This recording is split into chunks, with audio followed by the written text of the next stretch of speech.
stream, where knowledge reigns supreme. Calm and collected, I'm about Fixerbot says. you know what I mean. Welcome. Stream starts in 5 minutes. Gonna teach you something new. Learning, hacking, exploring. There's so much we can do. Feel the excitement as we dive into uncharted lands. New discoveries await in this digital wonderland. Together we'll unravel the secrets, unlock the code. No limits, no boundaries, all knowledge will explode.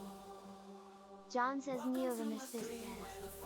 First, lol. Chat with me, let's embark on this journey of delight. From the basics to superpowers, we'll learn and grow in this stream of knowledge. Together we'll grow.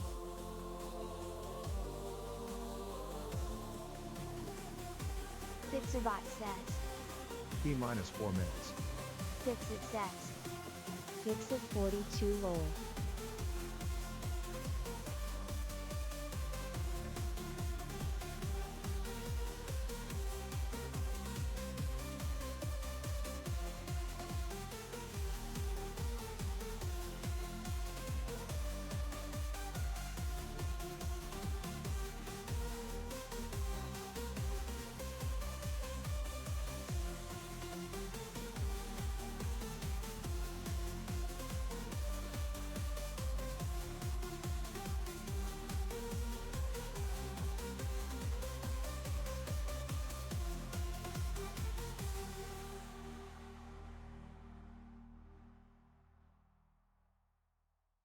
Welcome to my stream, where knowledge reigns supreme. Calm and collected, I'm about to go live, you know what I mean. Got high expectations, gonna teach you something new. Learning, hacking, exploring. There's so much we can do. Feel the excitement as we dive into uncharted lands. New discoveries await in this digital wonderland. Together we'll unravel the secrets, unlock the code. No limits, no boundaries, all knowledge will explode. Welcome to my stream, where the fire of knowledge burns bright. Chat with me, let's embark on this journey of delight. From the basics to superpowers, we'll learn and grow in this stream of knowledge. Together we'll grow.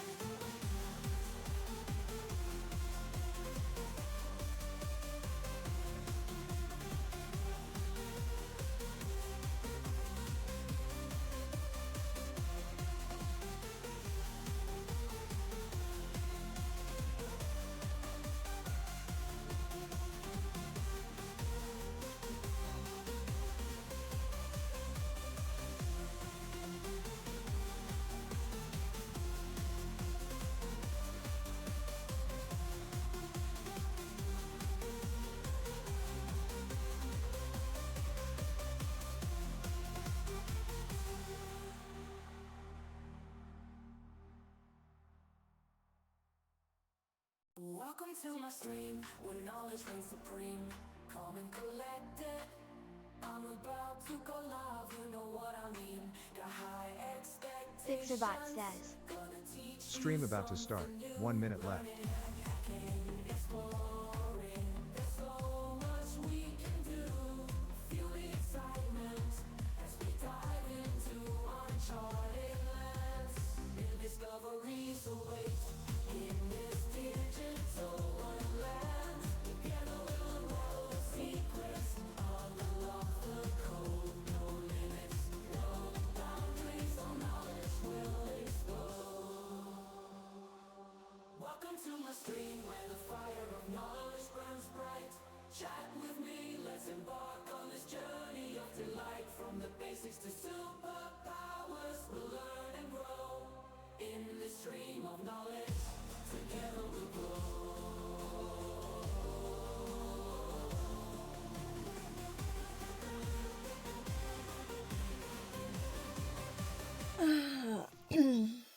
welcome in.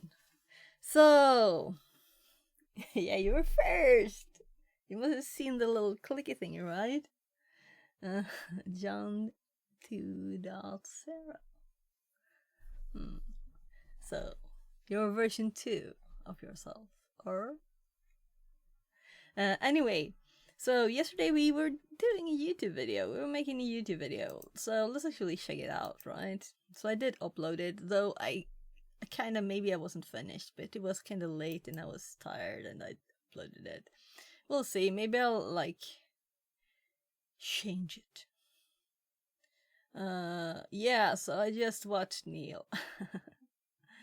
That's one bit late. I was, like, home at 14:30.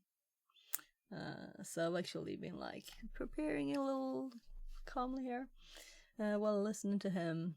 Always getting some energy. Let's check that out. Let's see. John says Neovamistus Fix it. says. Oh hey, there is a live stream about Antisyphon. You should watch that. Tongue. So are they streaming? Oh, okay. So here's the video we made yesterday. So we have 78 views. Hi, so someone was saw your it. stream on Another YouTube? video. Did you? Yeah. Okay. Yeah. So I also have it on YouTube. Anyway, so maybe we're not gonna watch it, but it ended up being 3:33. So we recorded for like 45, like 50 minutes. But then I was like chatting in the middle too, so it wasn't all intensely focused. And my kid answered so that I had a low volume. So maybe I should fix it and actually remove this one and upload it again. Also, the first bit, it doesn't have any image on it, and these are very like blurry, so I'm thinking, let's just move on and make a new video about something else, okay? So I wanted to get this information out there, because it's very useful thing. Yeah, here there's also someone called Fix It 42 live streaming about Antisyphon. Yeah, so we're gonna do the labs. Right. So I do wanna check on YouTube Studio what it says. So are people like watching it here, right? I don't really do this, but since we did this on stream yesterday, so these are like my old ones. So I don't get really why people look at my old videos a lot, but they do for some reason. It's like the weeks. I can see the weeks in this, right? So it's Friday and then people watch more YouTube. I don't know.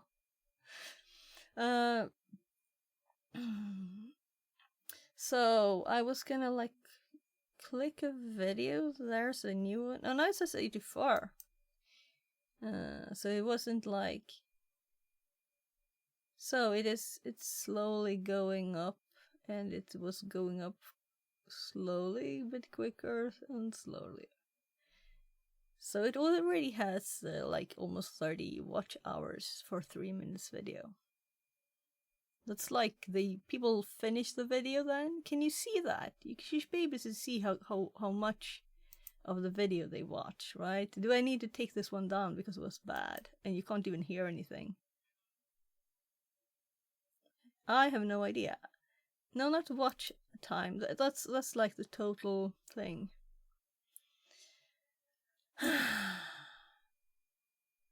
I don't understand this. I just want to see how long did they watch? More metrics maybe? Oh my god.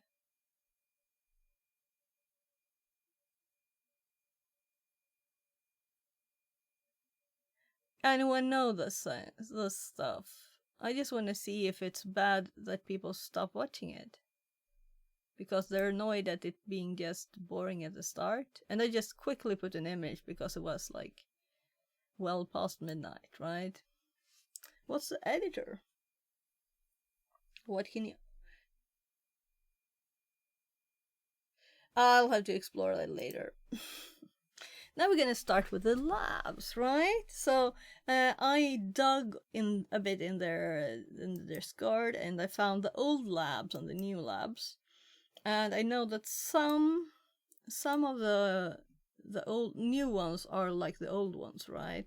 But I still thought I want them both, and we're gonna make like a note for these. So I just opened my notes. Oh, that's the private notes with the text for. I just closed them both because I want the public one to be here, not over here, because I want to find it. So yeah, just put finished there now. So we're gonna do the Antisyphon labs. I'm kind of thinking they shouldn't be in a special bin. They should be wherever they are useful, the knowledge we gain from doing them. But we could start with like making a section just for that. And I know I have the courses like here. Here's a few things from there.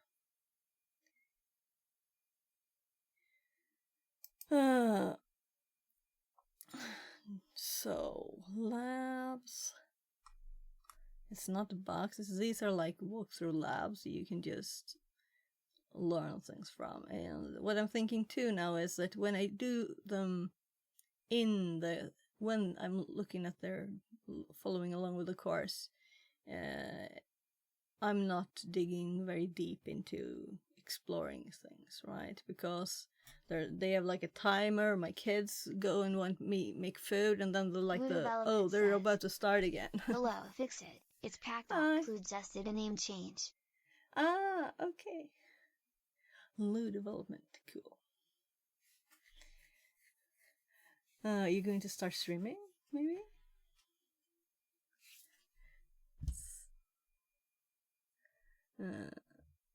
You like the name? Yeah, it's cool. I'll just check a message.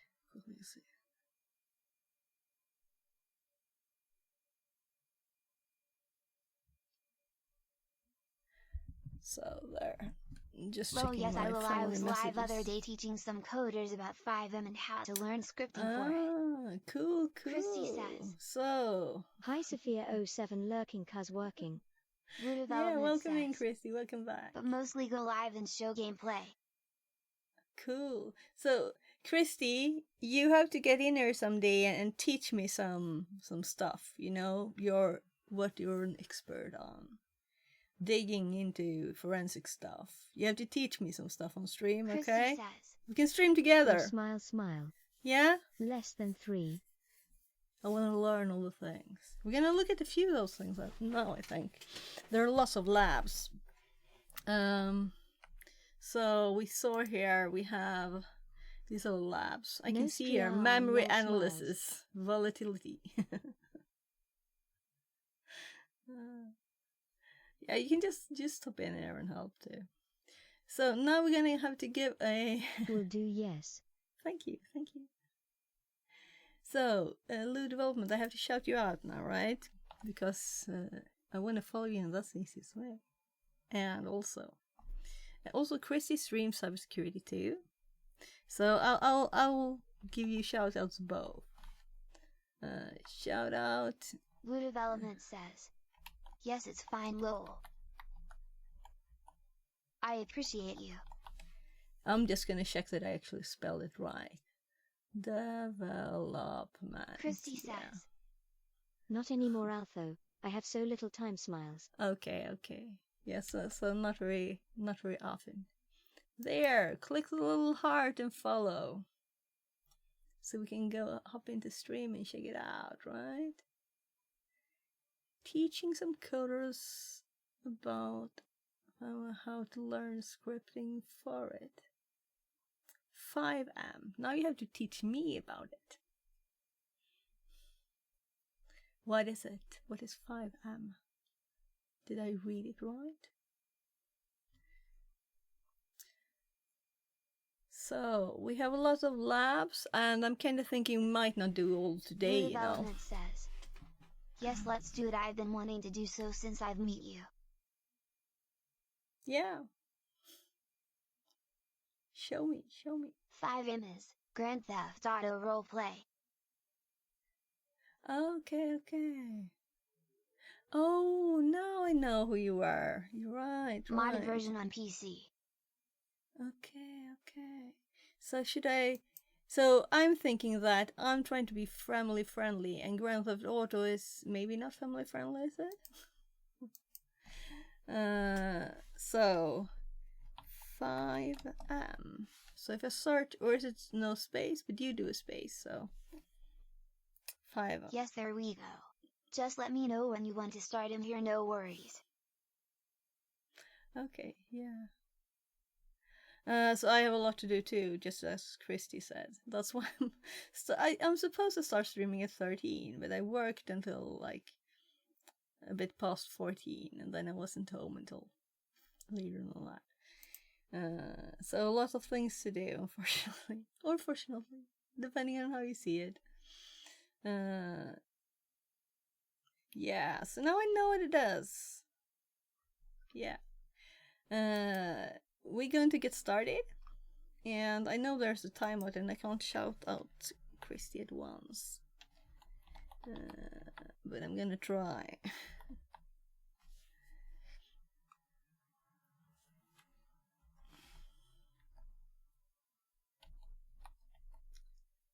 It will give me an error message, so I know. I'm assuming. Let's see. No, it works. Follow Christy. I had enough of time in between there. So follow Christy. She's both doing gaming and cybersecurity stuff. So since you know coding and how to make time. scripts, this will be easy for you, I'm sure, hopefully. Yeah, okay. Yeah. Christy So says. I saw your message. Thank you. There. Yeah, of course. I should be better at shouting people out. You can remind me if I forget it, right? So let's see now. I'm thinking, should we start with the intro to SOC? Should we start with the intro to security, or the Thanks for cyber deception? Christy. Yeah. Of course. So let's see. I'm thinking it sounds like intro to security is before intro to SOC, and then maybe we have the cyber defense last, but they are in this order, right? So it's easier to just go from the top. Let's just go from the top. So the first one is Linux CLI. So I'm going to read first what the lab is, and if I think it is too simple, we're not gonna do it. Just follow you back, Christy. In this lab, we will be looking at a backdoor through the lens of the Linux CLI. We will be using a large number of different basic commands to get a better understanding of what a backdoor is and what it does. For this lab, we will be using 3 different Kali terminals. Yeah, so also the labs here, Christy they're on says. Meta CDF. Thanks. Sorry, in a call in a minute less than 3. So we know you're working, Christy. No worries. We understand. So we're gonna have to make a notes. So new tab. Yeah, new tab with nothing on it. So we're gonna have to make a file where to put the main information about. I don't have really anywhere I put like information about different platforms Blue and Development courses. says. Is okay, welcome. So what are you working on here? So we're going to do labs from Antisyphon, and they have recently created a cert that is not expensive. You can pay what you can. They have a lot of pay what you can things, and the lowest price you have to pay like something because it is online and it costs them stuff. So it's $5. So it is based on their courses. What we learn in their pay what you can courses that are free if you can't pay for them more. You can pay, but as I don't have a job, really good job right now, so I just work a few hours sometimes on this place. So I'll pay them later. Anyway, I paid $10, and I haven't done anything with it yet. So we can look at that too. So is it in here, I think? And certifications here. So Antisyphon ACET course certification.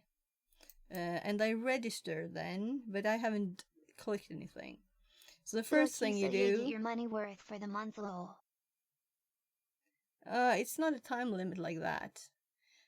So this exam consists, and the labs are free. The exam consists of 100 multiple choice questions, because they were not really happy with having multiple choice questions, but they couldn't think of a better way to do it. So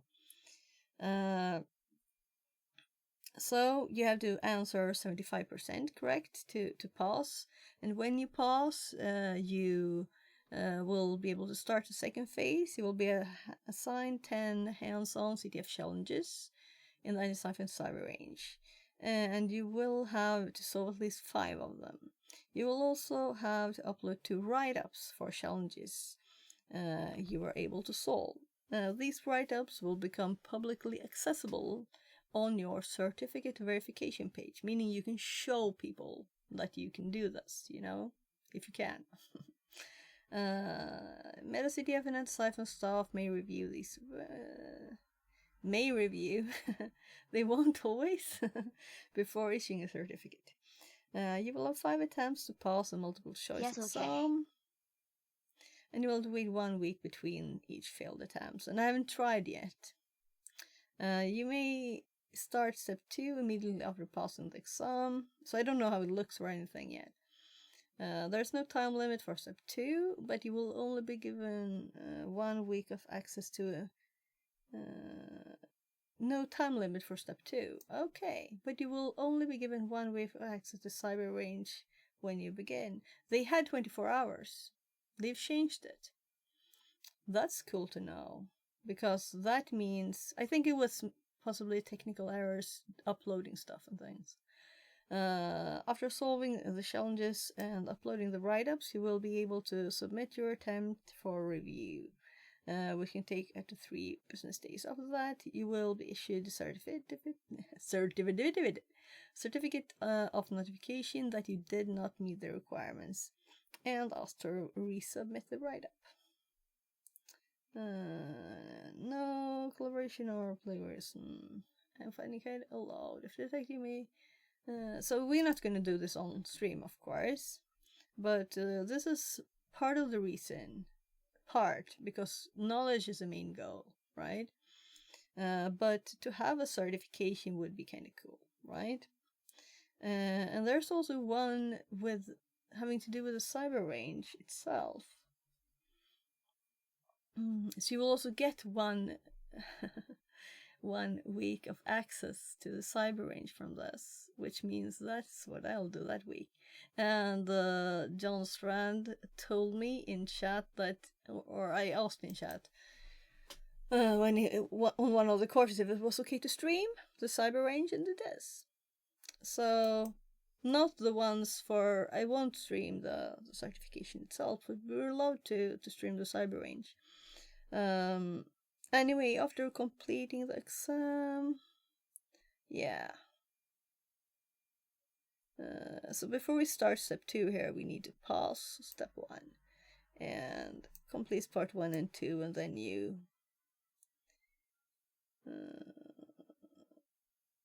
so step 3 is just to get the certification because step 2 contains both the write-ups and challenges. Then write-ups for challenges. We'll see when I can tell you after. I haven't dared to click the start button yet. To some people 5 seemed a lot, I think, but for me it's like, there's a limit? Oh my god. how do you do that? So it's great to have a week instead of one day, because I have to run to the kids all the time, and they have meetings and drive to school and work and everything. It's a bit tough too. That's a lot why I can't work as much, because I drive my kids to school and stuff, or one of them. So I kind of hope now that I will get a remote job in cybersecurity. That's what I'm aiming for. Or the best option would be to get a hybrid one, because then I could work from home when I have to be available for my kids, and I can go and meet people and have an actual real nice job in Stockholm, hopefully, which is close by. So I read this bit. We're gonna be running 3 different Kali labs, and I think I did this kind of recently, but I'm gonna do them anyway. Terminal 1 is where the backdoor will be run. Terminal 2 is where we will connect to the backdoor. Terminal 3 is where we will be running our analysis. Let's get started by opening a terminal as administrator. There are a few methods to do this, and they're really explaining all the steps. Yeah, I'm kind of thinking I'm gonna make my own note before. And first of all, let's actually let's make it. Yeah, so I created a one here called CDF. This is more like for solving stuff, but we can make actually a note here called a folder called platforms. And no, I'm not thinking only CTF, so let's change this CTF and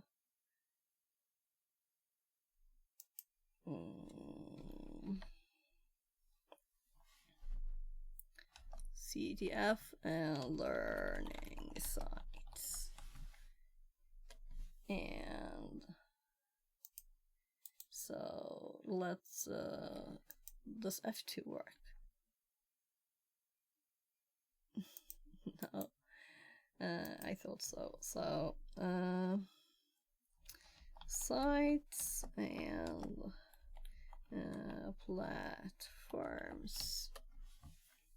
So we're gonna move this one into here, and we're gonna make this Antisyphon.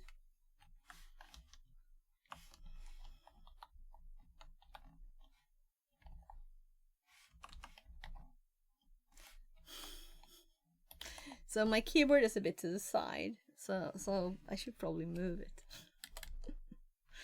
That was a bad excuse, wasn't it, for mistyping stuff? So let's put Antisyphon site first. Here's the pay what you can content. Let's actually put this here.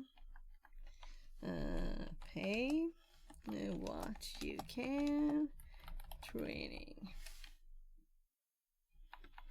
And these are live online courses. So getting started in packet decoding. So what happens if I click here?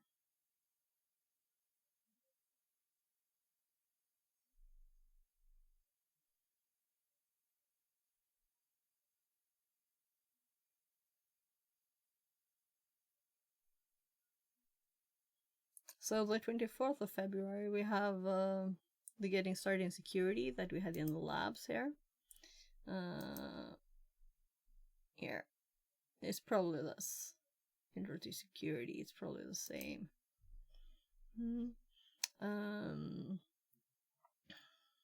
Yeah. So just to make some links now, let's put a link to the first page of their site. And that's good enough for my notes, right?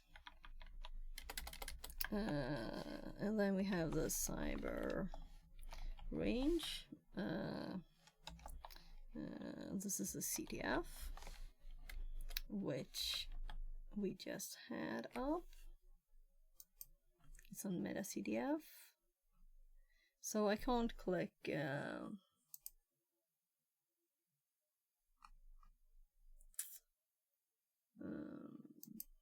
here's the labs.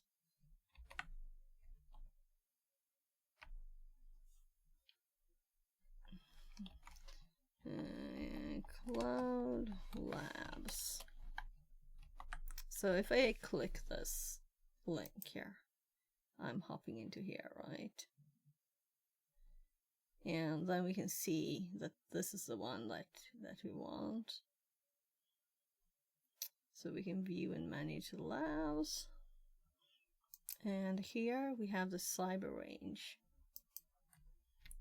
So it's not actually theirs, cyber range. So you have to can't put a link here to something else.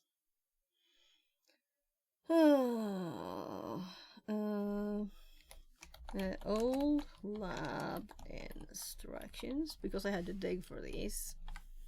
So I'm thinking the link might just be harder to find the more time we go. Here are the old ones. So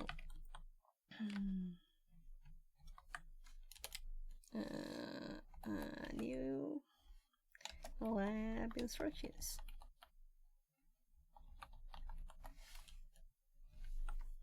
So I'm thinking we might look at these.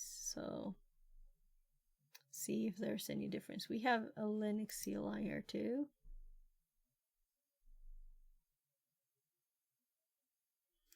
The thing is that the cloud labs, they will run out. And I don't have to have 2 tabs open. But I got like a lot. I think I had 40 from the start for free from them. But when they run out, I don't want to stress, but you're supposed to be able to refill here. And it's supposed to be not expensive, so I'm kind of assuming that we won't be stressed about it. But we also have their VM. It's waiting here on the other screen, ready to be started. They call it WinADHD, and this seemed to be the latest version, 0423. So I installed this one. You can see on my snapshots here. It wasn't that long ago, in December. So it's actually already like 2 months ago. Almost 2 months. So we can do stuff there too. Yeah, let's make notes for the specific labs now.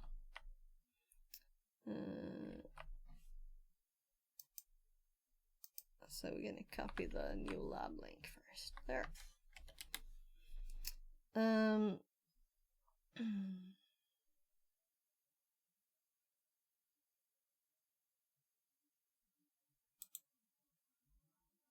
So I'm gonna do it here for now as a temporary place, and then we can sort knowledge out to other places. And maybe we'll even have it in boxes, but I don't know. So let's make a new folder called Antisyphon Labs. And in this one, we're going to do another new folder called Intro to SOC. Right?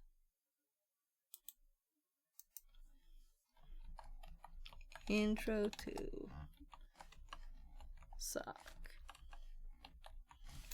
There. And in this one, we're gonna make a file with the same name as this one, Linux CLI.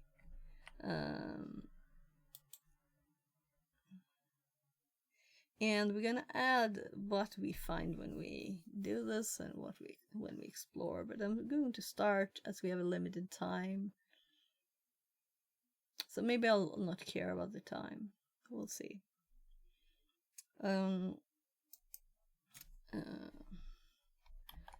Linux CLI, and this is number 1.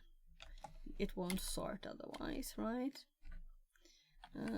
So we're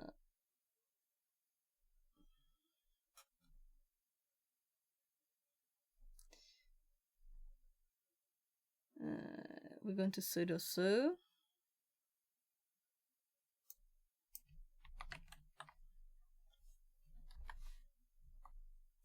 So I'm gonna remove those, and I'm gonna put like a bigger block here with sh.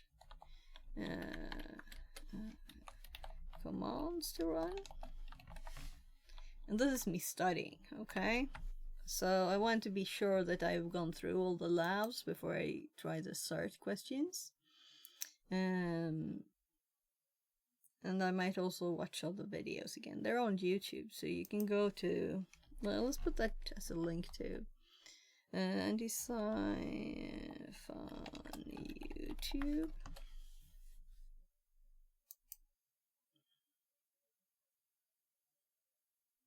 So, I'm not subscribed. Oh, right. I have the wrong account. As we uploaded the YouTube video yesterday. So now I'm subscribed. Videos.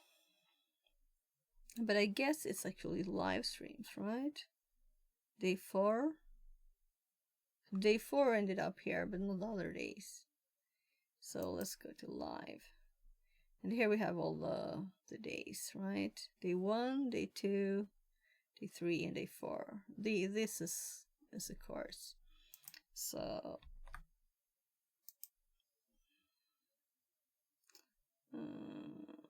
sites and platforms. YouTube channel. And we also have the Twitch. So am I gonna do that? I guess. Do they have like a link here? Oh gosh, they have a lot of links. Discord. Yeah, Black Hills Information Security is the company that has this BHIS here.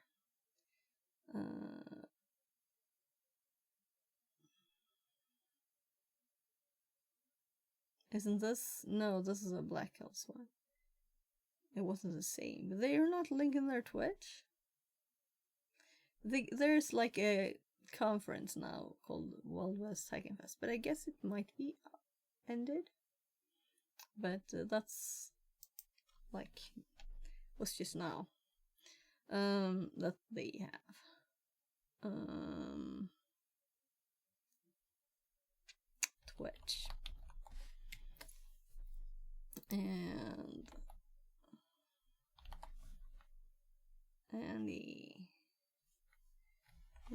the Syphon. So people are baking on Twitch. We'll do everything on Twitch. There. So, lab instructions. Next time I don't have to look like crazy to find the instructions. Good. So, the lab instructions say... so I know I will get a root prompt here. I don't feel it's necessary, right? To type anything about it. We want to have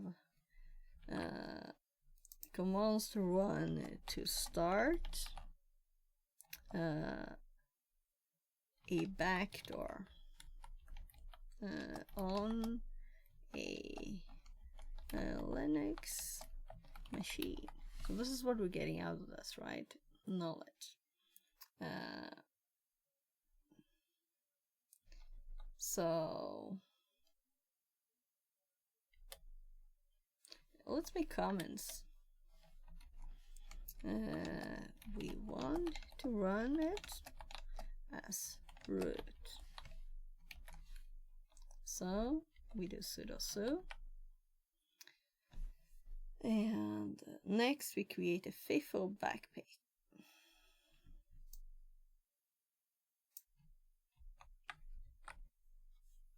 And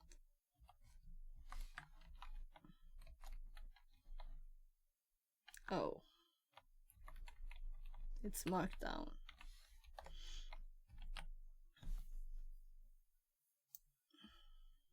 And I don't exactly know how this command works, and this is why I'm going through this before we actually do it, because now I'm not stressed that we're using all the credits in the lab. We can just ask ChatGPT for a quick explanation. And let's add the next line here too. So I have done this before, but let's dig into it. Please explain in detail. My God, all keys.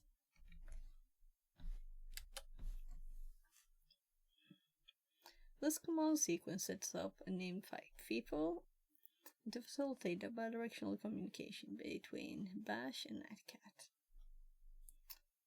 Create a named pipe. Make-node.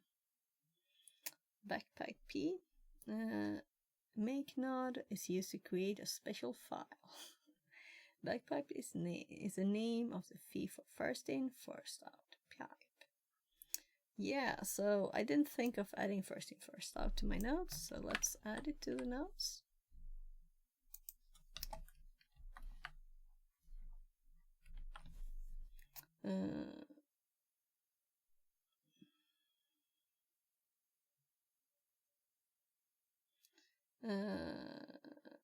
P specified that it is a named pipe.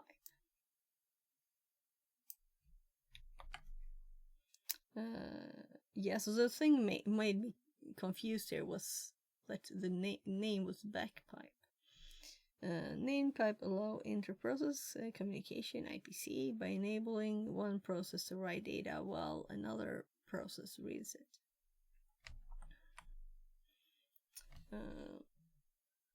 So we're gonna put the actual command in between here, but I'm actually gonna put this here.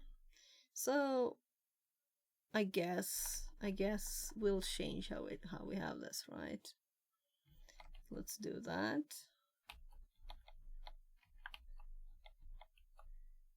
And let's do that, just that. We want to run it as root.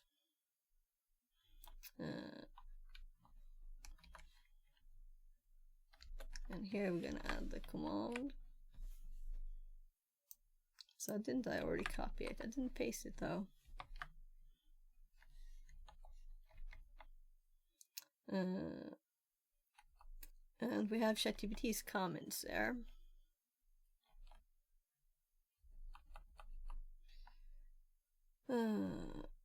Special file.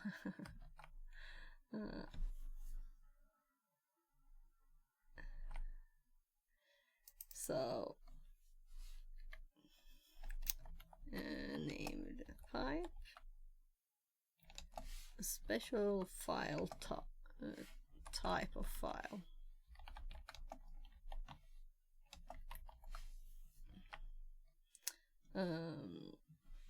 Named pipes allow inter-process communication IPC by enabling one process to write data while another process reads it. So we don't have to like completely explain everything, right? Oh. Establish a bidirectional communication. This command creates a loop that connects Bash and Netcat through a named pipe.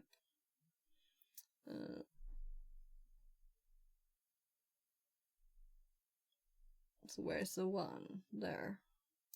That was, okay, that was the one.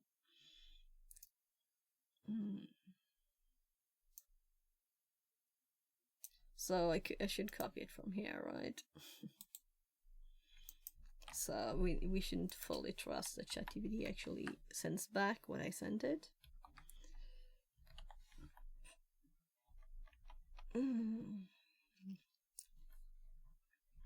So, was its comment good? I'm in the wrong place again.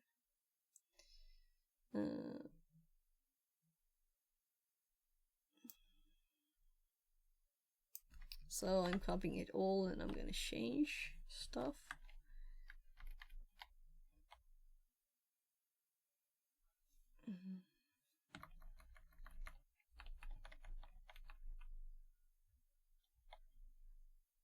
Calling it a loop.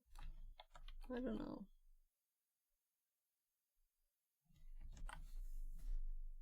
I guess we can use its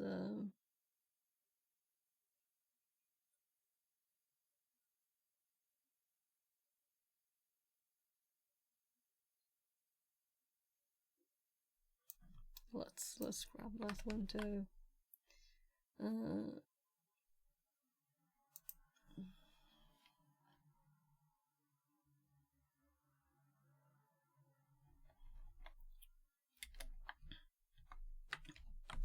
Well, yeah, when we do it, we can. I'm thinking of showing some things there. Breakdown. Runs bash using a backpipe as input.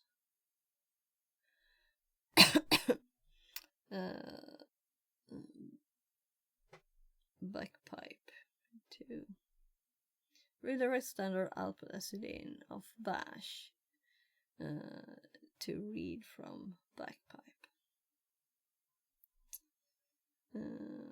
Pipes bash output to netcat. So the pipe here. Oh. Listen to part 2222. Choo choo choo choo. I always think choo choo when they say this part number.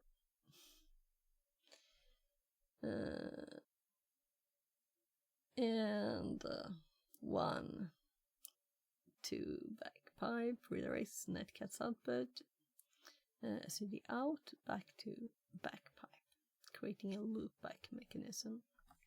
And there we have to, if we don't want these bold words, we have to remove that. But maybe it's okay. Yeah, it's not a star words. I don't like the star ones like this one.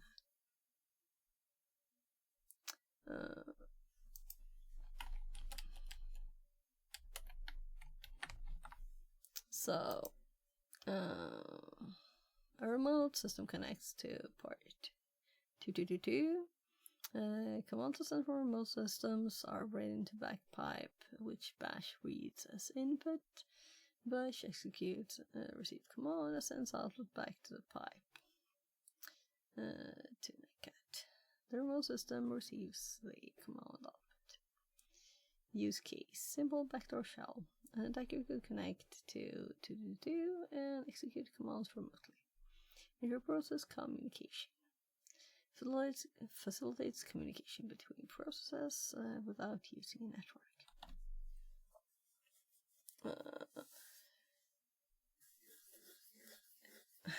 Security implementations and mitigation techniques.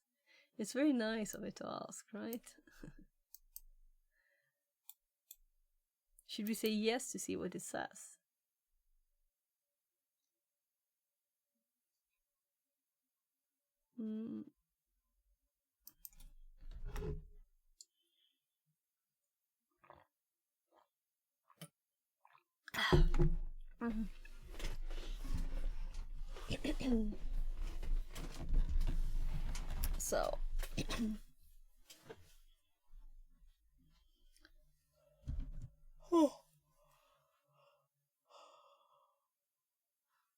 So it's already been 50 minutes.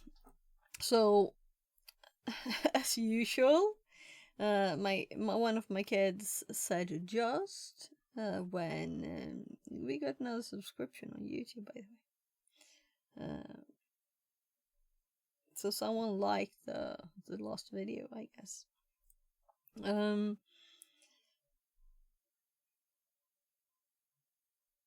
Information from the school. Let's just check this out.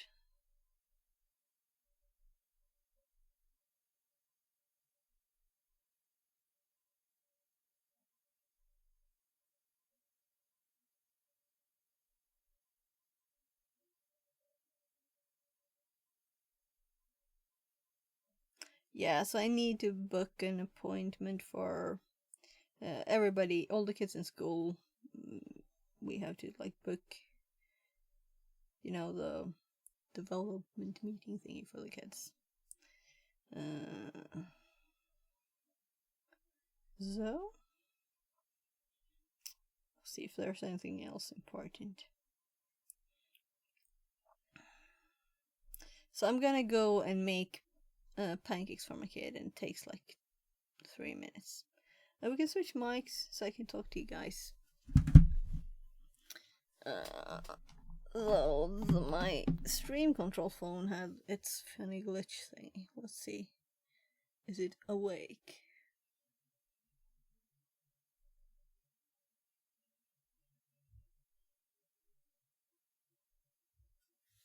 Come on, there, now it's reconnecting.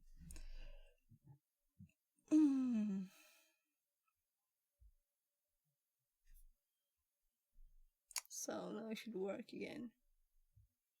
Good. So I'm gonna toggle to my that mic I have in my ear, and I'm gonna go make some pancakes for my kid, and then we're gonna let's tell it. Will it understand? Yes, please. Because I'm curious what it will say. How will it? What will it suggest as mitigations? Well, the risks of someone running stuff on your server or something, but mitigation techniques.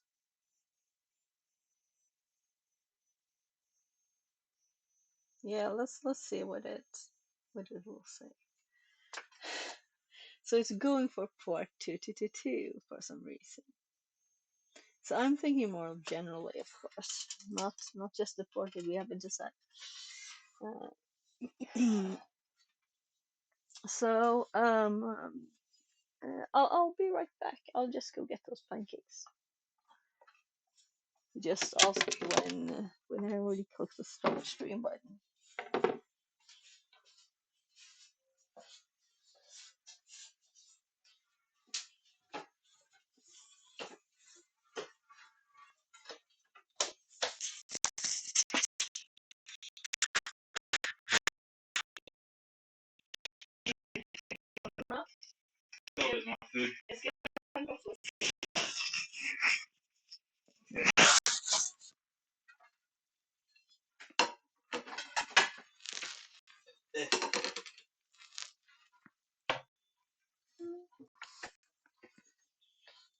Fredag idag.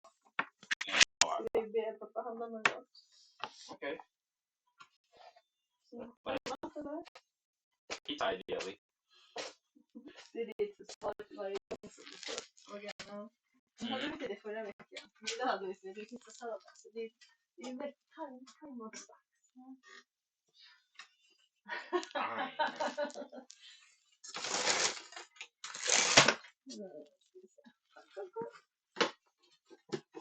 Du kanske också vill ha? Vi köpte ju många. Skulle du vilja ha något annat då? Eller du kan vänta. Mm.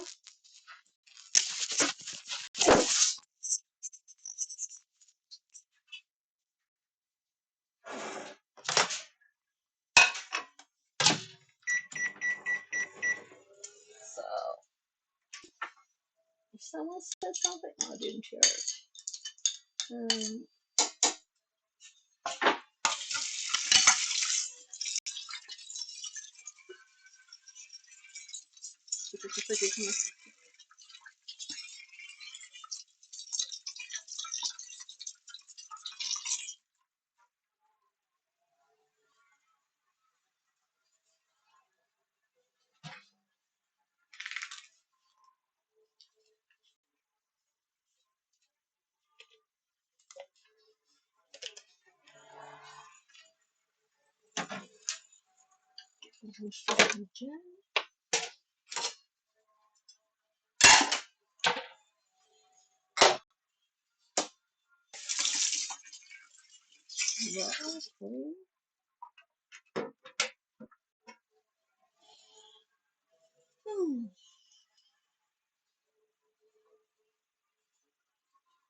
1 minute left. 1 minute left. And 3 seconds.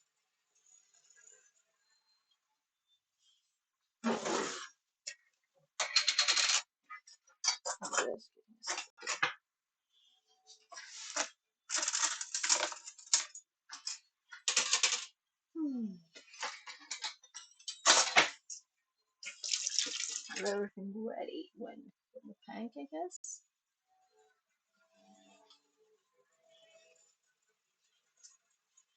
32 seconds.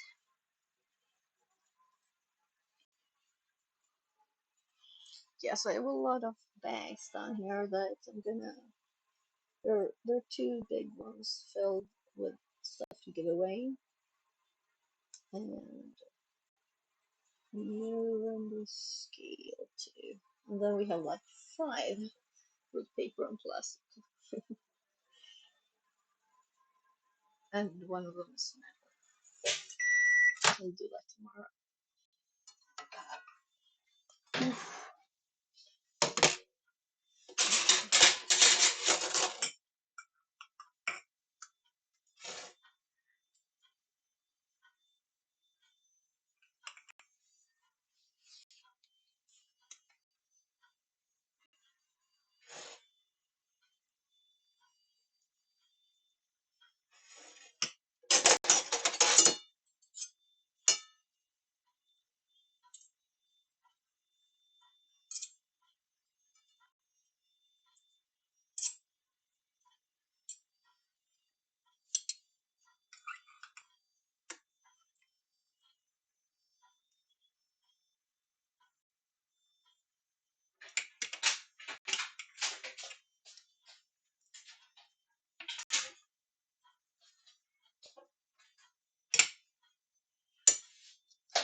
Other mum, Men, I had some of that bread. var det gott? No, Inte? it was not good Okej. at all. Det är mycket godare när det precis kommer från affären. Det är inte lika gott längre när det är i en påse. Agree.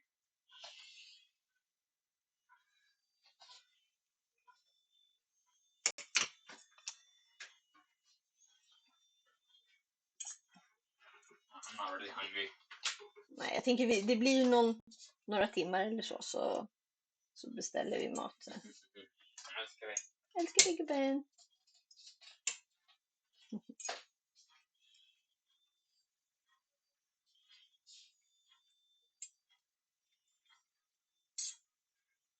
So I'm trying to roll the pancakes without being burnt.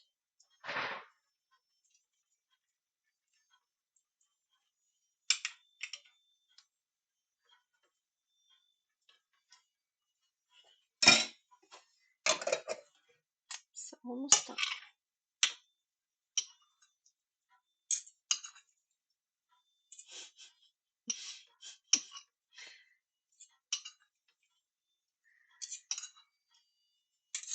Totally unrolled.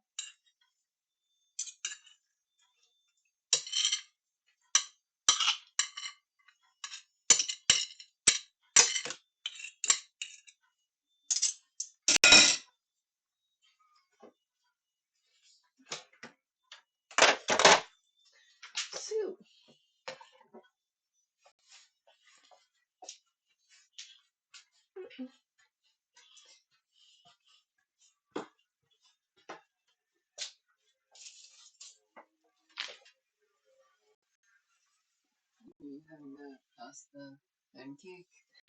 Pasta cakes. Pasta pancakes. Pasta rolls då i så fall, eller? I almost said pasta again, but then I realized my mistake before I started saying it, and then I said pancakes. Okay. And I almost said it for the third time. Yes. It's not spaghetti. This isn't spaghetti, and I like really long and thin version of Mm. put it on a plate. And like, De är tjockare de där än spaghetti. mm. Mycket väl.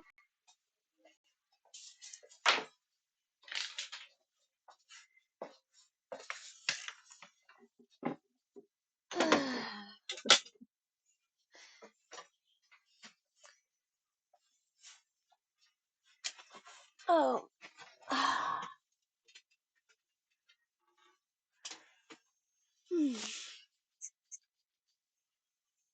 So, let's see what it said about security invocation and mitigation techniques. Unauthorized remote access. Yeah, that's that's that's the whole point, right? No authentication, no login or monitor. Doesn't use a proper shell with authentication logging mechanisms. Activities invisible in the Sunda system logs. Is it?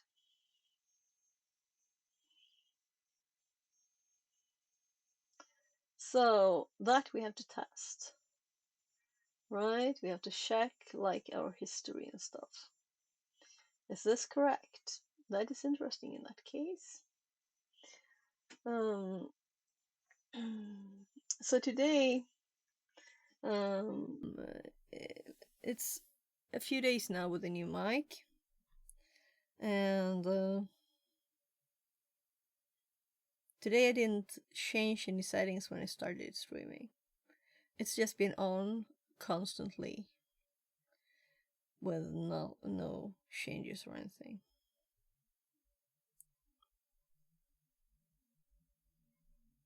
I'm still not sure it's even, it feels like it's not what I ordered.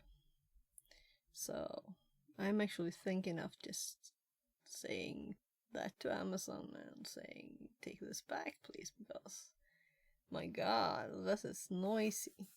So I haven't managed to even get the other input, the guitar input, to not sound horrible. The user in India says, at all. Hey. Hi, welcome back.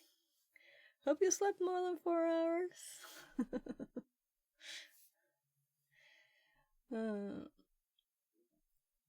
So, potential for persistent backdoors. This is what we made it for, right? No. So I slept like 4 hours too, so I shouldn't complain about your amount of sleep. I'm gonna check my sleep app. I started an app just to keep track of how much I sleep. So this was like a real down there at the end. I slept 4:34. Shitty pity. Translated from Haitian Creole. 4:34. And that might be like it's calculating a bit nicely. So I fell asleep quickly, very quickly than at least yesterday. So if we click this, I can see that I fell asleep at 4:22. Time to play with the robot arm. Okay, sure. I'll get the robot arm. I'm just gonna have to start the app. Erin, there. So this is a Friday relax stream, right? Though I want to study some stuff, and if that's true, then we have learned something already. That a shell of this type won't log. So do you know what this is? They're like in the way, kinda. It's not a mirror. They're very cool too. And I have 2 sizes.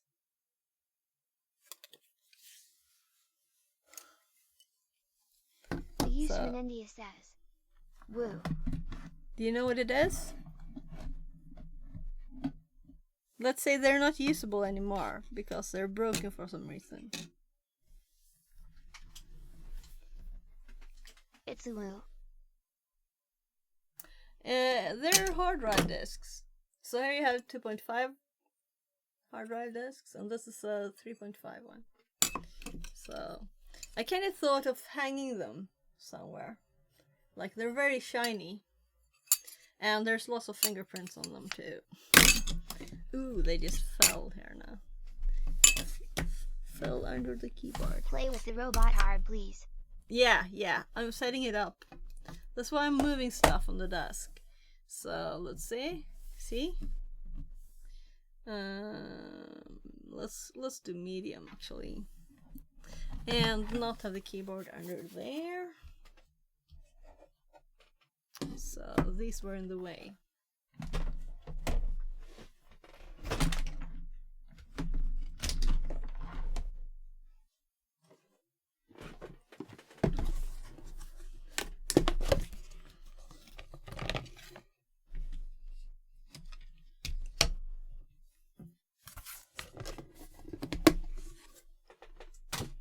Oh, I just realized something I should have done today, but whatever. It'll have to be next week. You know, it's Friday, so.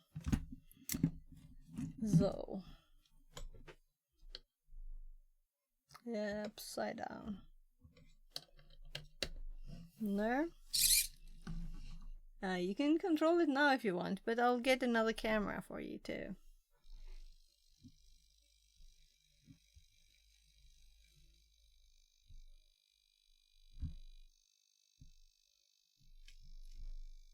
So, I just touched it because I could hear the servo still going, so maybe one of the cables were a bit tight or something. Yeah, that one.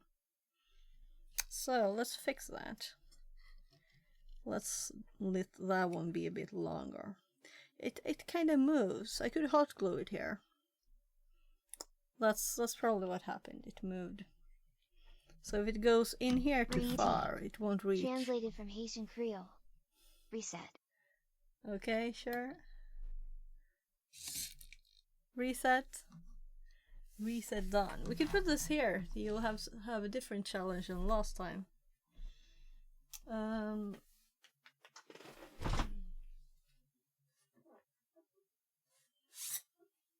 So let's like put this in between here. What do you think? Is this a good idea? I think it's more. Oh, where did I put the?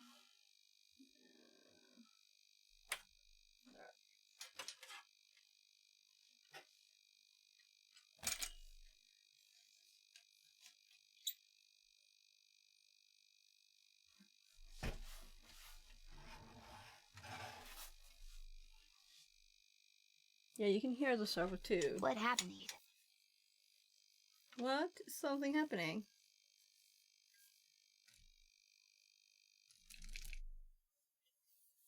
Something happening? Why did it move into a bee? The servo is still trying to turn a bit more. Done. It's not perfect.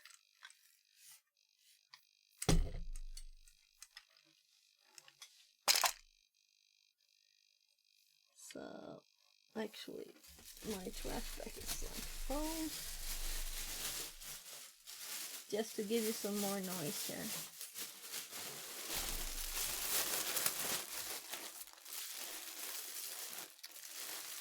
While you play. Even though I didn't put the other camera up yet, I'll just tie the trash.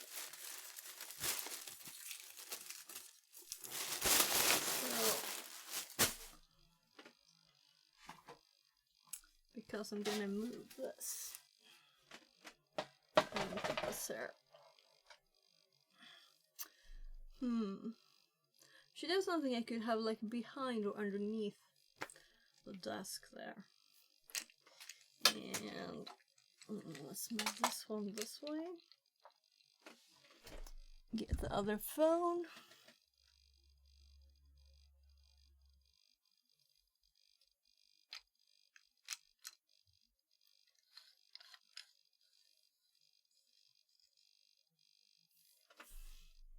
And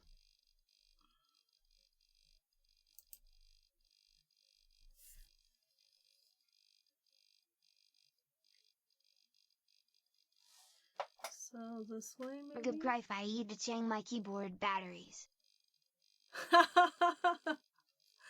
Okay.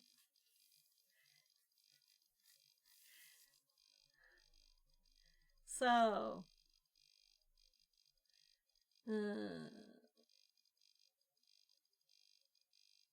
you haven't got ones to switch with then?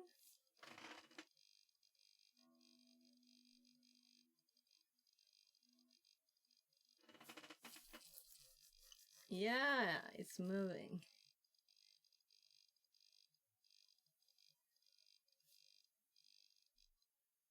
I'm curious which server it is. Might be the bottom one. It stopped.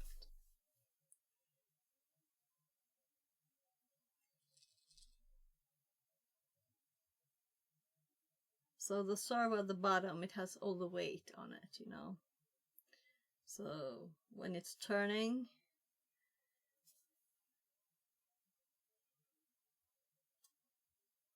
yeah, let's get something in between there because it's kind of hard to see. There.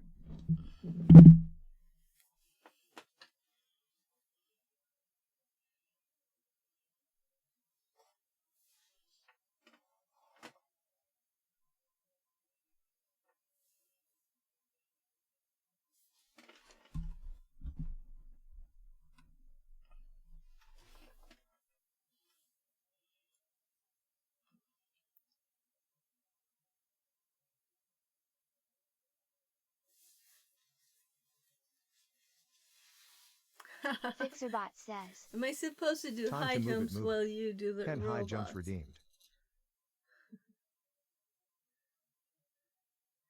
Are you trying to pick it up in the arm, maybe?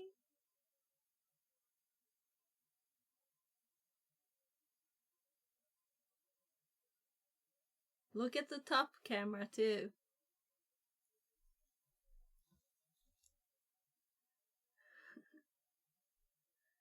Oops.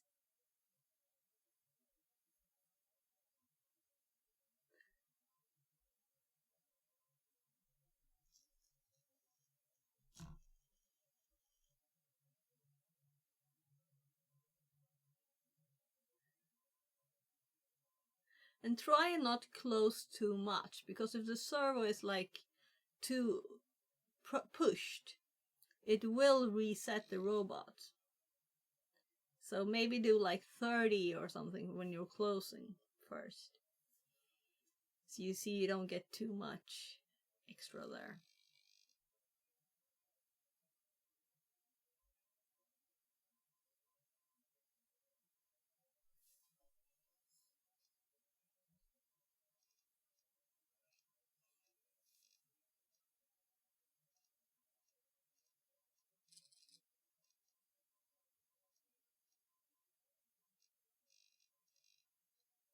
I'm actually gonna push it a bit closer to you there, because I think it might not reach very well when it got pushed away.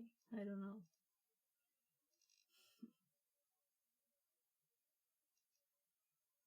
So yesterday we didn't get to rearranging everything in here. Maybe I should just do that instead. But I want to do the Antisyphon labs too.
Let's see.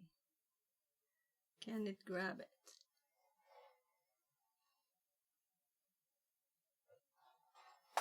So I can't lower this thing anymore. It's at the lowest level.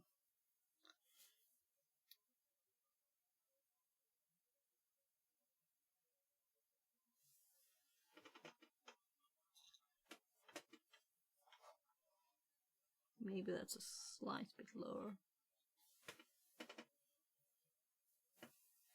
You can move it back a bit though.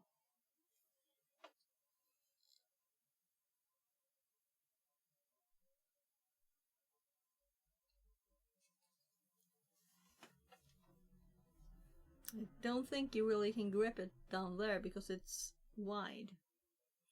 But you'll see. We'll see if it works. Oh.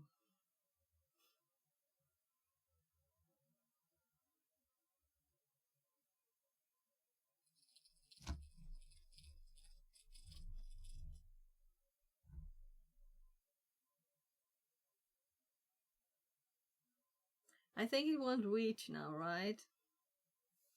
So I will move it. It's all The extended. Usman India says.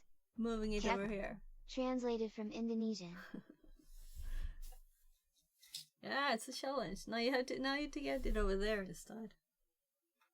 So I would suggest that you grab it like on the sides of the head. So you make the claw this size. You go like this and then you squish and lift. That's my suggestion. So you can see from the top those things better.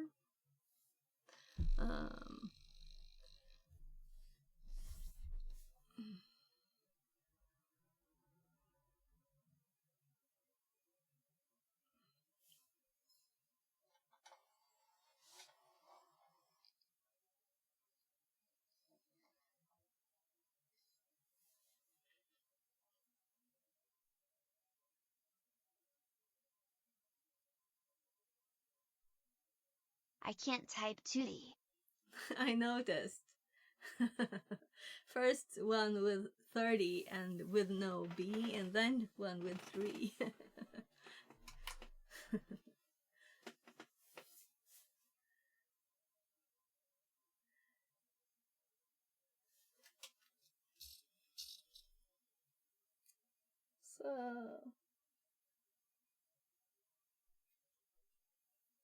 So that's why I suggest you lift it with B, because it kind of goes up, right?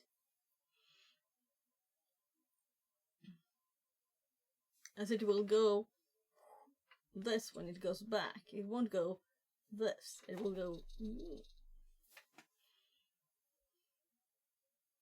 So now it's quite high. And the phone is all angled.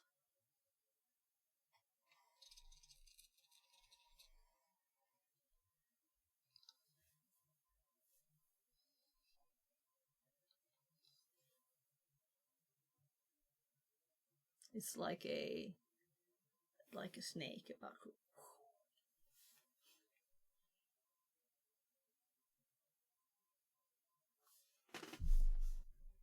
So I'm sorry if I'm touching the mic here.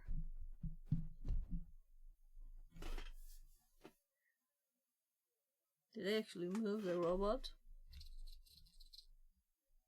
I might have.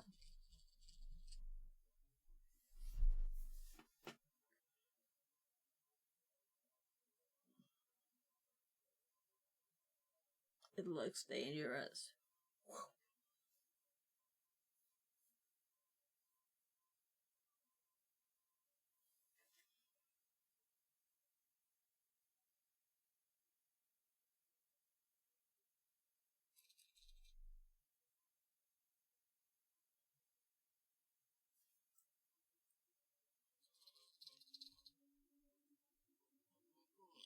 We talked about adding a camera to the robot. VR among others there. I think he suggested it.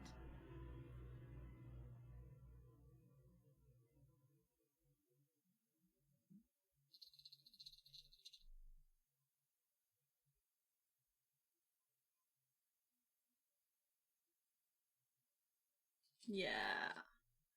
You're an advanced robot controller now. So it's not even close. Why close it? I don't know why. So it looks like this. It's really not that close.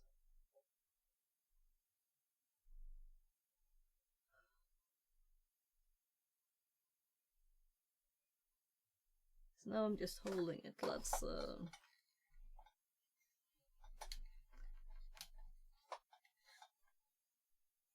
Let's put this angle on it instead for your.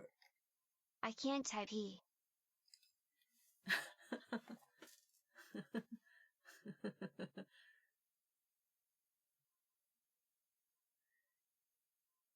So my keyboard was a bit broken before. I couldn't click space. The space key was, sometimes it did 2 spaces, sometimes it did no space, and sometimes 1 space.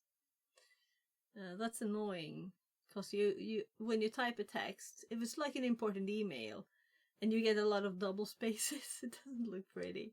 And then there's no space in some places.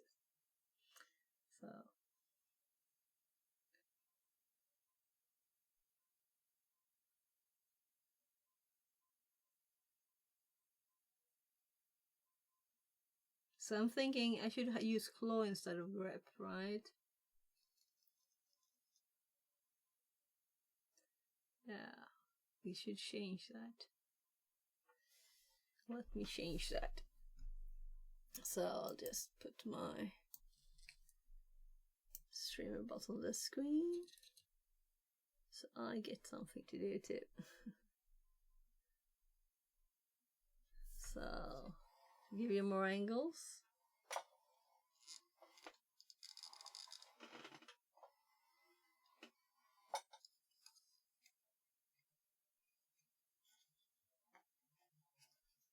Maybe it's better that I just hold it, because I keep moving it anyway, right?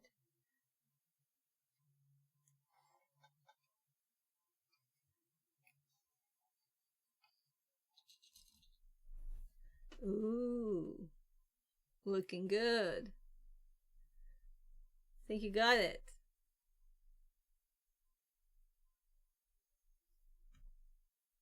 Let's see.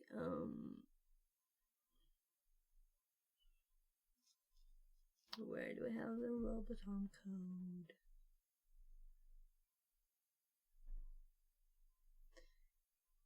There, move.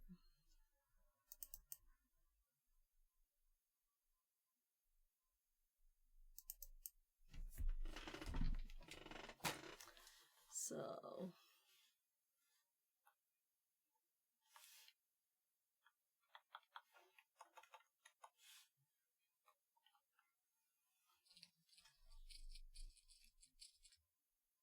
oh, nice. Nice.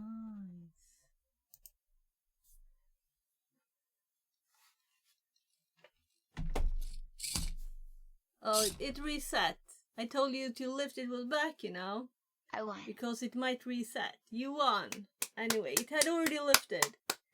Good job.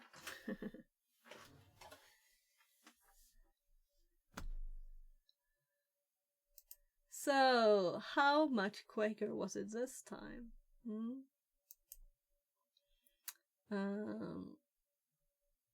I'm thinking maybe we should make it so that the robot arm in Redeem actually turns on these things in OBS that I just removed. I'm sure 20 seconds. You were much quicker today. Much quicker. Practice, you know? It helps. So, 17. That's time here. So let's work. Fixerbot says. Time to move it, move it. 15 squats redeemed. Time to move it, move it. 10 chair sit-ups redeemed. So, you're making me exercise. That's good. That's good. Though I need to finish the cleaning here because it's kind of limited space. Also, I You have should be set. speakers. 10 chair sit-ups, 15 squats, and 10 high jumps. Yeah, let's go for it. So I have these speakers in the way too. I don't know if these are good or not. We will have to test them. They're old Sony ones. So they've just been. So I guess I do the squats first as a warm up, right? No training accents last time at least. But I feel a bit stiff.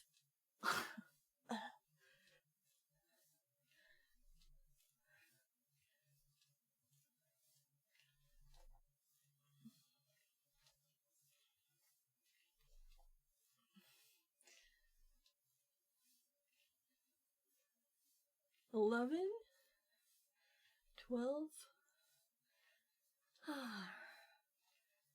14. Oh my god. Whew.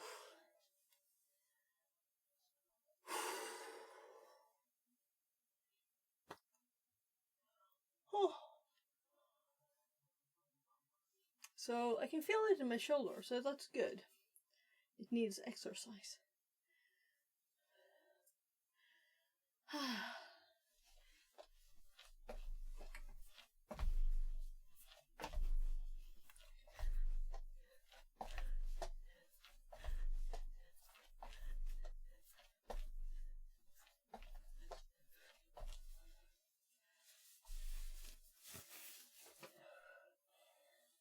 So a tiny break today.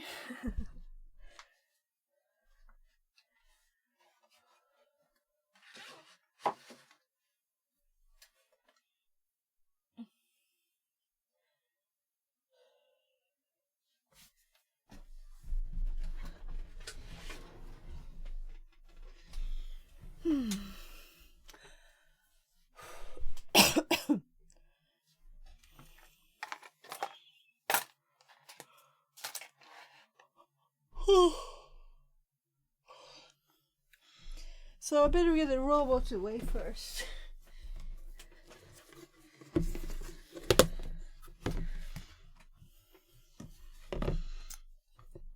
So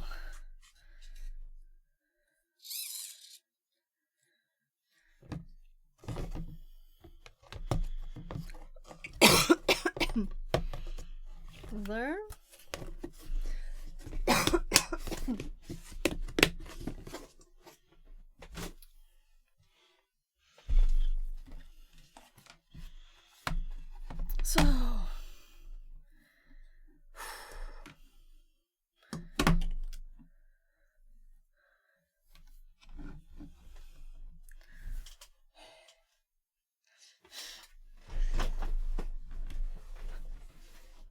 So let's see.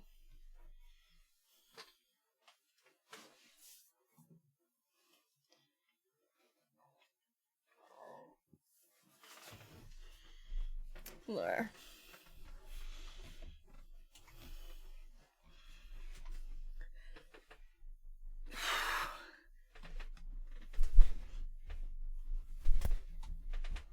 Oh my god. I'm falling on the chair.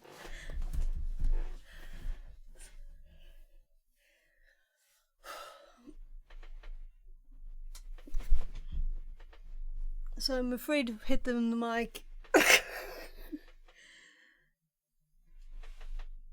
Definitely some training aches yesterday.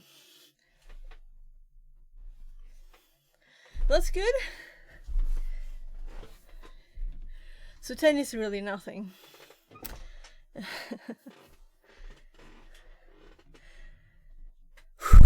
I did it. So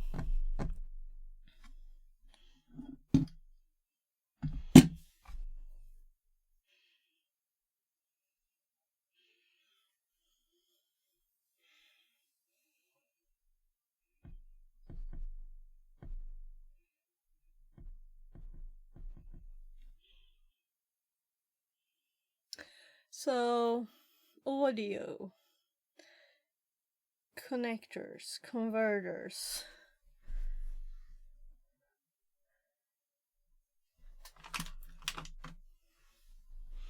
As it's on my desk, right? The camera.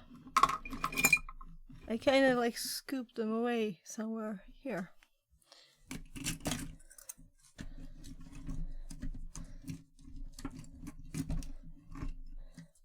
So I had these in just one of my boxes.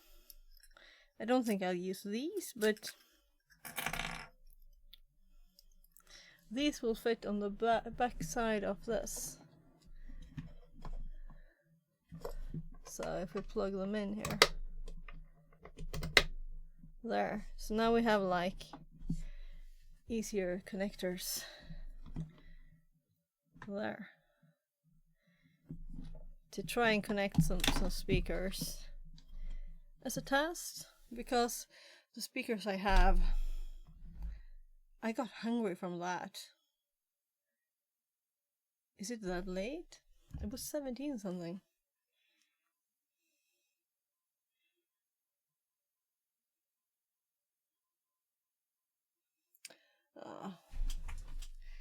So I just saw a notification. Maybe you did too.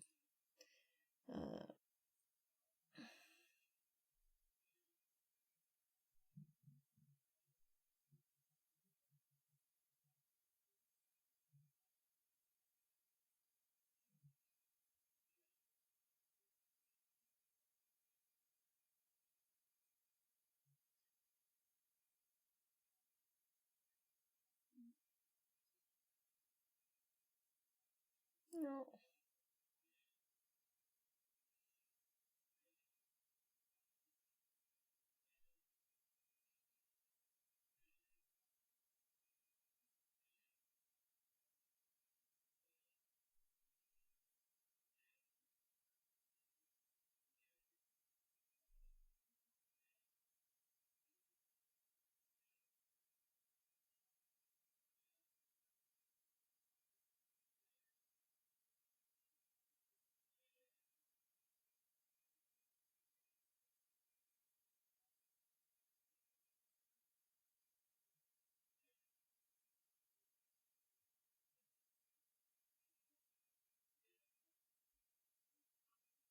So I'm just talking to my siblings here.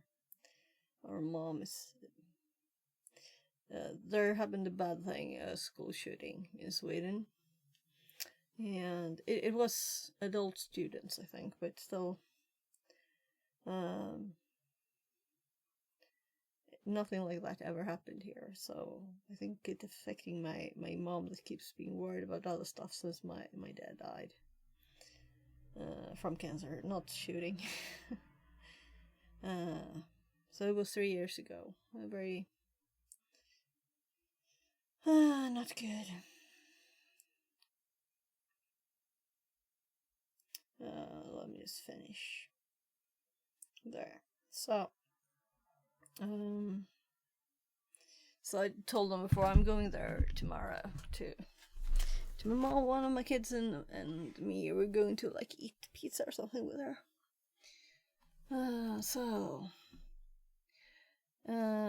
Let's hop you back to where my focus is. So I did change the code here for the robot. So next time we run it, it will say claw instead. And here you can see the what it is actually sending. Let's see.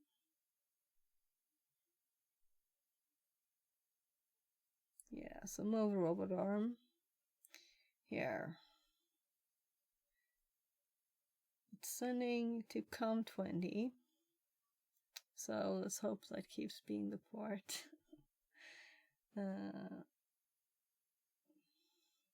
Yeah, so this is just if it can't find the COM port, it will give us an error message. Error.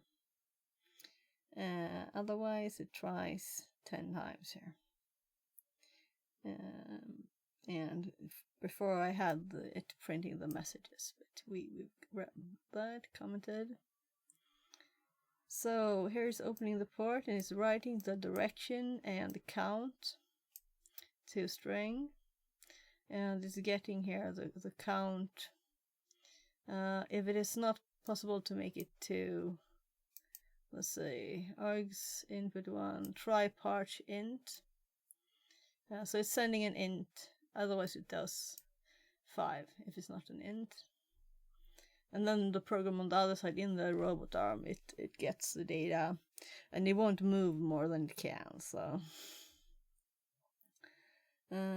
yeah, so this is the serial communication by Bluetooth, because this happened to be a Bluetooth port. So it's extremely simple code here.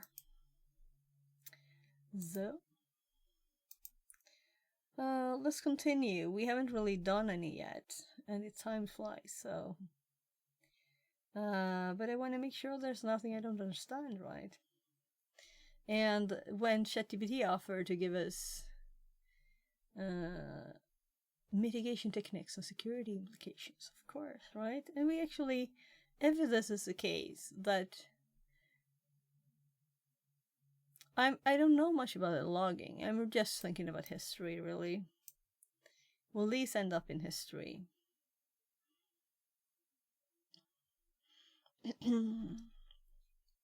If I did to start scripts, it could be establish a permanent backdoor. Yeah, that's what it is, right? The backdoor.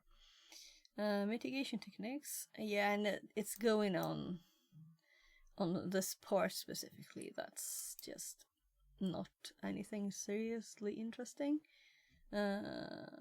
Instead of netcat, uses SSH. Yeah, so they think we want to use it in a secure way.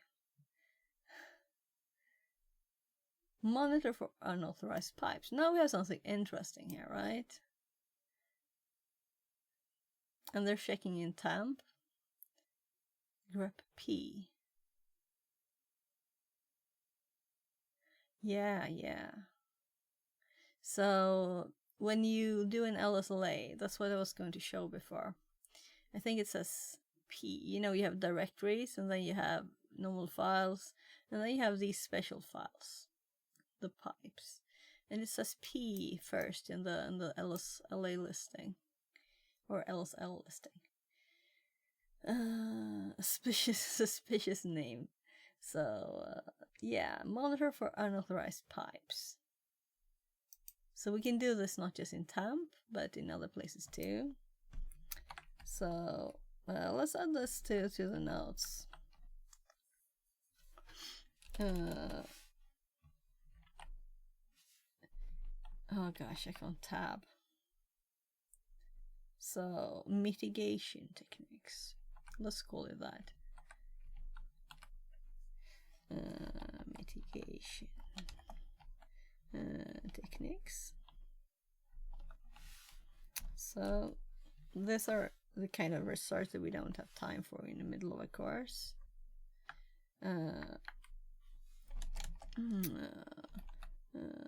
Search TMP, or maybe the whole,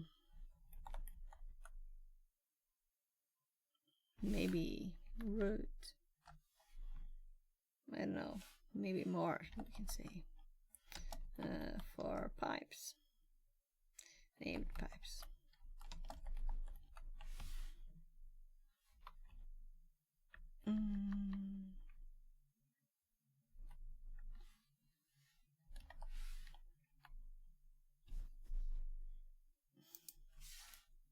My God,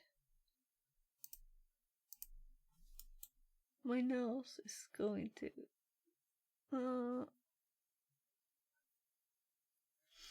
I can't spell techniques.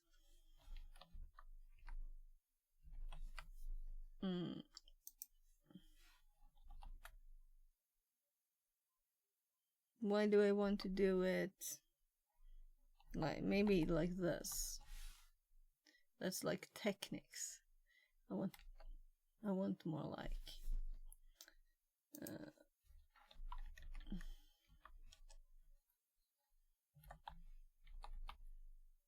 oops.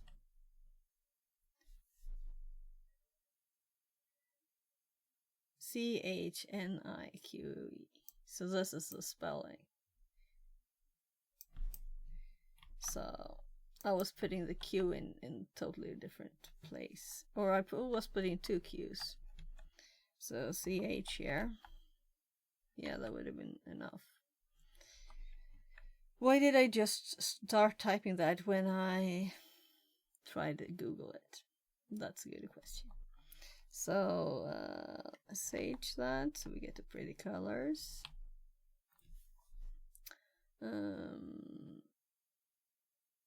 Harden netcat usage. Restrict shells.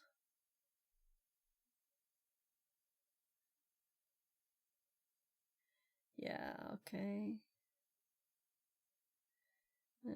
Detect running netcat. Yeah, we can also do this. See if netcat is running. This is a good thing. Check if NC is running.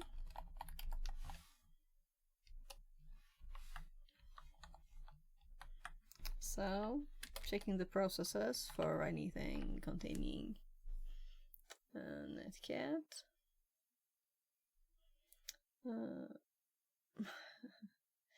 Would you like an automated script? No.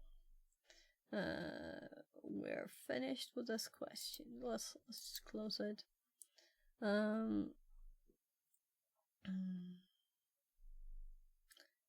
So we have just done 3 lines.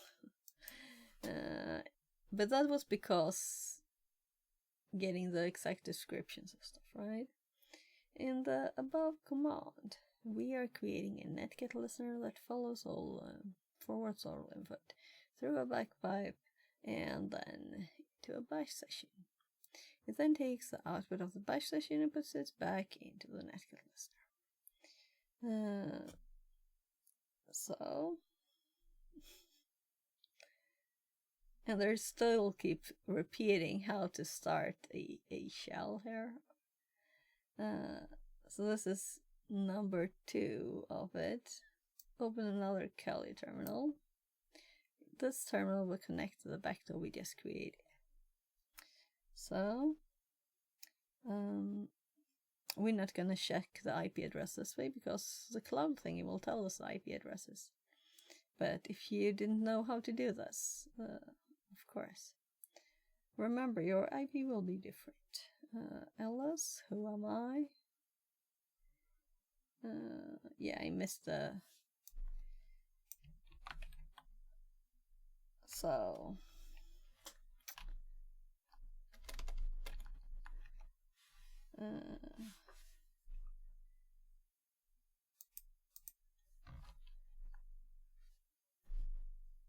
test this. Test this by... And this is really using a named pipe to create a vector. So test this by opening another Linux shell.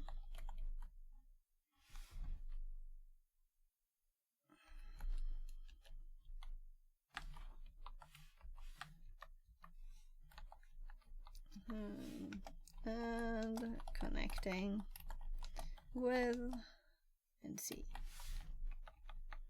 And then we will have a third one that will like monitor this, right? At this point, we have created a backdoor with one terminal. We have connected to this backdoor with another terminal. Now let's open a third, not another, I think. Use the purpose of analysis. Let's begin by using one of the 2 methods used earlier to open a new Kali terminal. Oh, we get to know it again. I don't think this is even useful if you never knew it before, because it's just making the instructions complicated, right? Am I right? So I always want to fix instructions. On your Linux terminal, please run the following command. So now we're gonna root again. So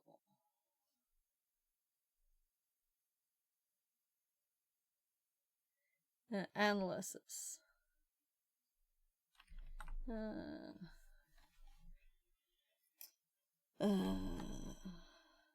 Analyze the traffic.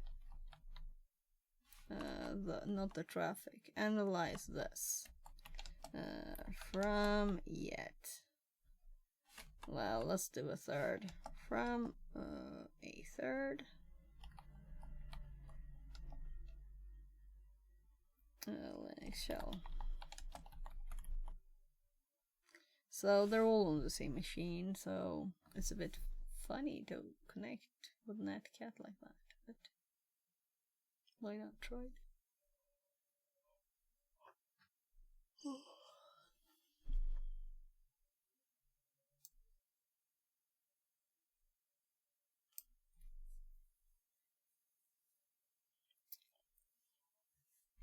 So I just have to scroll up. We didn't really get what they call it. Oh my god, my nose.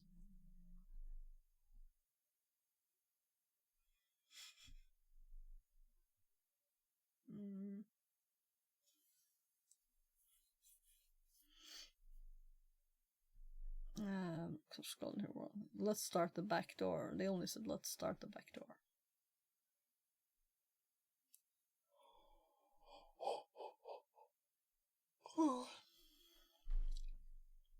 So don't like the word loop there.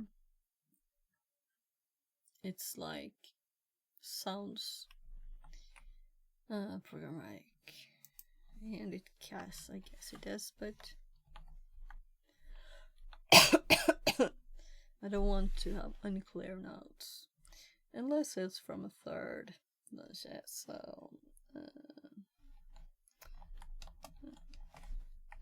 So why did I copy it? Did I copy it? No. LSOF IP.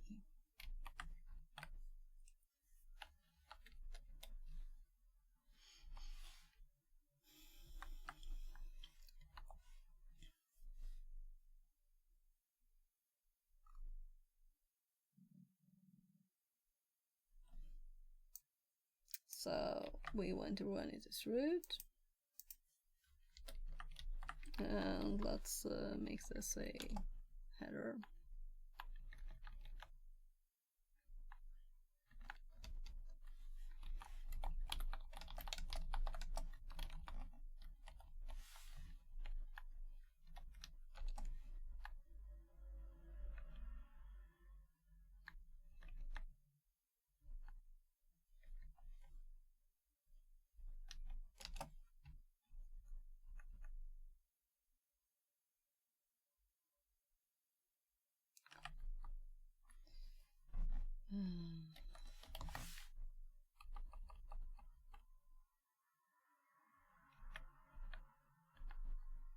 Let's just start instead.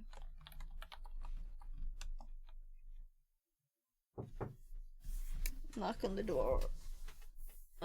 Yeah, I did switch the mic.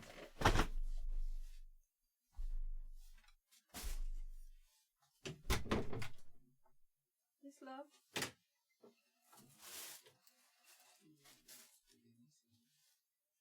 Nej, jag behöver vänta lite så. Okej. Ska du verkligen sova afton? Annars kommer det nog bli mycket senare. Hur känns det? Är du dödstrött och vill sova? Ja, men om du verkligen vill sova afton så kan jag fixa det på en gång såklart. Jag tänker mest bara att all maten på 2 timmar liksom, och så somnar du inte sen och så bara... Okej, det gör det.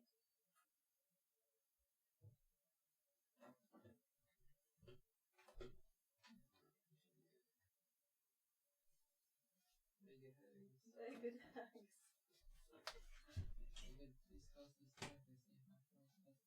Men det jag vill att den ska vara öppen.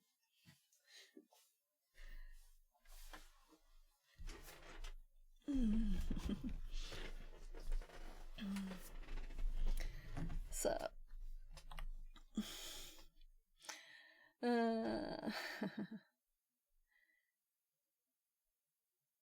Hello, Tanya.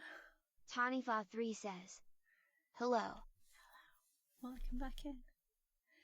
Let's start by looking at the network connection with LSOF. So I haven't used LSOF a lot, right? So it's always nice to learn the things. And we're looking at open files. Yeah, and I actually, the teacher of this course, John Strand, he's really saying good things about this, right? So better than netstat and stuff. So let's see here.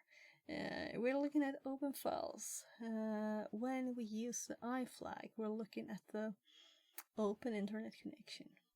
When we use the P flag, we're telling also not to try and guess what service is on the ports.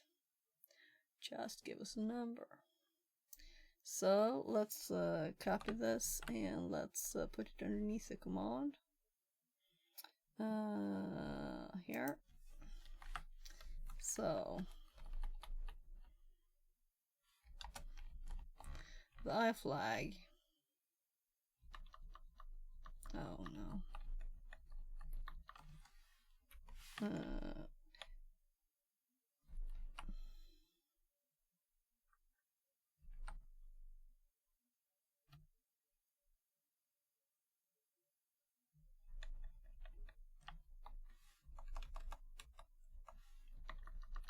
Let's not make it so complicated.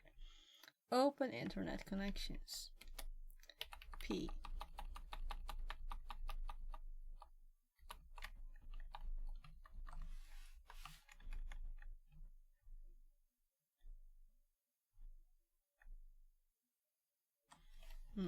Don't guess services.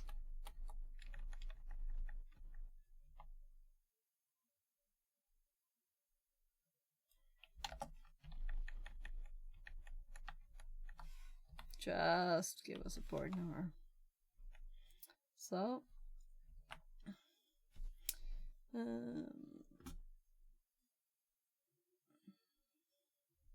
now let's dig into the netcat process ID. We can do this with the lowercase p switch. Okay.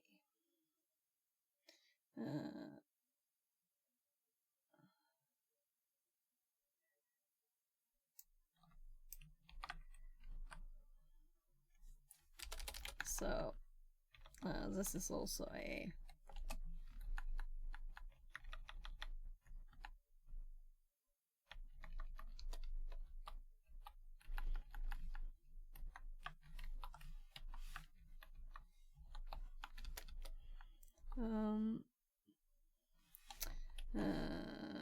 check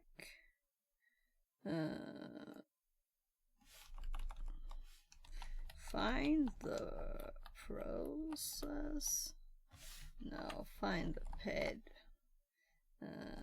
of NC and I guess public notes the process ID in case, you know. We want to run a test road.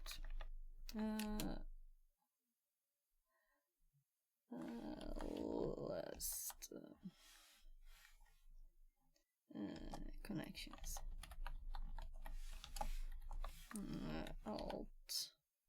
Alternative to netstat SS. Right, so we can do the process of them. I don't think those can do that. remember your pin will be different. Let's look at the full processes. We can do this with a ps command. psaux.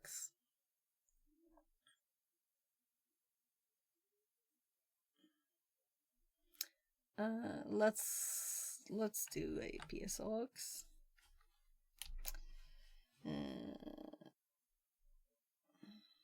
And get more info on the process. And I use colons sometimes and sometimes not. So let's be consistent, I guess. So let's actually use these and the normal psaux.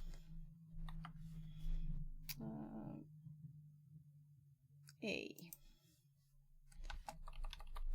All processes. U. Sorted user.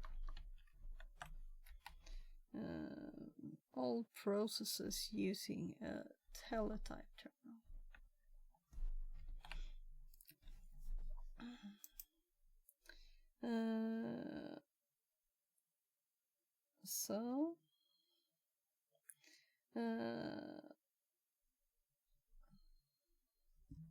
Let's change directories into the proc directory for that ped. It's a directory that does ESO.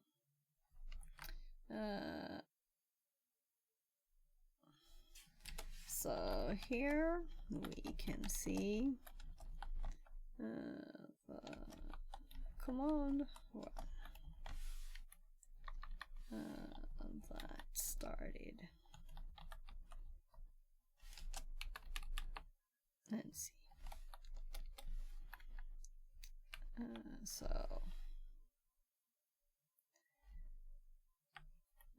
Well, dig into the process.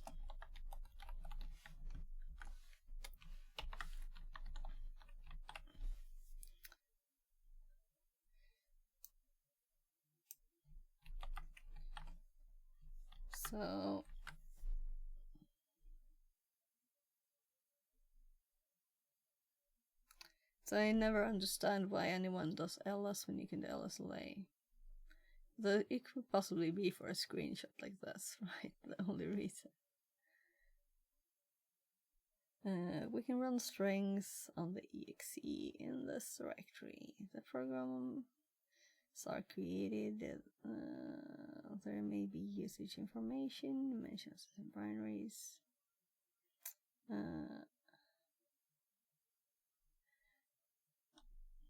So this is not a good explanation, but let's make our own. The exe file in this directory is the one being run.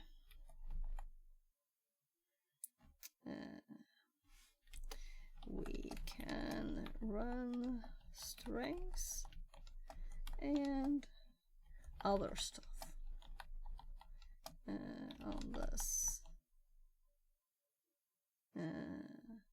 but it's what I learned from the course, right? It's smart to take a copy first if it's not a test like this, as the files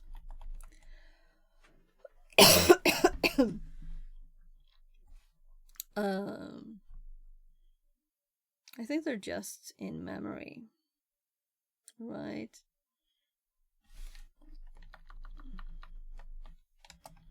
Or just in memory.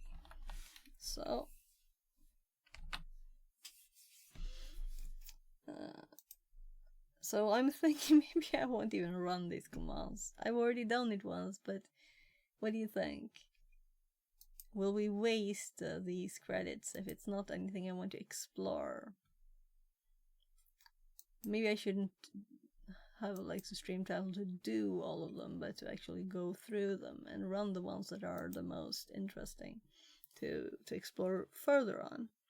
So if you can think of anything to explore further on here, because I've already done this once. We can run strings on the exe directory, and when programs are created, there may be usage information, mentions of system libraries, and possible code comments. We use this all the time to attempt to identify what exactly,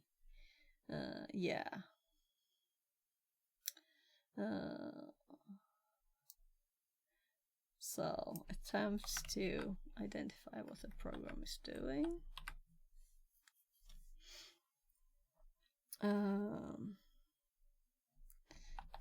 The goal is to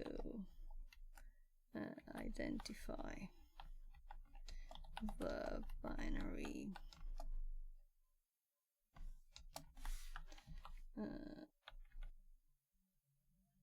how could we get ES from me trying to type A? I don't know. Obviously wasn't in the right place on the keyboard. Well, I don't know. The goal is to identify the binary and attempt to find out exactly what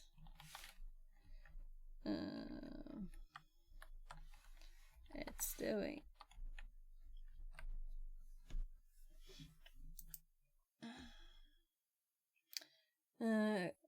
So I really like this because I've been thinking of doing this for a long time, taking time to go through these slabs, and now I have a reason to prioritize it, which is that there is now a cert right on here that we can get if we know all the things in these, hopefully. So I needed an excuse to be able to prioritize it over track me or doing other stuff. We use this all the time to, since I've already done the labs, you know, exactly a program is doing it to less. That's, in my mind, horrible. So we're not even putting this. I have it in text. If we scroll down, so the reason they use less, I think, is that on this machine, you don't have infinite length. So you need to use less on this machine. Let's put it in there. So on the cloud VM, use less to see all output, and that's what this is an example of. Because if someone is reading my notes, hopefully they know what strengths is it. Maybe it's in there somewhere in my notes too. If we scroll down, we can see the actual page information, usage information for Netcat. We pulled it directly out of memory. Yeah, exactly. So confirming my thought that this is just executable in memory. It's not actually a file anywhere. To reveal more information in the output, press enter.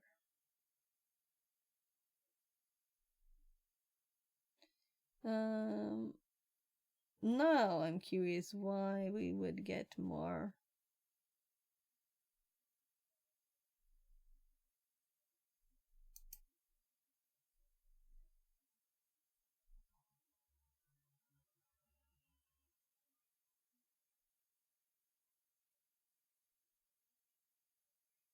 What do they mean here? We can do this. We have a quick instruction now, right? We don't have to scroll through there. Open a prompt like this thingies. We have a short instruction here.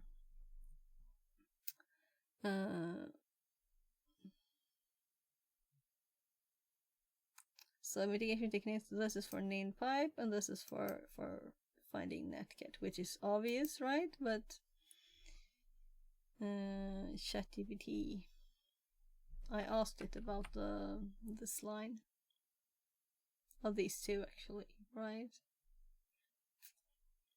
Together.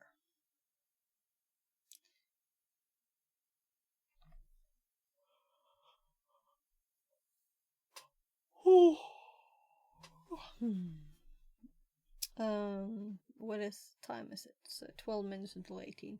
So my kid wanted me to make him spaghetti and meat sauce at 18.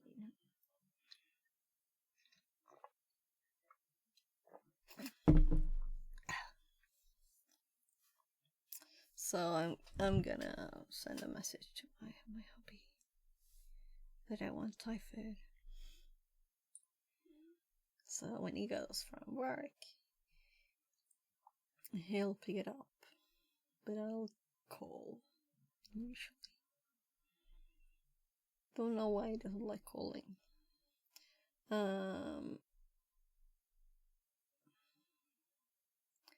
Zoom.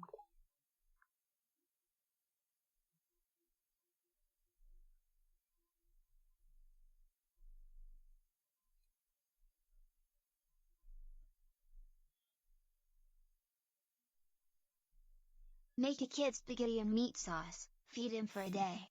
Teach him how to make spaghetti and meat sauce. Feed him for a lifetime.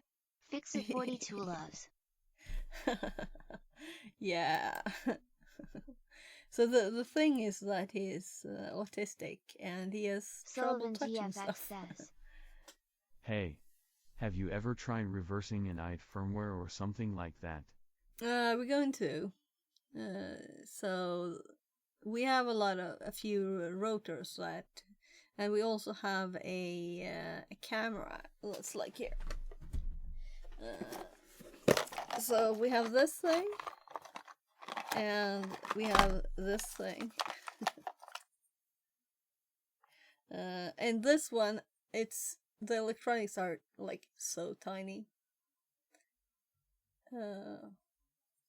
So I'm not gonna start the microscope now, but that's the plan, is that definitely we're gonna do that, but I haven't yet.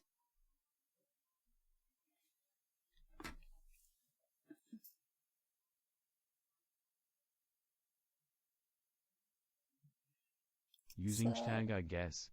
I'm really newbie and wanna try TBH. Tonyfog TBH. 3 says. Ah, lots of love then. And spaghetti and meat sauce sounds so good right now. Yeah, so he Have eats it every spaghetti day. with no more sauce. Oh, okay, but you can make that kind of quickly, right? And if you don't have like meat, you can do it with something else. I'm just gonna put a heart at the end of the message there. We Thai food today. I want it. I'm getting hungry. I think it's stupid to eat something else now when it's almost 18, right? And he'll be getting home sometime soon. Yeah, so he usually eats. He takes yogurt and like some cereal that are actually kind of whole grain rings of different kind of stuff, wheat and whatever. And that's kind of healthy, and he can do it himself. Kind of the last few months, he did more when he was younger, and we were baking gingerbread cookies and gingerbread cookies. He was in there and actually touched the dough. This is like, yay, we're having progress now. So he's doing more stuff. But I'm giving him pancakes, and then usually like either hot dogs or spaghetti and meat sauce. It's kind of like not a lot of different things that he eats. But he has started eating the pizzas from the pizza place too, but only with pineapple. That's the only thing on the pizza. So the people not liking pineapple on pizza, they can just say bye-bye. There. That's the only thing he eats. So we have written down about the slab. Let's actually go there, right? So we're going to start these VMs here. Start lab. And these machines take a few seconds to start. So there's a Kali one and a Windows one. Half the internet would disagree, smiley face, but they are wrong. Pineapple on pizza is amazing. Yeah. Pizza Yeah, time it's pizza great. him. Yeah. That was quite an obvious emote. Looks very pineapple-y. So, 130 seconds. We can talk about pineapple pizza for 130 seconds.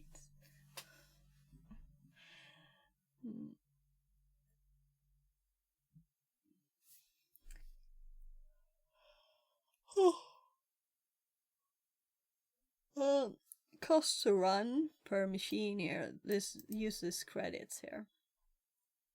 So that's why I keep stopping them. Or destroying the lab. Last pizza I had no pineapple and I was sad. Now you make me want pizza. I'm actually allergic to pineapple though, so... but I think when it's like cooked, if it's good enough, I can eat it probably. Was my fault though, I could have added it.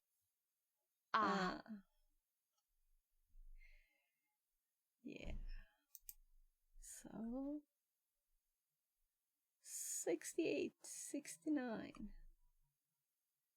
So we have the IP addresses here, so we don't have to look them up in the machines. So I have not managed to copy paste into these machines though, but most things are in the history. So we're just going to actually use the Kali Linux VM through the Windows VM, I think. So this will be an SSH, no graphical stuff, and this is an RDP. So if we connect to this one, I wonder if we can open several SSH windows. We could have just closed this one. We'll see.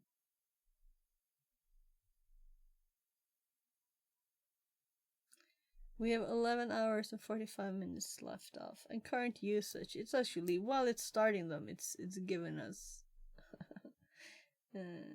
making us pay for them.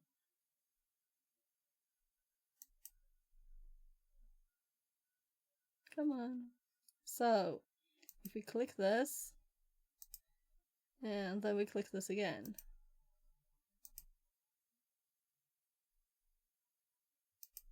Yeah, we can close the other one. I'm gonna destroy the Windows one, because I don't see any reason to use it, right? What we want, we want 3 prompts. So we're going to sudo dash in this one, and in this one, and then we're going to, this is the one we're going to connect from. So this will be the server where we put the backdoor. This will be the client machine we connect with, and this will be the one where we analyze stuff, the process and the executable. So let's go here. We're going to do mknod backpipe p. I didn't search the mknod command. That's not how I made pipes, but as you can see, it's in the history, right?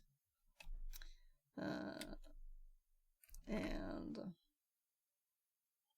if we do a slash here, I'm kind of thinking, oops, I didn't want to paste. Yeah, so it's not very hard to type the commands, even though I can't copy paste. So there it is started. So then we're going to connect with netcat, with our IP, of course, right? So we're going to check the IP address. This 213, 175. So just because then I can tab here if I can't remember it. What do you think? Will I remember it?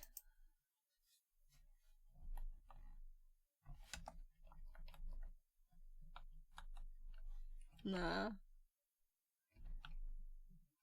I didn't remember it.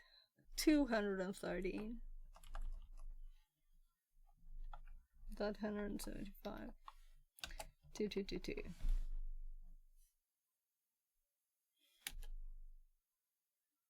So I often have to type it several times to remember it. yeah. I don't know if we're there. Let's do like Alice. Yeah.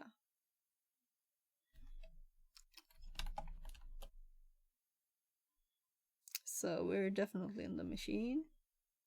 Except my first StarCraft CD key. For some reason I remember that despite typing it only once. True story. Ooh. Oh, is it cool? Do you know what my registration number for my my trailer thingy for the car is? It is num123. Don't ask me what the registration for my car is, though. I kind of have a clue, but I keep forgetting it. It's not the same as that one. Nice. It must be the one of the coolest registrations that like to remember, easy to remember ones. That are not like custom. So yeah, I want to go here. Let's see, what did they want us to do? Nothing more on this one. It's just for having a connection open, right? Yeah, so I do want to do can we do like history? Let's do ls. Let's do can we do psox here? Yeah. So can we do sudo l? So we don't know who we are yet, right? All we're root, but we didn't know that because we didn't check our ID. We could also do, of course, all my stuff, right? We're root here. This is our backdoor. But there was no history.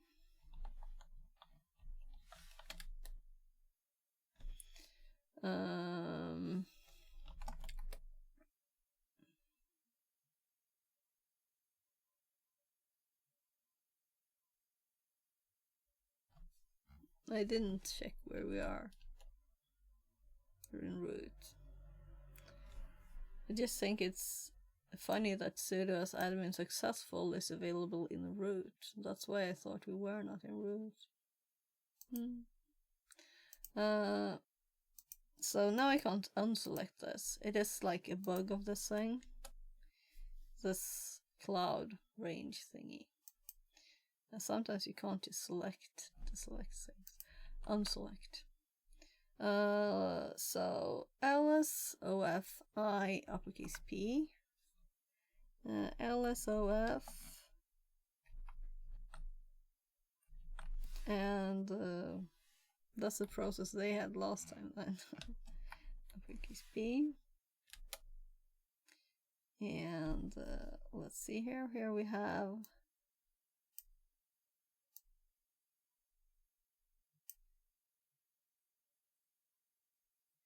yes, we have two.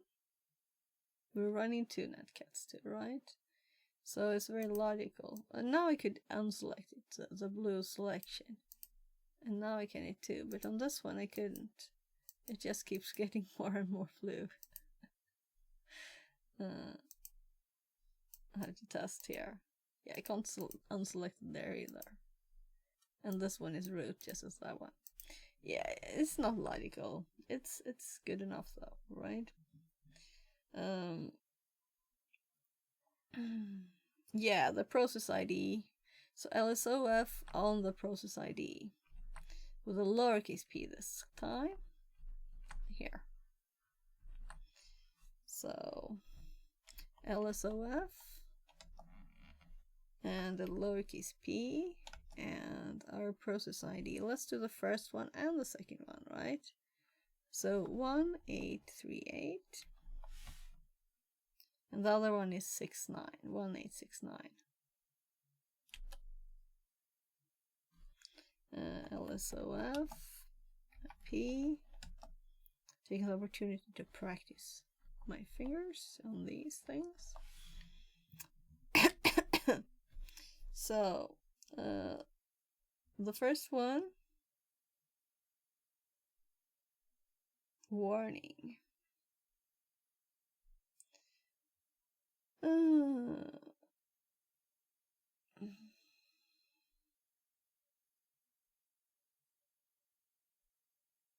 So I'm looking at the difference between them.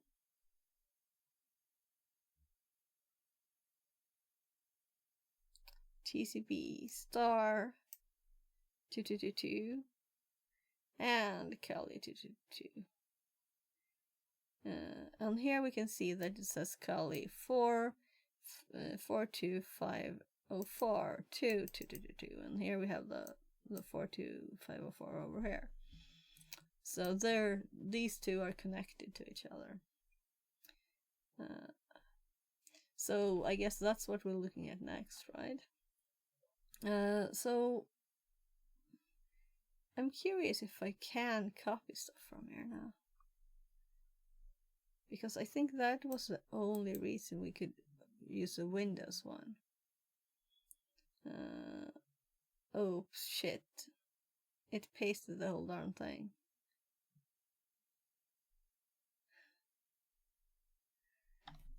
So it pasted it. Not on purpose, that. Sorry for the bright light. Yeah, so we could copy. When we can select, we can also copy. So let's clear this thing. So we have a fresh, not a million lines. And let's do PSOX.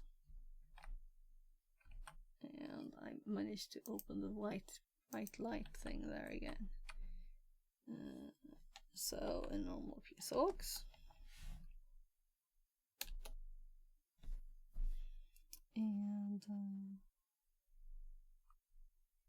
this will fit within its buffer, right?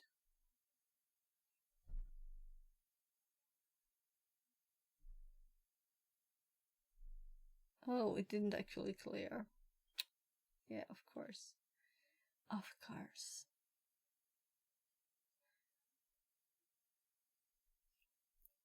So if I copy this again.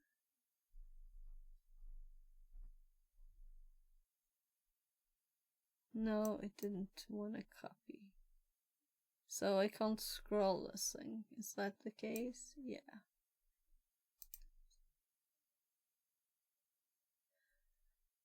I did just do that though, didn't I?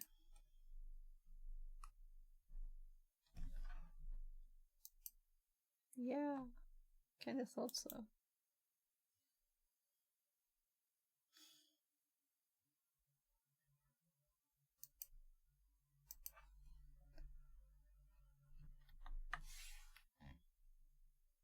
So I did right click there. It pasted it all again. So I'm actually gonna take the opportunity to get a new one.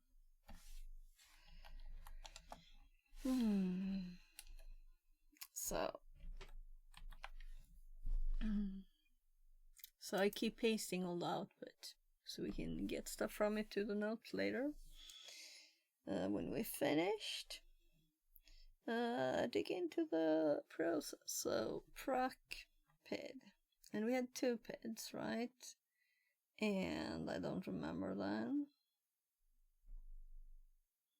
So let's practice LSOF IP again.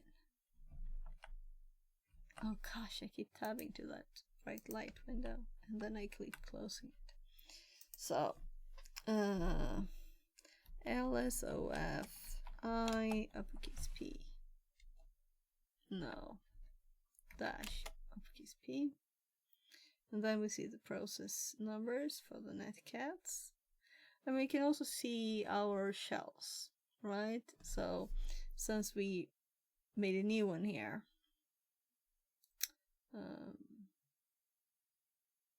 and obviously here we go from Kali to root. And now we have the old case there that the others have that we can paint with the blue. Interesting. Yeah, so we were going to go into proc and proc 1838. And let's look here. So here we have the exe. We can actually see if we LSLA here. Oh, it actually removed the blue now. USR bin and C here. So exe is just a link. It's not actually in memory.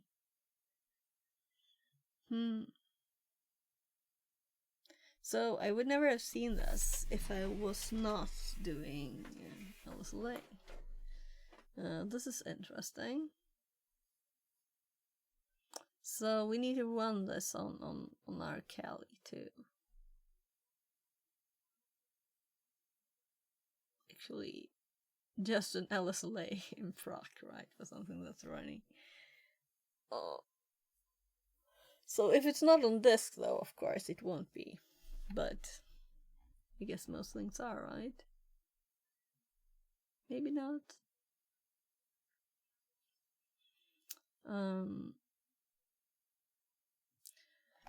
So their suggestion was to do strings on the exe to less, exactly that. And then to go down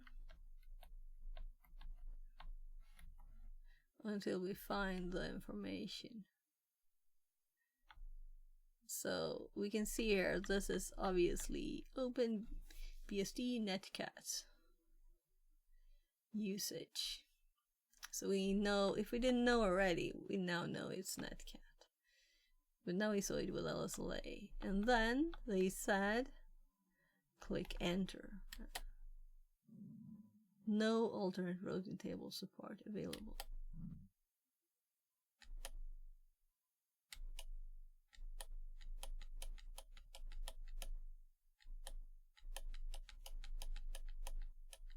So the enter thing, it seems interesting, but what's it supposed to do? That's why we started the lab, really, right? Isn't it? So let's just quit that. So we're done with the lab, and I'm thinking it's time to make that spaghetti and meat sauce. But let's actually do the P. So if we go back to root and we just look at this directory here, we can see the P here. This is what I wanted to show before. The back pipe is a pipe, so it has a P instead of a D or an L for the link. Says. New follower CD Squaw FG. Less than 3.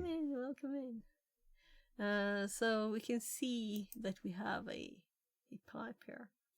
Now I'm curious about find commands to find pipes.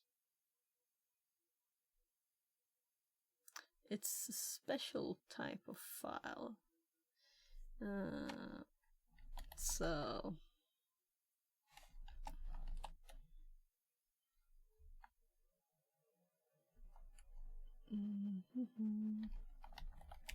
do we have to man it? No.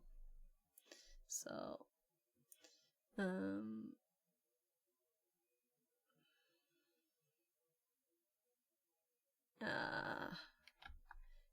I'm sorry. Is there anything about a pipe in there? No. So then read it all and there's nothing, right? We can Google instead. So I'm going to stop this lab because it costs credits. And let's close.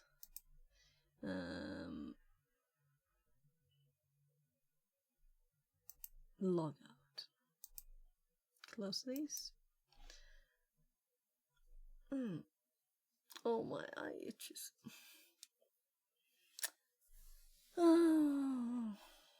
So, we're gonna continue with more of them, but we're done with this one, and we really dug into most things. What I didn't dig into is the mknod command, and I have this kind of thing here. That's kind of nice for checking out Linux stuff. See if it has mknod there. Make block or character special files. So, create a FIFO character special file or block special file with a specified name. Mode. Set the mode of created files to mode, which is symbolic as chmod. And uses -bits and mask. So P for FIFO, B for block special file, C for character special file. So I'm very curious now about the other types here.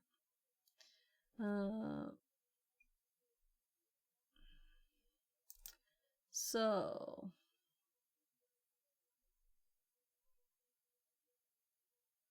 unlike the phrase special file type, special files technical meaning can be generated to receive data. It usually corresponds to a physical piece of hardware, printer disk.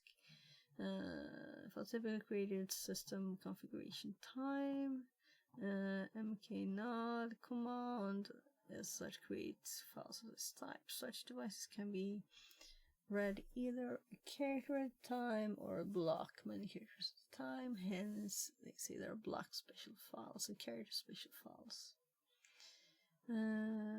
I played the organ when I went to modern school. That I do. So, what does this have to do with it? They're just putting quotes here randomly. Yeah, so make FIFO, that's what I have been using before, not mknod. So what's the difference? So, let's compare. FIFO, a special character file, block file. Make FIFO's name pipes. So this is specific, so we don't have to like set an option, so it's shorter to type. But there must be a reason why the other one is used. Special file types that permits independent process communicate. One process uses FIFO for writing, another for reading, after which data can flow as the usual anonymous pipe in shells or elsewhere. Yeah, so it's just a pipe with a file name. Yeah, so I'm curious about two things. So let's ChatGPT. So we're going to ask what's the difference between well, we kind of know that already, so we don't ask that. Why would someone use mknod to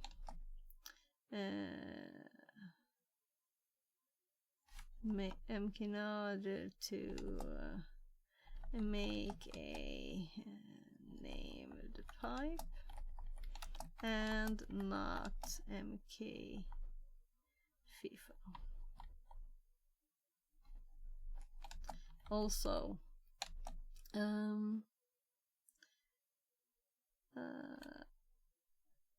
in which cases are named pipe files removed? There. Using name cannot carry name pipe instead of MKFIFO is rare but possible. The main reason would be compatibility with older systems where MKFIFO is unavailable, or for scripting consistently when creating different types of special files in one step. So it's just an old command, and that's why it's used in the course, because it's people who's been doing this for a long time, I guess. No, but I mean, it's I was looking for something more. There's really no reason then. It's more compatible. Preferred method cause it's dedicated to creating name pipes and has clear interface. Name pipe files are removed when explicitly deleting them, when the file system is unmounted, or if they reside in a temporary file system like TMP as the system reboots. Unlike anonymous pipes, name pipes persist in the file system until manually removed, meaning a restart is not doing it. Is it unmounted then? So it won't be removed at reboot. Are the disk, well, we can do that, not unmounted then. And remember, this is ChatGPT, so it might be wrong. Disks are typically unmounted at reboot, but name pipes persist unless they are in a volatile file system. So what it said wasn't really accurate. If a name pipe is created on a persistent file system, it will remain after boot, just for regular files. So that was good to know. Yeah, I'll go and fix his food, which is 20 minutes late now. Do we have anything to TTS or anything? We can do the next lab. We can TTS the next lab. Oh, how big is it? Hey gubben! Hur är läget? Jo, det är bra. Jag är sugen på thaimat.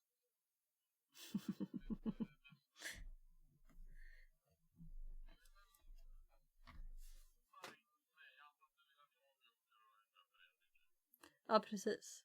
Jag tänker att jag får beställa som vanligt hos dig. Hur lång tid har du kvar dit och så? Jag har redan snackat med honom förut. Vi pratade om det och sen tänkte jag också ta honom till mamma imorgon och äta pizza, så det känns liksom dumt att ha honom och äta pizza 2 dagar i rad. Ja, jag tänker lite varannan liksom, att man kan köra pizza och sen time-out, pizza time-out. Eller kanske andra saker också.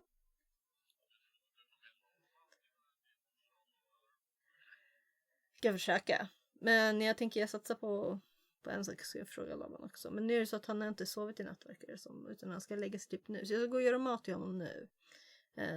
Så du ringde precis när jag var på väg ner.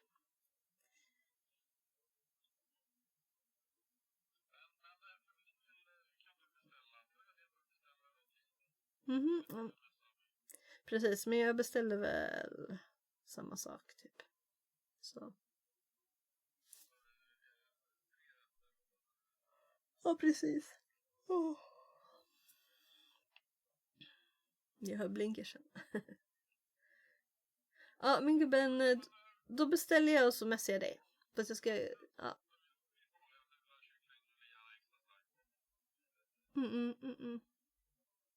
Ja, precis. Okej, men ska jag vänta några minuter då?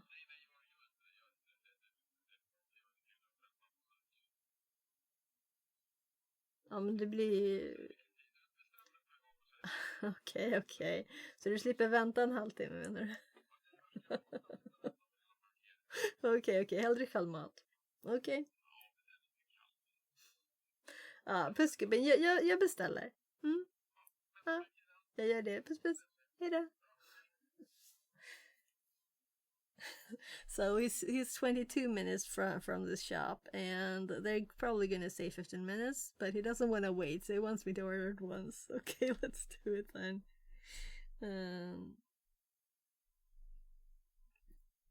So I'm like, where is it? There. I'm getting typhus.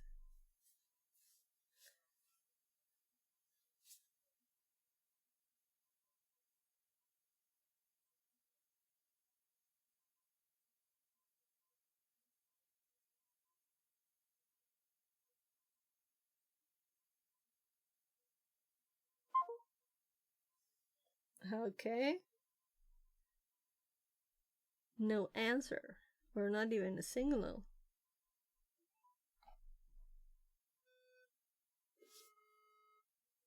This time.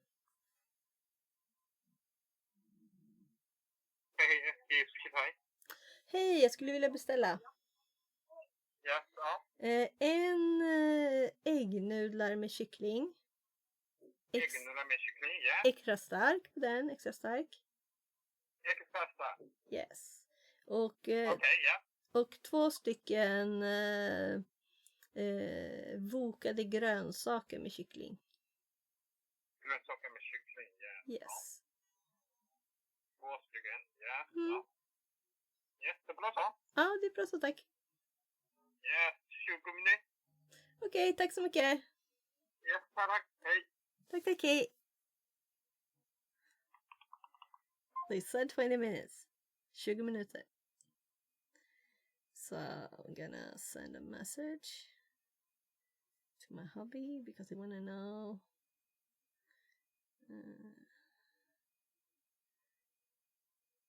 20 minuter. I have to send him a smile too for that because he...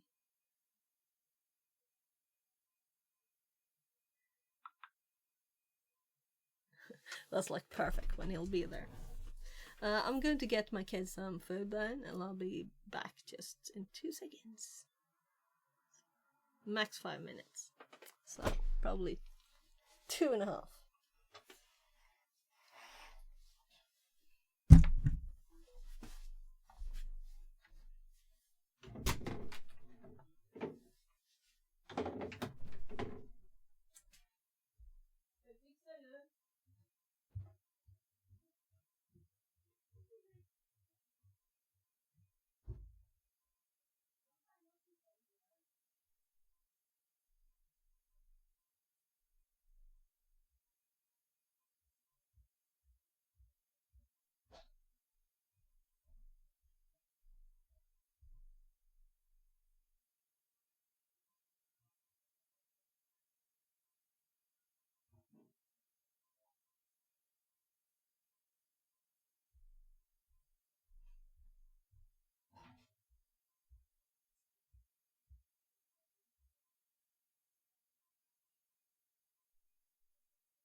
So we've done one. But I like going through them carefully, right? So we got all the information that we could about this one. I can't imagine there being anything we missed. Especially when looking at this. And I should remember MK Nod. There's one more thing. So,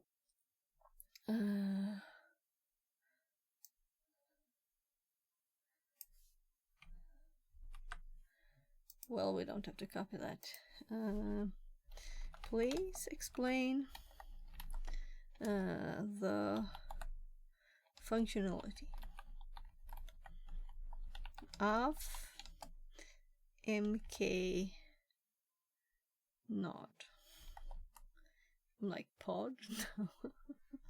MK Nod other than making FIFOs.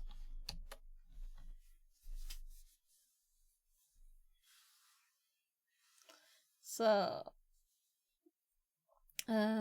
is used to create special files, including character devices, dev null and dev tty. Oh, they're created with mknode. Used for byte-oriented I/O with devices like serial ports, block devices, SDA hard drives, loop 0 that I don't know. Used for buffered I/O with storing devices. Named pipes, so I told it not to do that. Unix domain sockets. Historically, the socket and bind are now used instead, and this was not in the help. To function properly, device files usually require the correct major and minor numbers, which map them to kernel drivers. Okay.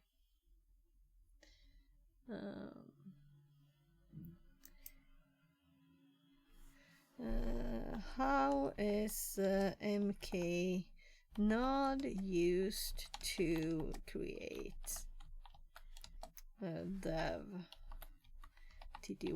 Let's see if it says it doesn't, or if it says this is how. So we had the problem the other day, we didn't have tty. That's why I'm curious extra. To create the DDI with mknode, you need to specify the correct file type, major number, and minor number. Refers to the TTY subsystem. Minor number 0 represents the calling processes controlling terminal. Normally, dev DTY is created automatically by udev. So manually creating it is rarely needed unless you're working in a minimal or embedded system. I was on a limited shell the other day where with no TTY it seemed.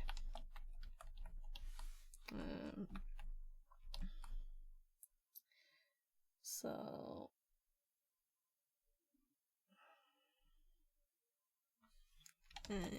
could this be used in this situation?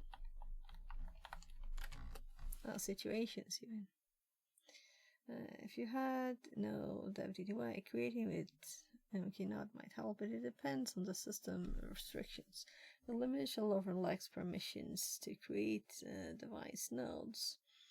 And if it's missing, the kernel might not allow interactions. Yes, I'm kind of thinking we wouldn't have had permissions. I'm just curious to research this a little bit more. The PTS. Yeah, so those I think were what didn't exist, right? We're running a different shell. Yeah. So we couldn't even use keys suddenly. Yeah, I'm done. So we know what, next time we hear MK nod, we know more, right? So hard drives and stuff for making null and TTY. So interesting. Hopefully it's correct too. You never know. So let's hop to the next one, which is memory analysis volatility. So this one we could have done locally, right? So I should think next time before I actually use their machines to do it, because we could have just done it on Kali with no expense to pay. And I know that volatility I'd like to have installed. I don't think I do. This looks interesting. So, memory analysis, and it says also volatility here, right? It doesn't say here though. So we're going to make a new file here and call it to memory analysis and volatility. So in this lab, we'll be looking at a memory dump of a compromised system. To do this, we need to decompress it and use volatility to examine the network connections and process information from, I'm assuming, or for the, okay, for the malware. You're trying to get info on the malware. Please keep in mind that we're using a free tool for this lab. While volatility is great, it has some limitations. Specifically in the area of network PEDs. While we use volatility, the same concepts can also be applied to any commercial tools you may be using in your environment. So I've seen Christy use volatility, right?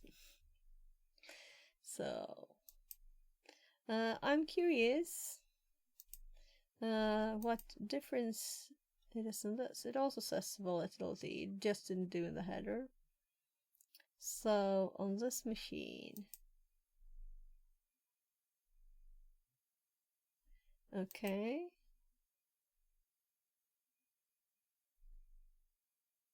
so we have these things, right? So if it's the same files, we could probably do stuff locally.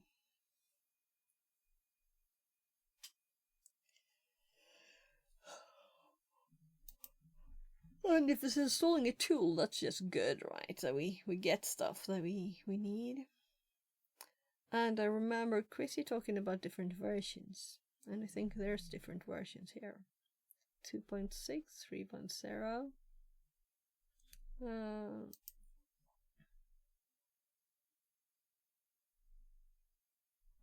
3.1 in here. So we're probably better off doing the modern one, I guess, because they upgraded for a reason, right? Please note this. Memory dump was created from VMware snapshot feature. There are multiple tools like WinPMem and FTK Imager that can also create memory dumps. I feel like I've read this before. So let's not just hop over this information, right? Let's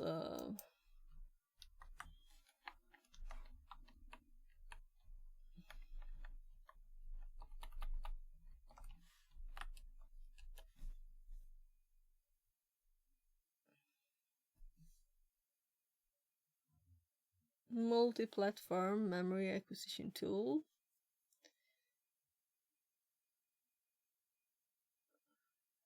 official site.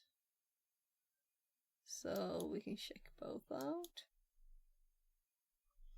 And let's search for the other one. Forensic data imaging and preview solution.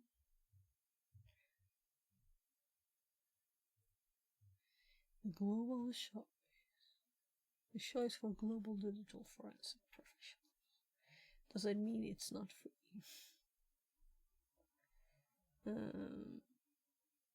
FTK image informer.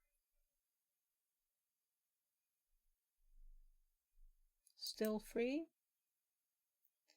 It's a free data preview. So, same site.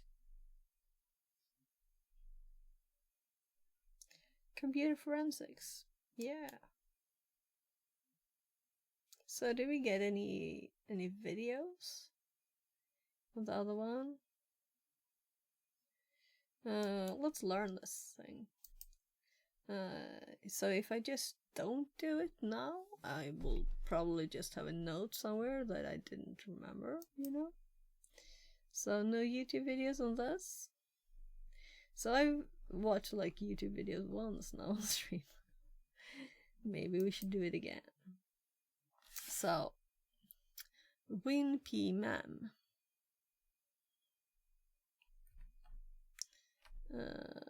So this is actually not for this header, I guess. I do have... Don't I have forensics? Yeah, look, we have forensics. It's just like kinda empty. So we have this and WinPMem.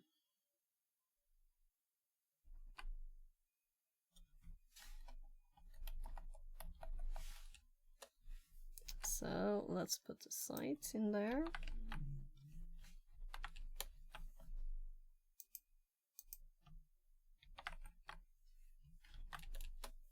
Let's see if we see some image or something. Read the docs, download the release. So it's just a simple, like a GitHub page here, right? This is the documentation. We currently release simple imager, can only write raw images. Simple run it with, okay. Name of the file. So it sounds very easy. To make raw image. Make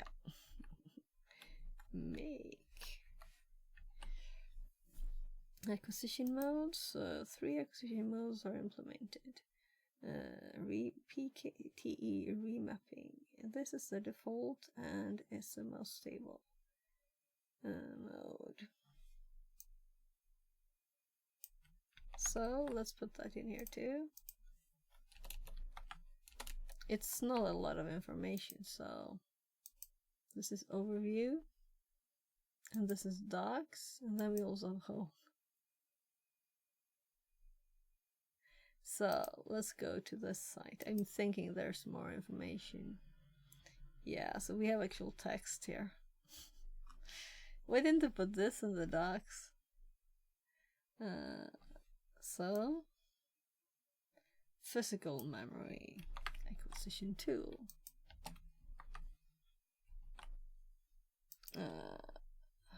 WinPMem has been the default open source memory acquisition driver for Windows for a long time.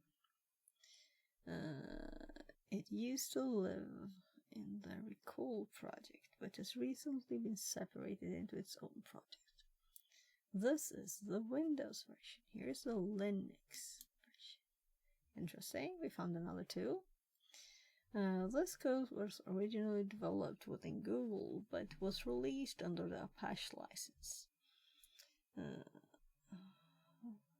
Physical memory acquisition tool with the following features: open source, support Windows versions. XP can too. Who runs XP? Does someone run XP? 3 independent reading methods, with 2 methods to create a complete memory dump. One method should always work, even when faced with kernel mode rootkits. Raw memory dump image support. A read device interface is used instead of writing the image from the kernel, like some other imagers. This allows us to have complex user imager copy across network. Files in this directory, including sources, binaries, license, how to use 2 executables, x86 and x64. The mini in the binary name. Oh, it says mini.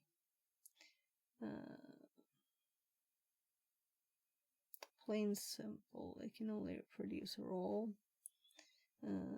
In the past, we released image-based. Is yet to be updated. Okay. So if you need a FF4, which I don't know, there's no one needs it because no one asked for it, because they say ask for it. Python acquisition tool. Python program is currently under construction, but works as a demonstration for how we can use the imager from Python. Interesting.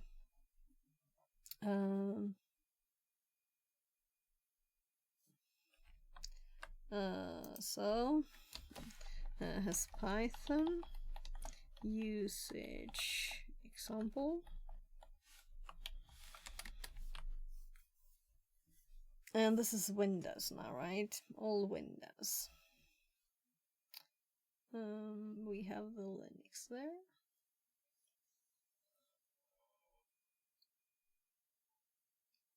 Oh. This program is easy to use for incident response, as it requires no other dependencies than the executable itself. The program will load the correct driver automatically and is self-contained. Examples. Write a raw image to FISMemRaw.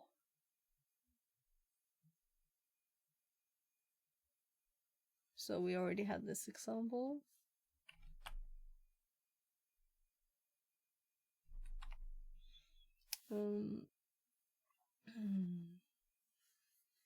Default method of acquisition invokes the print short manual. Okay, so if we run it, we get some info.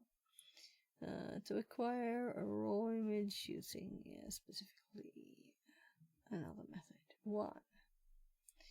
Okay. Maybe we should add that too. This itches in my ear.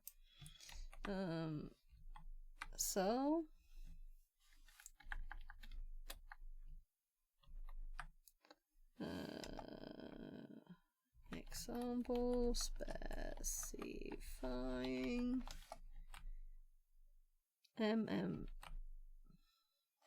which is what is called to here, method. So limitations. Reading from physical memory will fail. Physical address larger than half the maximum value of uint64 is specified. Giant physical memory. Seriously. This sounds highly unlikely. So, if we remove megs, gigs, terabyte.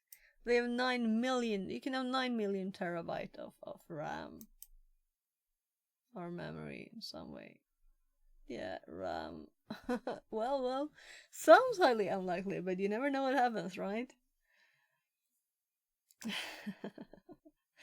So I might laugh now, but in 2 years, then we have it. Experimental write support. The WinPMM source code supports writing to memory as well as reading. This capability is great learning tool since many rootkit hiding techniques can be emulated by writing to memory directly. Now, this functionality should be used with extreme caution. Since it's a rather dangerous capability, the signed binary drivers have write support disabled. You can rebuild the drivers to produce test signed binaries. You can yeah. So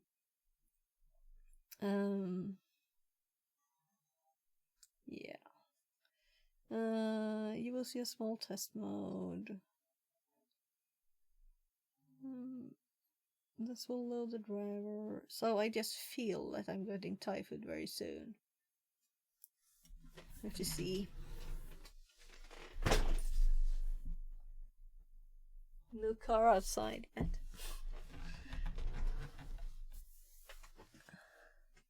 I think it was my tummy that's told me to check, right?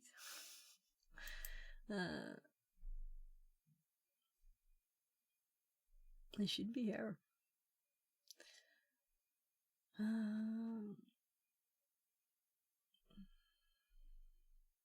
So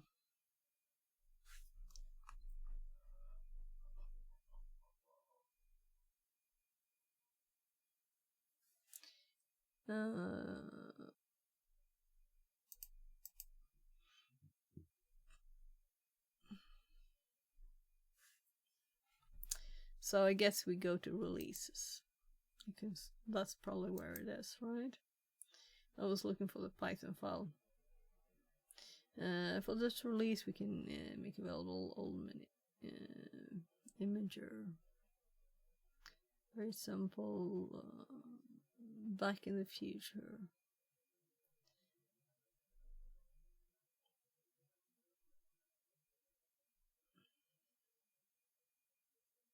So, what about the Python thingy it talked about? These are exes and source code.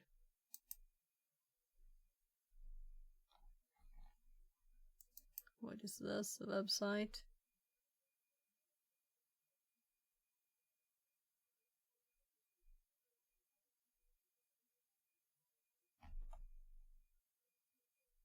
Come on. So I clicked backspace. Nothing happened. Oh, this is a web page. No backspace action.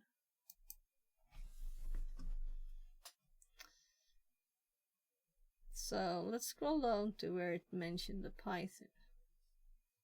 Python acquisition tool. Currently under construction, but okay. Is it in here then?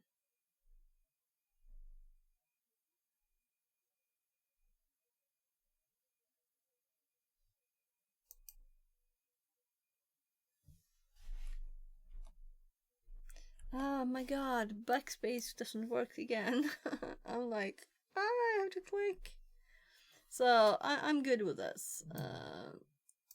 We know more about it than we knew, lots more. Then we have the Linux version. And it looks very similar. So I'm just quick skimming now. I'm not going to read everything. Loud.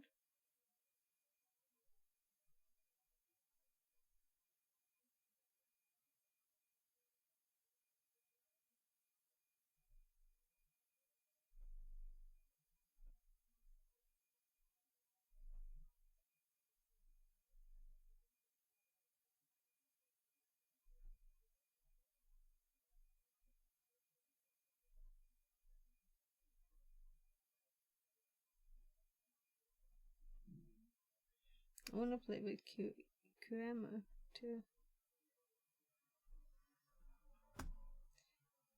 I had some problems before. So, no, nothing. It's just, I'm thinking this is not finished, right?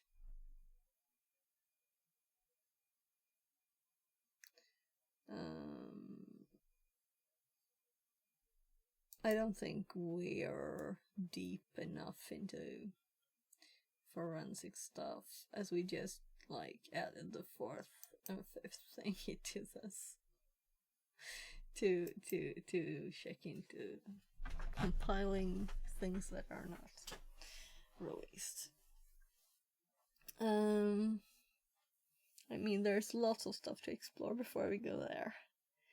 Create forensic images with extra FTK imager. Free download. Watch the video. Watch the video. So, show me the video. Oops.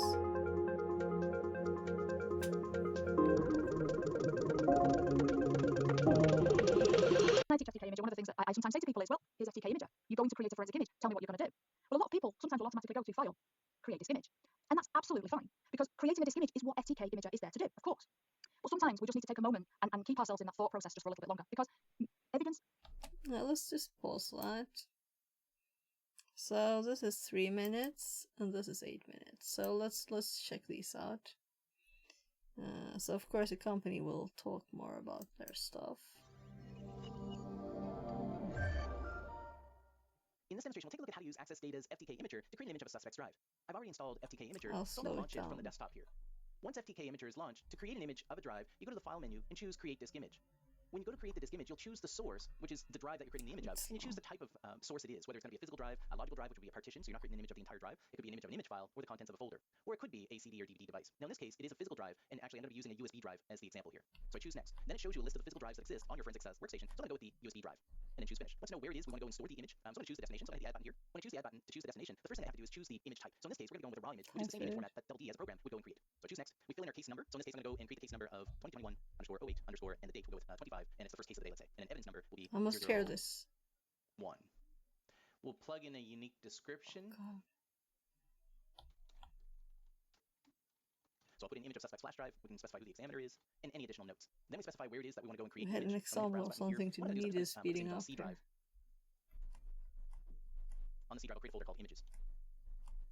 Yeah, create a folder. USB drive. And then we'll finish. So once you go in and add in the target for where it is that you're going to create an image of the physical disk to, then you can go and start creating the image. Now, depending on the size of the image, this may take a little bit of time. You can see the progress bar is kind of starting to increase here. In this example, I went with this flash drive because it is only I believe a 1 gig drive, so it shouldn't take too long. In this demonstration, you saw how to create an image of a physical drive. Seriously, was that a whole video? Most of it was just making a directory. Oh gosh.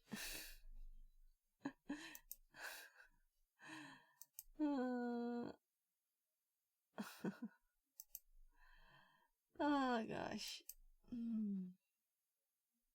I just recently added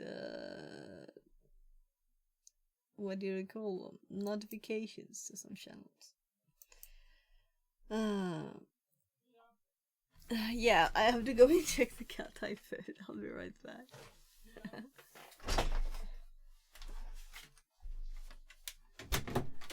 Jag är på vägen där.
Det är inte alls samma sak. Ja, men det är mindre och mindre. They're giving us much less food. I'm actually... Vad har det varit förut i alla fall? Ja, det är jättemycket. Jag sådär igen.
my food.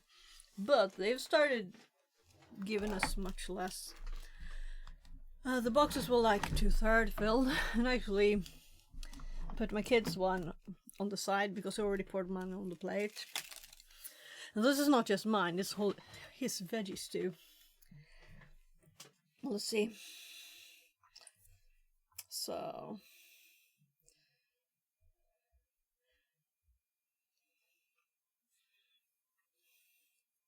So this is how filled the box was. I don't know if you can see. I know moving it closer won't help, so it's like less than 2/3 when I turn it on the side. And they're usually like filled to the top, so it's very disappointing when they're not doing that anymore. It's not like I'm not gonna get full, but this is usually 3 meals for me, you know?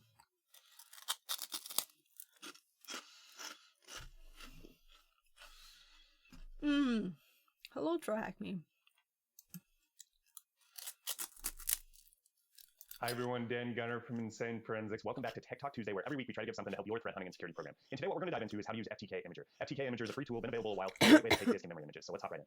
So FTK Imager, formerly it was owned by Access Data, Xterra bought Access Data, so now you get FTK Imager from the Xterra website. But like I said, it's a free download. You do have to provide your contact details, but it's a great tool for doing disk images and memory images on Windows and on other platforms. The version we're talking about today is going to be the Windows version, but it is available for other platforms. What it's capable of doing is doing various types of disk images, everything from physical images where you're doing it byte by byte, to logical where you're capturing everything you can see kind of as a user, files and folders and all that, down to imaging CDs and DVDs. It also can capture memory and page files, so if you're doing memory analysis, one way of capturing memory to use in volatility or another free tool, FTK is one great option for that. You can also mount image files, so if you take that image before and you need to analyze it, you can use FTK Imager to mount that drive. FTK does also work through things like write blockers through other tools, so very powerful tool, and again, it comes at a great price of free. So so we're going to talk about how to capture disk and memory images today. We're going to walk through kind of the steps to do both. It's pretty straightforward, but we wanted to provide commentary along the way. So if you're doing this, definitely follow along, pause it as you go. And if you have questions, drop them below and we'll try to answer them. So first, FTK Imager does need to be installed. To do this, you're going to need admin access, but install FTK Imager and then you should be able to open it up. For today's talk, we're going to be interested in 2 features under the file menu, mainly create disk image and capture memory. Again, these are the 2 features we're talking about.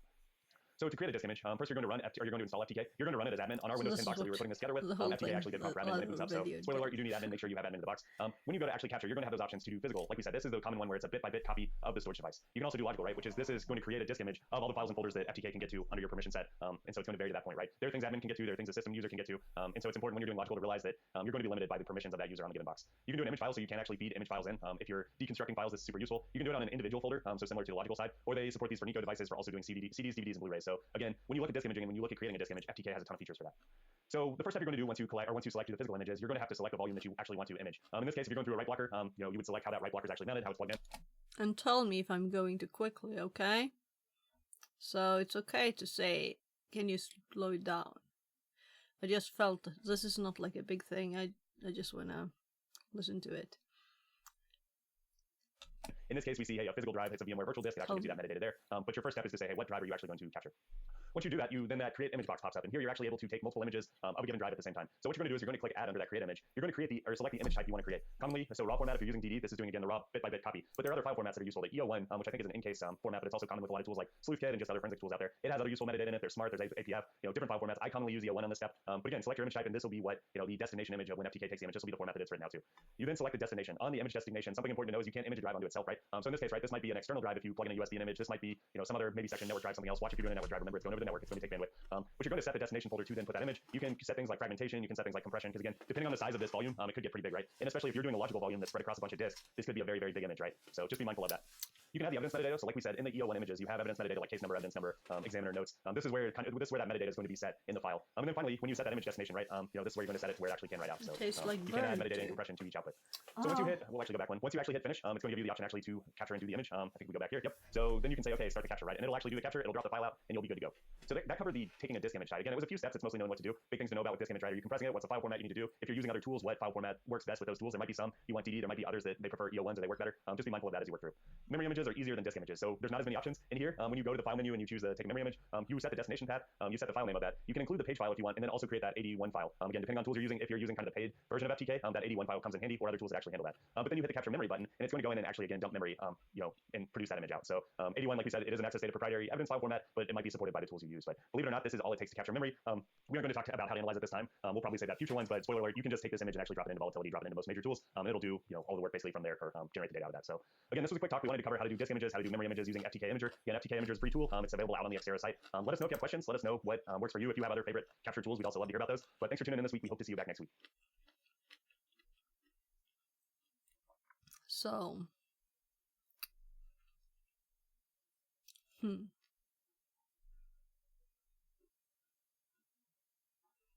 two comments and 4.3k views. I'm surprised. But maybe it's people like me that's like just checking out forensic stuff and don't really know anything to ask.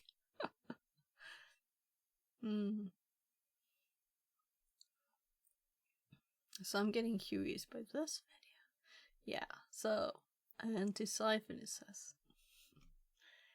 So we found this in the Antisyphon lab notes here. So we're checking out what this says before we do the lab.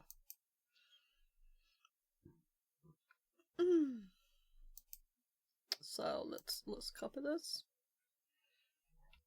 And it seems to be free, even though it looks like a more like pro thingy.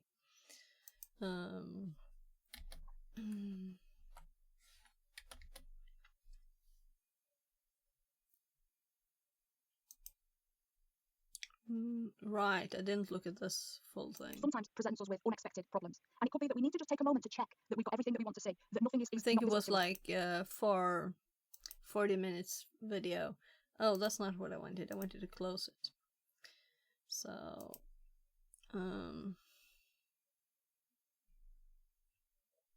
pretty images.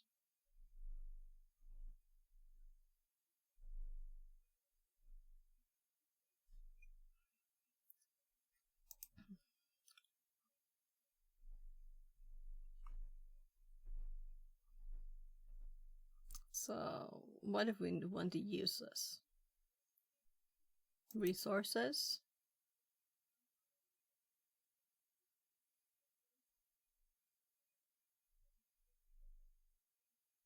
I'm going for downloads here, right? Get a demo. Is that it? No, that's like a physical demo, not a demo of a program. Or like, not physical. Download. No, why? I did click. There's food in the way here. Download. Downloads. Category. So here it is. Lab.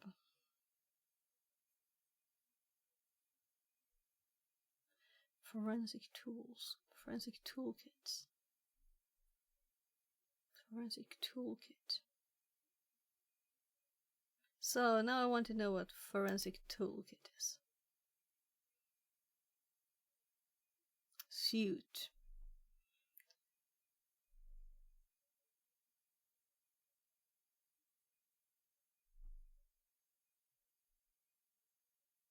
Windows.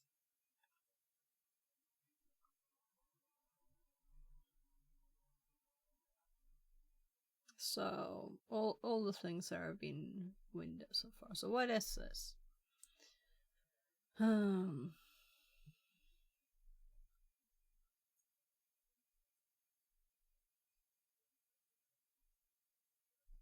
So what happens if I click here? It's an ISO.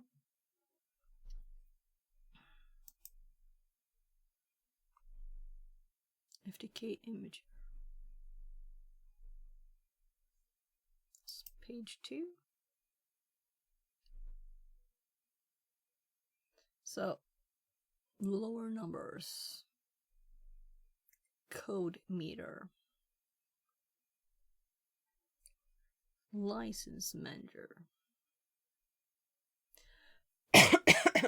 You know, I'm assuming that you might download some things and they don't work because you need licenses.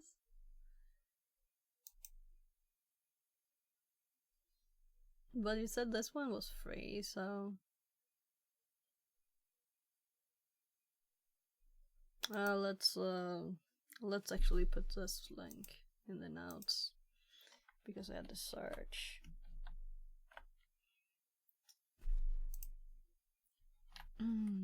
Yeah, I think we're done. We're done with that for now.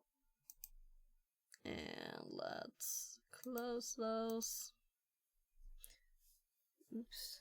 So I need to eat some food before it's getting cold. I couldn't hear when I was chewing.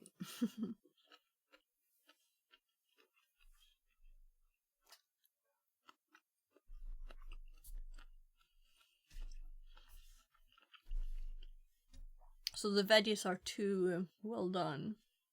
Nothing crispy.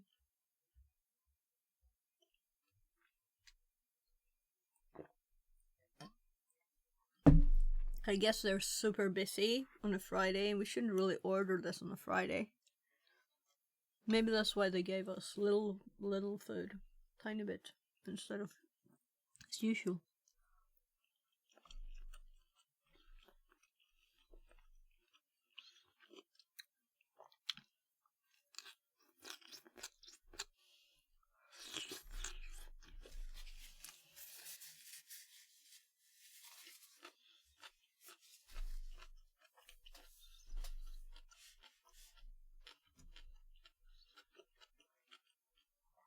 All the veggies are too soft.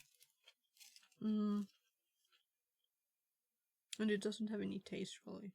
Whatever. You can have more spices on them, I guess. Just disappointing. So, let's make a file. We already did one. We just went up there. So,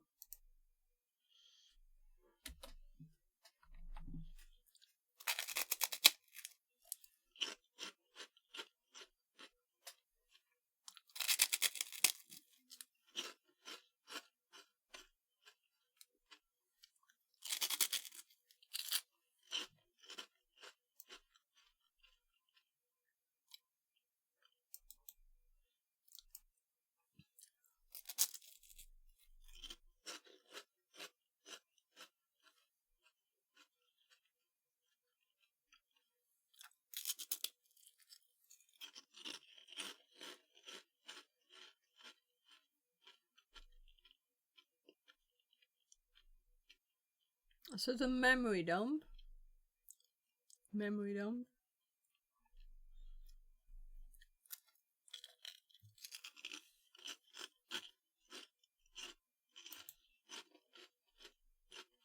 I already copied it, but my copying is a bit broken.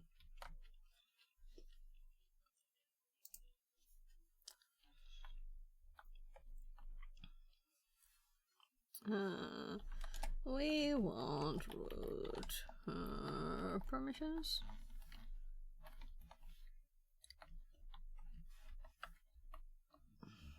So I like the pretty colors. It's worth 2 extra lines.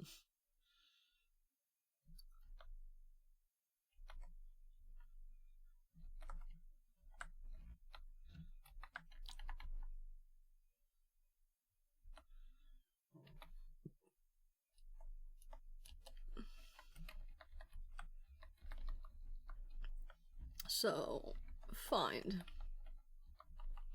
pages in memory that have read, write, and execute privileges.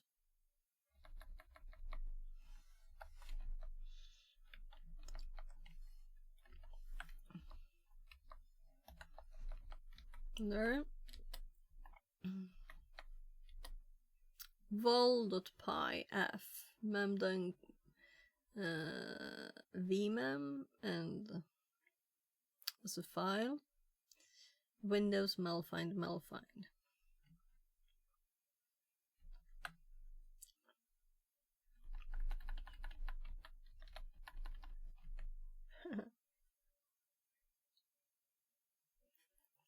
Weddy stuck between my teeth.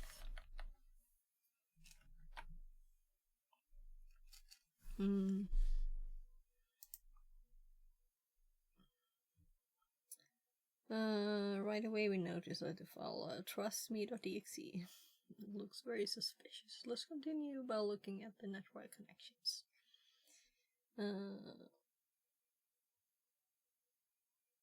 So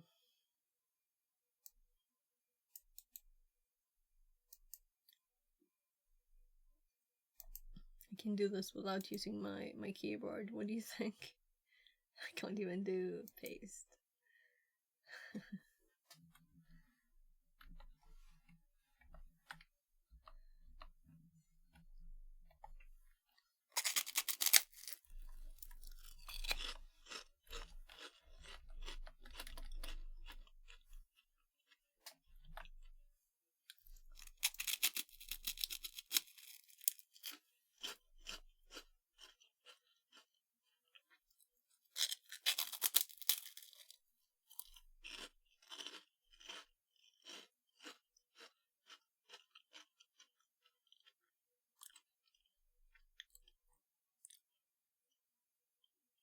We know it's compromised because it's a lab, but any time a suspect computer has another open connection to an internal system, it is without question a cause of concern.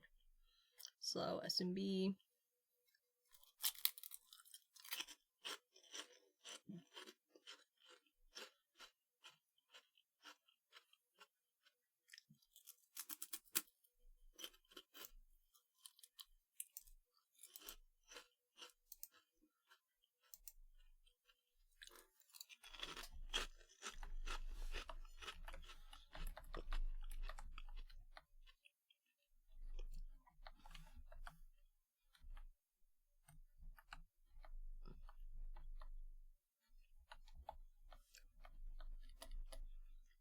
PS list.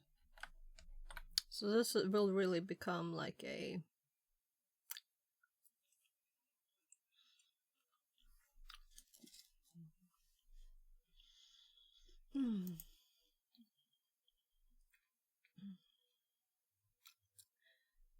I need to know more about volatility. Let's take the opportunity while I'm eating. Though I can't really hear right.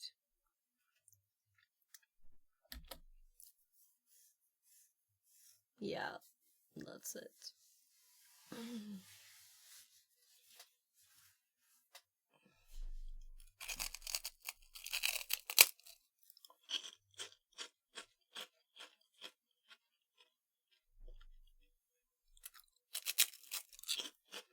About 603.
Yeah, it's something that costs money.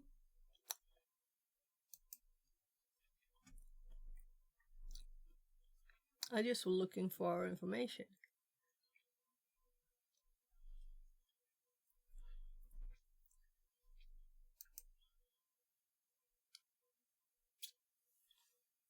"2007.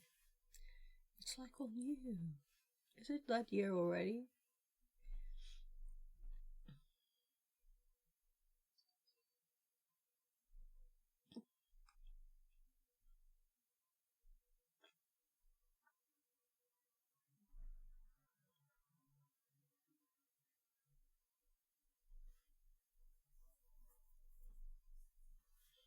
So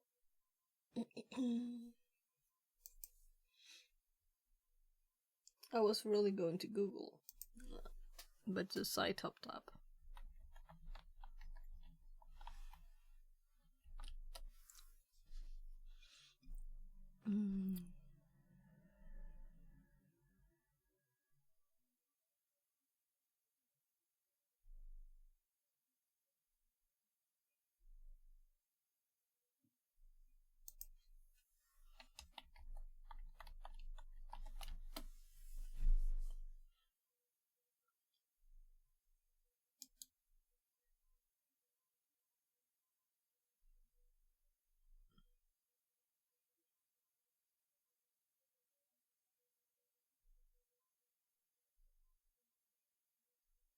Veronis.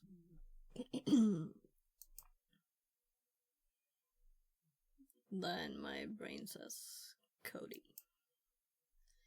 Let's see.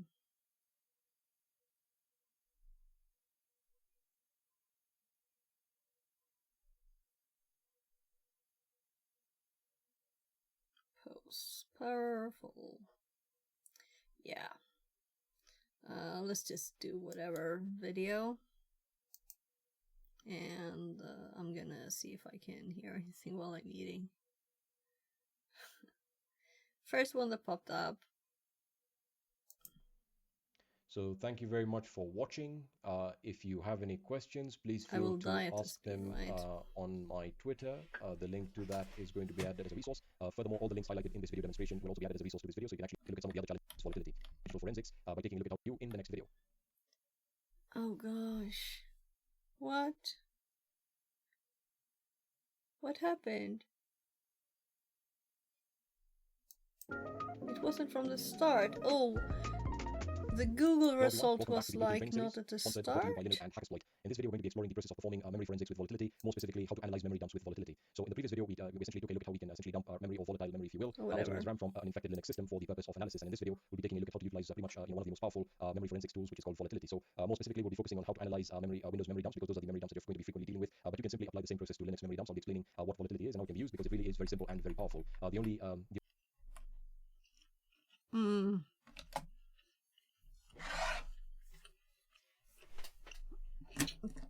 My headphone died. New follower D1F343 and 7317. Now you have an echo. Less than 3. Thank you for the follow.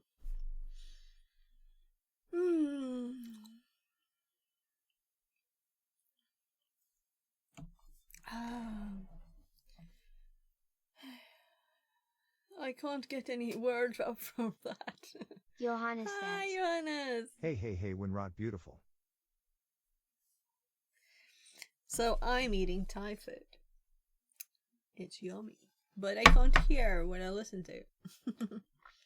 So I usually don't watch videos, but I was thinking as I'm eating, I can't really type, right? So it's hard to type. So how are you doing? Hope you're having a great Friday, whatever time it is for other people. So night for you, Johannes. So... Nice. I had pizza with my brother and the kids. Ah, nice. Yeah. So we usually do pizza or Thai food. And I almost think we did the other one now, because it's like they usually fill the boxes, and now we got like less than 2/3 in the box. This little plastic boxes, and it's not as tasty, and the veggies are soft and mushy. What are you up to today? So we're doing some labs here. So these are labs from a course by some people called Antisyphon, and it's like security stuff, cybersecurity. So we were making notes here, but I was like having a hard time typing while I was eating. But I think we can continue now. Yeah, let's do that. If well, before we had a robot arm redeemed too, so someone redeemed to play with a robot arm, and they picked the little thingy up there with the stream controls.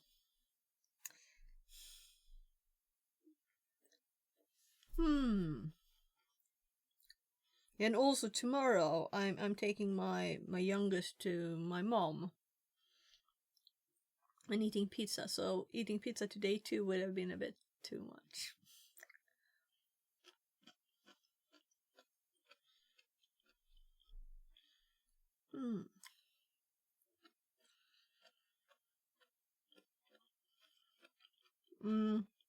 It's okay. It's just like even these are soft. I didn't know it was possible. Nice. You better watch out if Flink606 come into the stream and want to play with the robot. You remember he killed it last time, lol. Oh, right, yeah.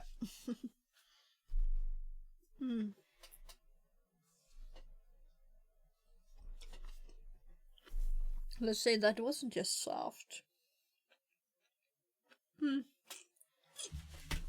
Shouldn't be eating this on stream. Oh. Yeah, so you want veggies in Thai food. If you do get Thai Vook, you don't want it to be like a mush. Right? You want it to be a bit crunchy.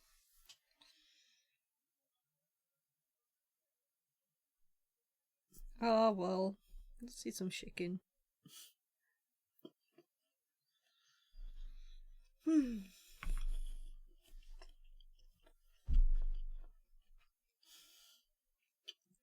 So it died because the cable got wrapped around something, about one of the servos around it, and then it pulled, and the servo was trying to turn the whole robot forever while I wasn't at home. You know, I started the robot when I was not at home. That's my bad. It's no one else's fault. Especially the cable. I could have had the cables better managed there.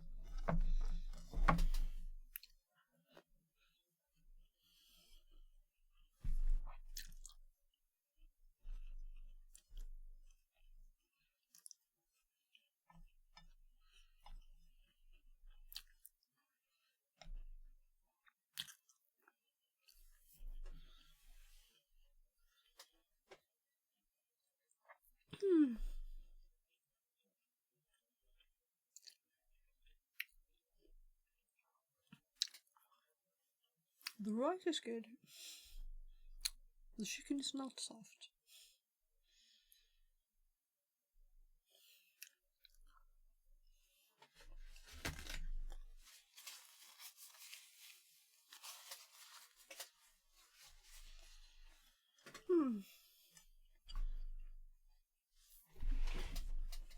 So,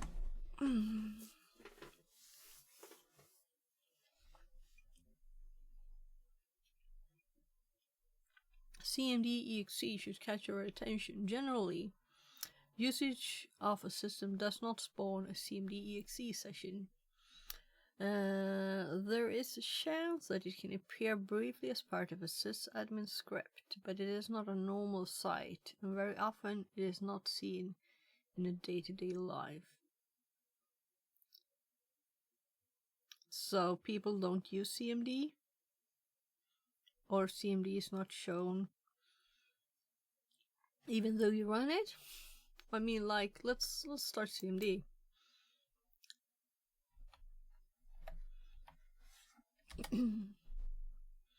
Right, and let's go to Task Manager.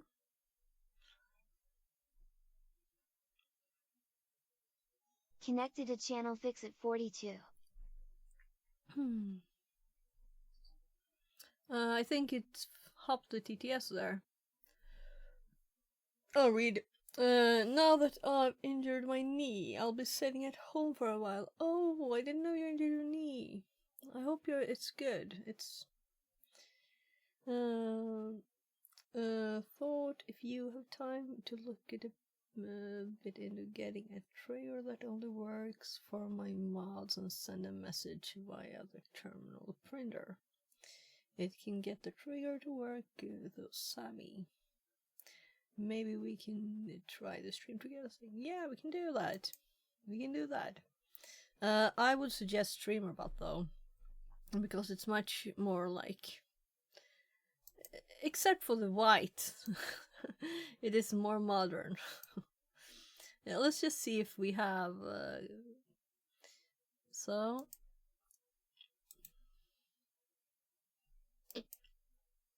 Oh gosh, this is so annoying. So why wouldn't people run CMD? Don't people run CMD? Is it only me?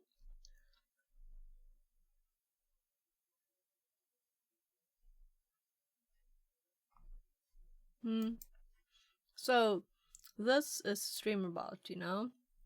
You can easily run code. You can have your redeems, for example, make polls, predictions, whatever, pyramids and stuff. Sub counter. I don't know what that is.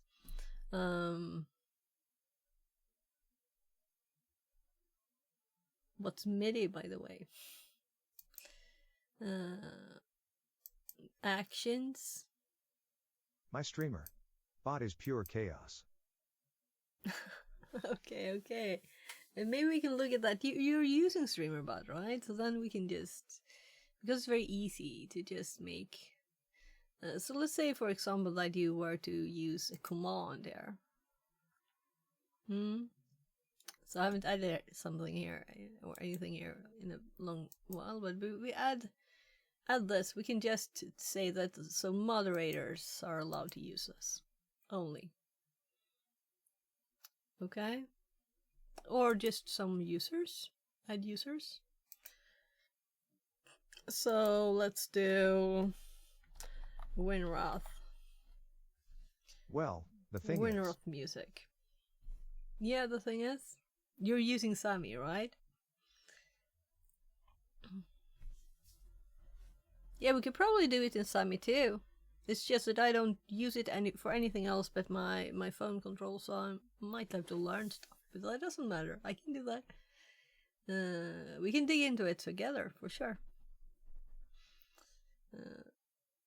I have it in Sammy. Yeah, I get that. So now I'm curious for communication between them. So I have Sammy, but I have an old Sammy because I use Leoron Board 2 app. So I can't upgrade because they stopped supporting it. And I haven't done the work to actually find a new app because it works good and you know, I'm not having any problems. It just works. But it's not even connected to chat or anything because I just control OBS with it. So here's my controls.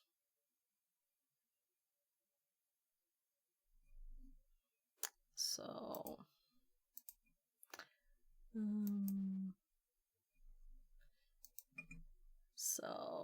I'm assuming they mean that not a lot of people run CMD. But I'm like, don't people use that all the time to start some things? Like, I don't know. Do everybody use PowerShell now for everything?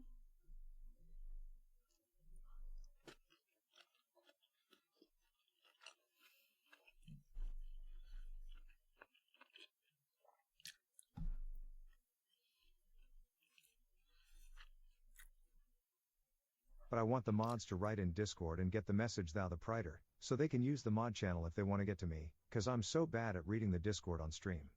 But we can take this on Discord. We can, but why? We're here now. I want the mods to write in Discord and get the message through the printer. Oh. So it's not really Twitch. Translated from Tagalog. It's not, you don't want it to go through Twitch at all. You just want it to go through Discord.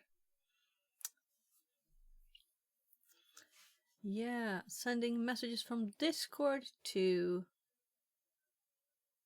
your computer. That's what you want to do. We'll have to look at it. I don't know.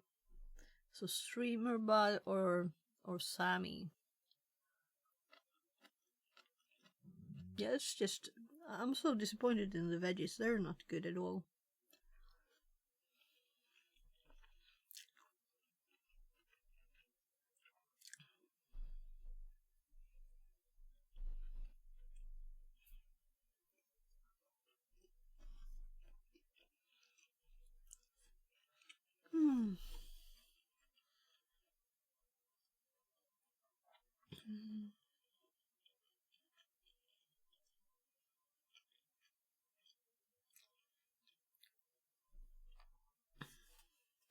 So there's a if I didn't like close it down because I'm always constantly filled up on my Discord channels.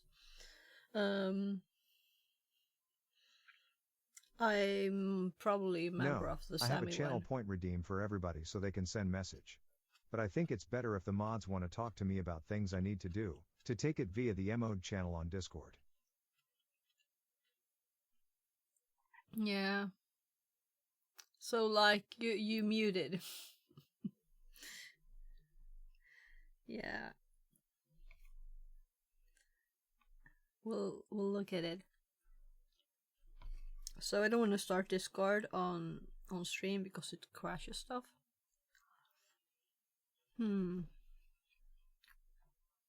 So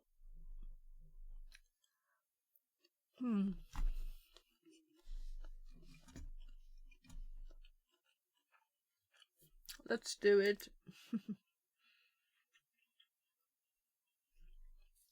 We'll see if it crashes.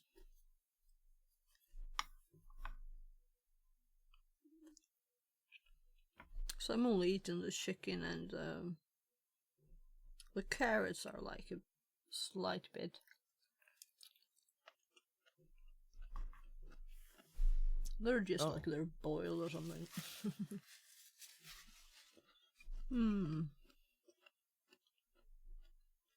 Don't crash the stream.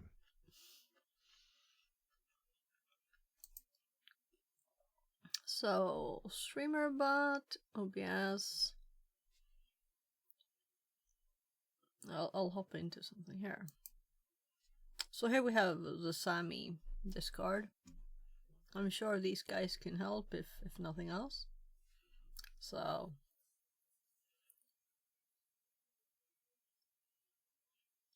the thing you want to do is to receive messages from Discord to Sammy, right? And we can just Google for it first and check it out. But there's this. I was still in there. I didn't know. I wasn't sure. I didn't go out of it. Yeah, so I have other ones here I can delete. So I use IRL, Twitch API. I don't use this. Naughty, well, fourth wall. OBS WebSocket. So several OBS channels. We don't need those. I'm gonna close it again. So I'm gonna go get my food downstairs because I'm getting a slight not good feeling in my tummy. I'm not sure some of that wasn't bad. We'll see. And then I eat some more.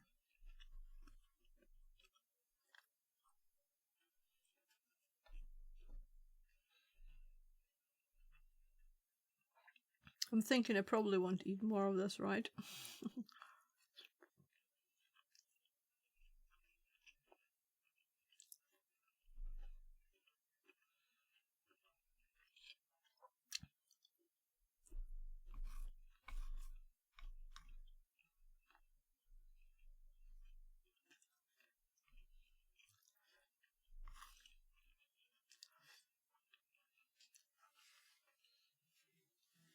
Drops a bit of rice. Yeah, so the meat is okay because it's not overboiled. And the rice is good.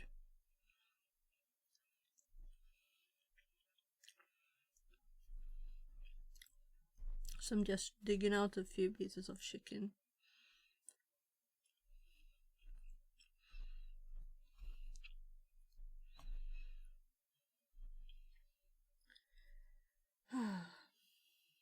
We can talk about how to do with the printer later. And I can try to explain it in Swedish, so much easier. And probably you have some better ideas, smile smile.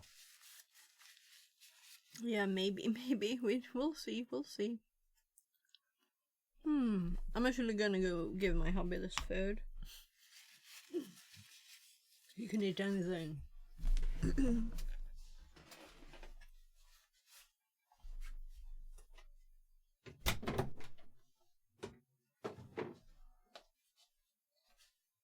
Vad tyckte du om maten, Linus?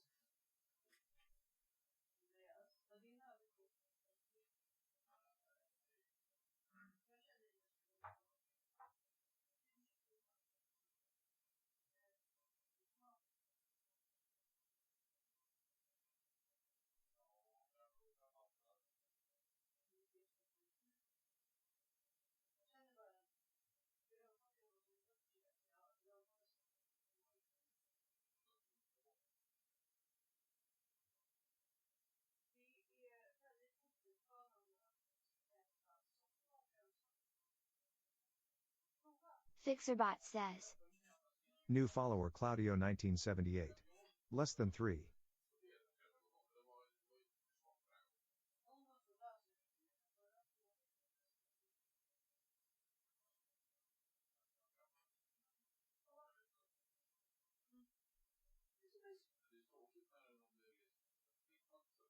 Jag kommer ju klaga definitivt, men jag kommer inte ge dem maten tillbaka. Så, nej.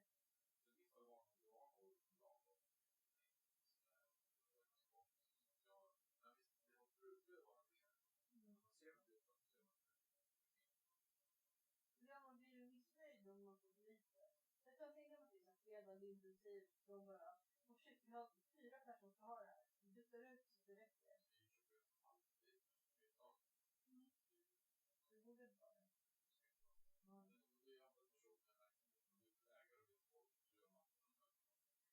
Och det här gänget kan inte engelska.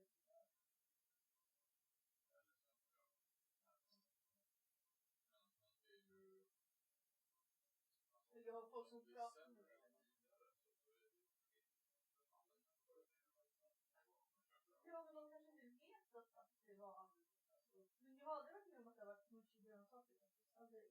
Det var första gången. Det kanske låg för länge. Paprika, vissa var så här bara så att de liksom innehåll och distans.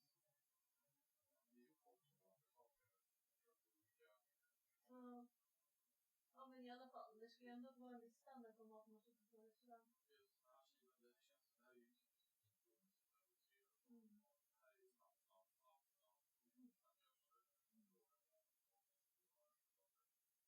Jag håller på att snacka lite med Johannes som är förhållande på musik.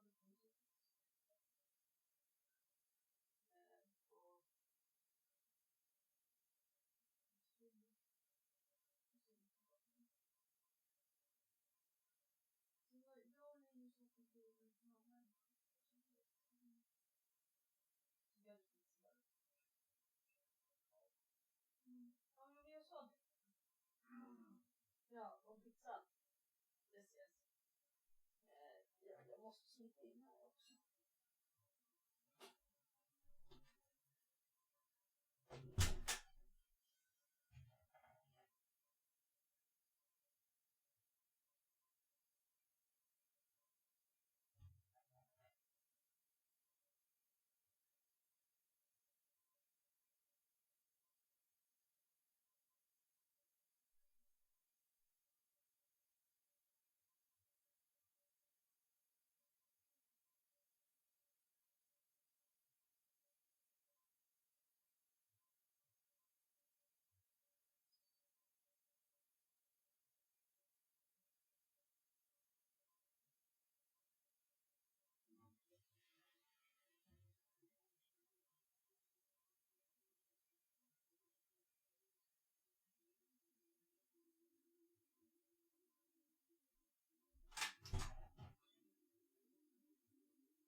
I'm sorry, I'm back.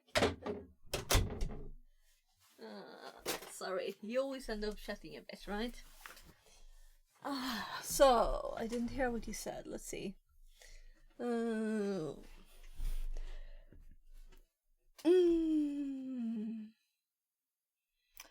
Welcome in. Thank you for the follow. I heard there was something there, but...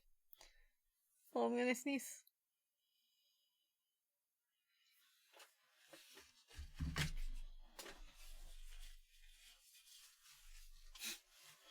Oh well, we'll see. We'll see what my hubby thinks about the food. So, I didn't see CMD like something that would catch my attention really. But maybe I'm old-fashioned. As I have it open sometimes. Yeah, we're going to run the things here, right? So the PS list and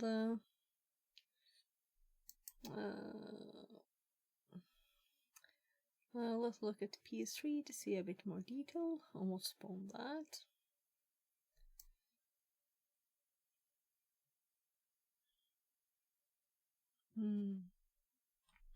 I guess more detail. So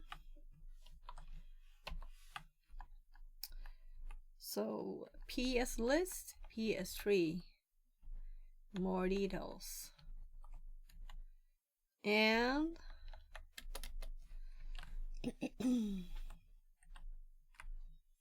so keep tabbing to OBS instead.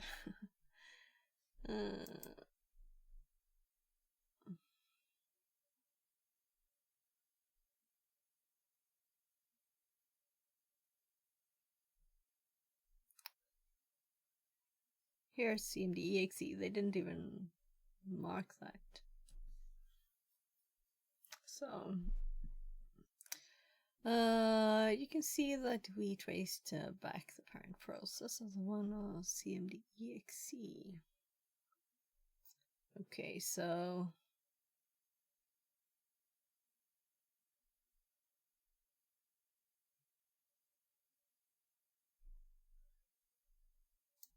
for one of the CMD.exe. Okay, so let's check out those numbers. 54, 52, 50, 36, 16, I mean. 36, 16 here and here.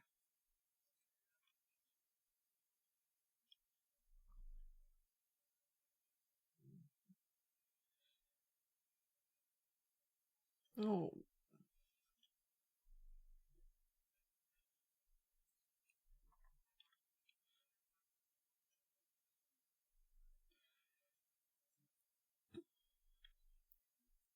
We are hunting down these processes to help it track the parent process. It can help create a sort of timeline for the actions on the system.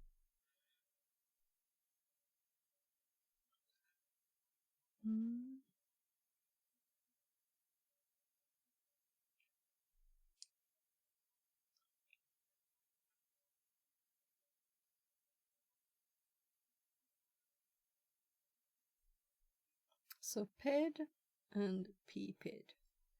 I'm assuming parent PED then.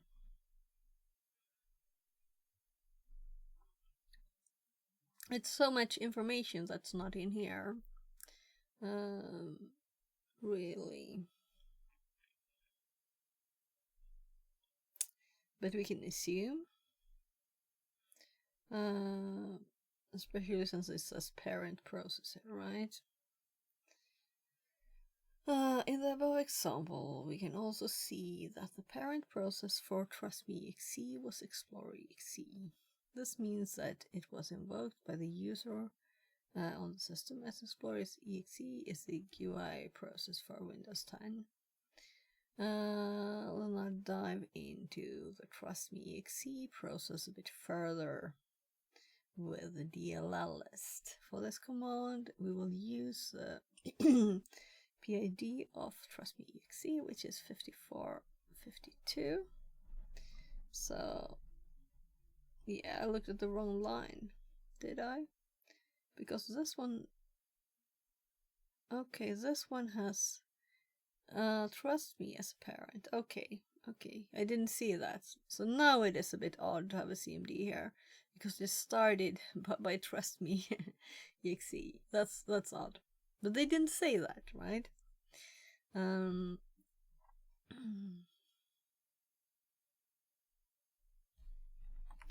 So you can send like PRs here, pull requests to make changes, and it keeps nagging me to. I keep thinking, nah, I shouldn't do that. Like, the more information, the more you learn, right? Let's hop the new command in there too.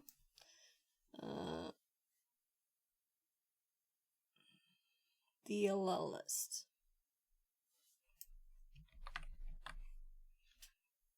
So, get info on a process's DLLs. Yeah, so my tummy wasn't happy with that kind of tiny food.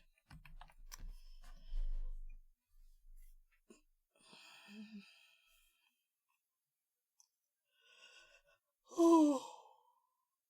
You can see the DLLs associated with the Trust Me exe process, and I recognize these as ones he has said that they're like. And we can also see the command line invocations of this process. These lines tell us any flags used to start the process, as well as where on the system it was executed from. Where?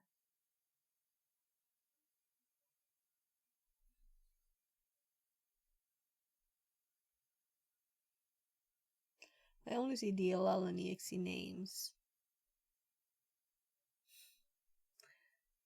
I saw your message, Johannes, on my phone swishing by.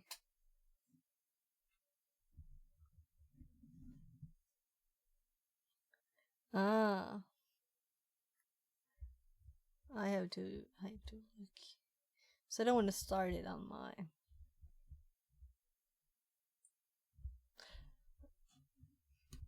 Let's see.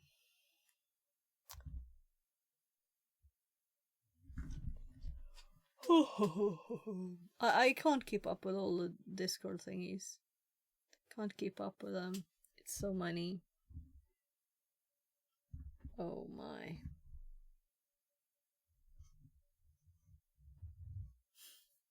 I don't know what he was talking about there in his Discord.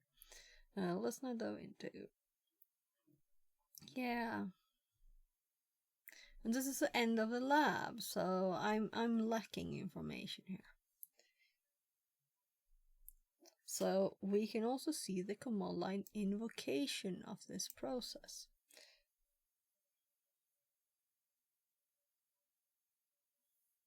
I'm thinking we're gonna see the command line, if there was any command line arguments and stuff, you know?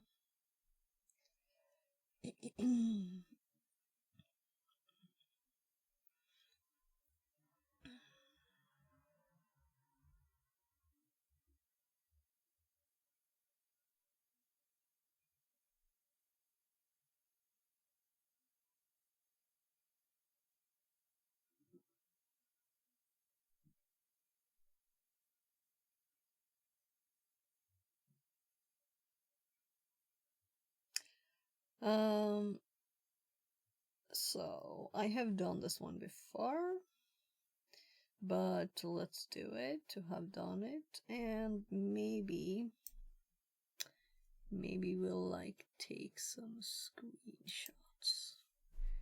or get some information from there. We only need the Windows one for this, right? I do have my output from the last one though, and I didn't add it here. So lab output.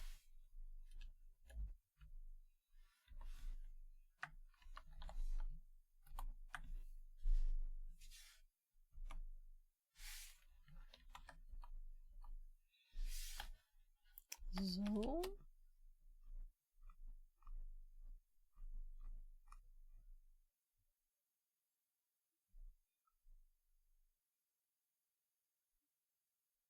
oh yeah, and we don't have everything here. It doesn't matter.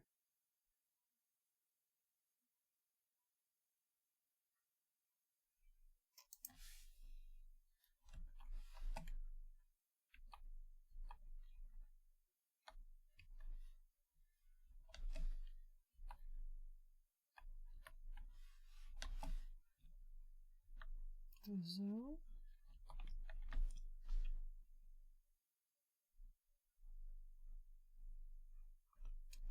yeah.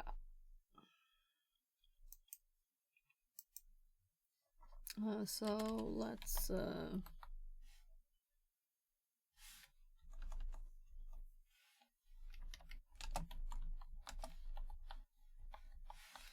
see if we can grab the lab output of this one too.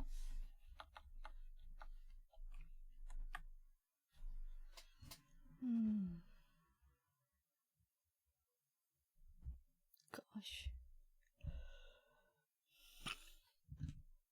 I don't want to keep burping on stream. It's embarrassing.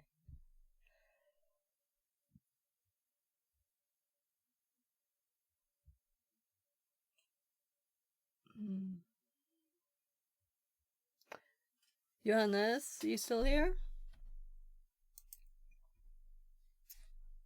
So you didn't tell me anything more about your knee. What happened?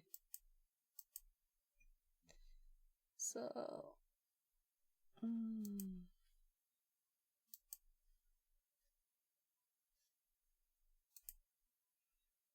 so I'm just gonna close a few things. So the other one is off already. Good.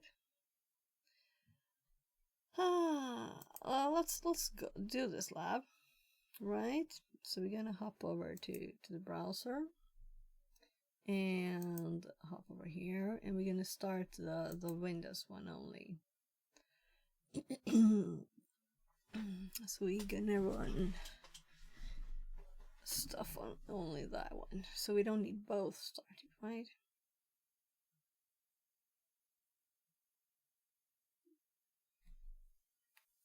So it takes more than 2 minutes, which is logical, I guess. It's RDPD and everything, and it's Windows.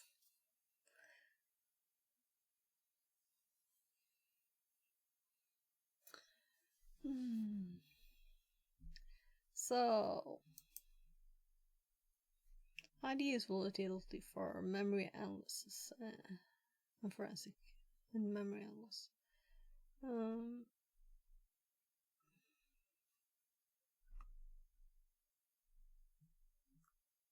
Volatility framework.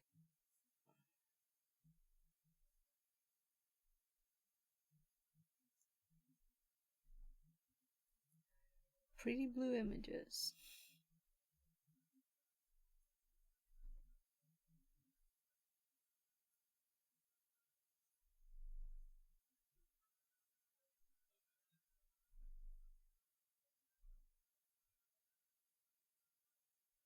Git clone it.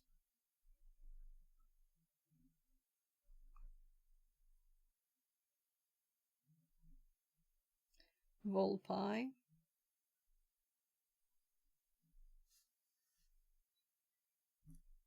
Install requirements.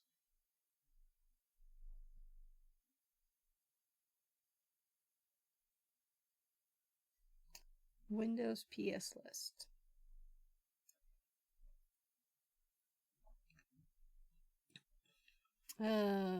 Once I've taken a look at the process names, then I like to get an idea of what process spawned other processes. So this makes it easier to spot suspicious process activities. So that's, yeah, we kind of looked at that, right? So,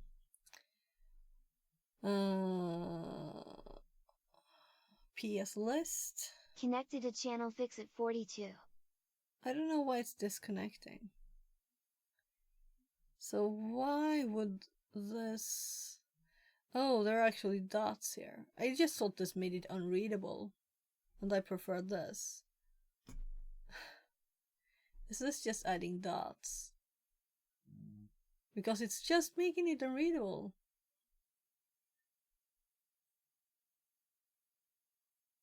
I didn't even see these. I was just looking at the numbers.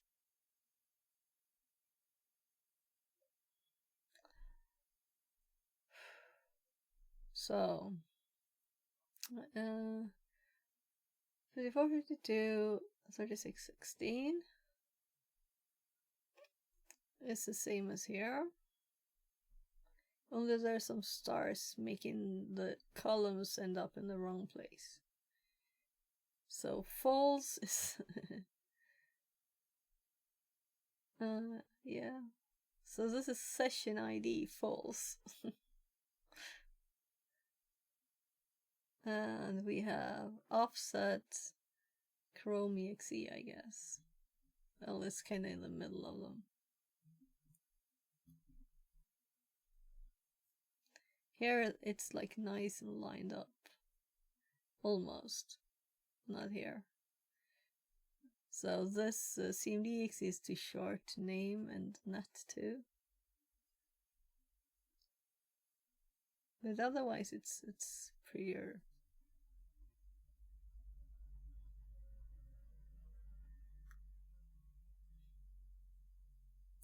Yeah, we can see 54, 54, 52 here on both. So 1 star means 0 star system. 1 star. Nah, this can't be like this thing started this thing. They're the same, right?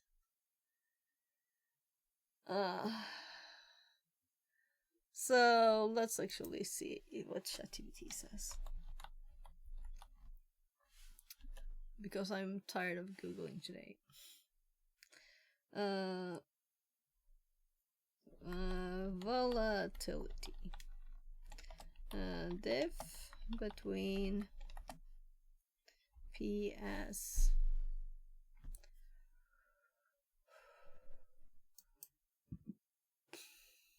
burp.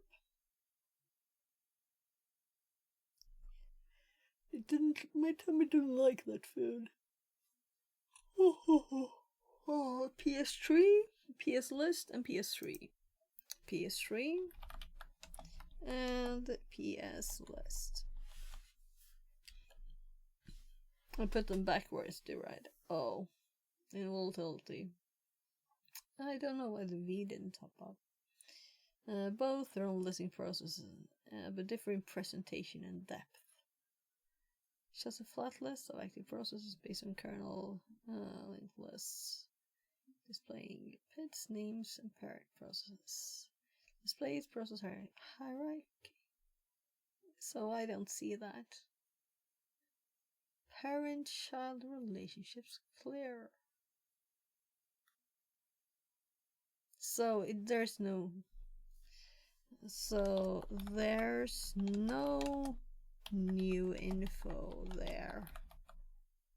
Really? Just that mess it up makes it hard to read. Let's see if it's fun today.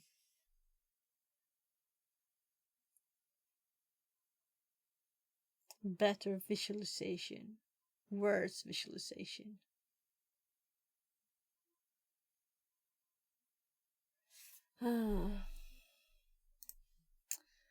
Okay. So I can totally forget about PS3 unless I hear someone say it and I know what it is. Because I think this is horrible to read. And these are not even close to each other, right? So here we can see we have the Trust Me. We have these. So in here we have CMD.exe over here. And we have Trust Me here.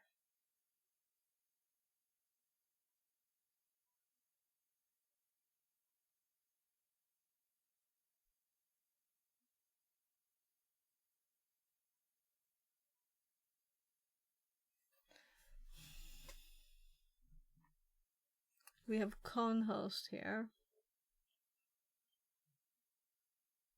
So this must be from here. This column is the parent, and here it's this one. And the first thing is the process ID. So why make such a bad job out of it? I'm sorry.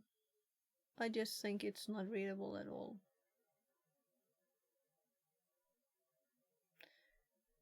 I'm trying to see if there's any information there that we couldn't see here. So these should have the same information in both places, right? So let's look for 54, 54, 52 is the name of this one. And then we have 54, 52, the CMD here.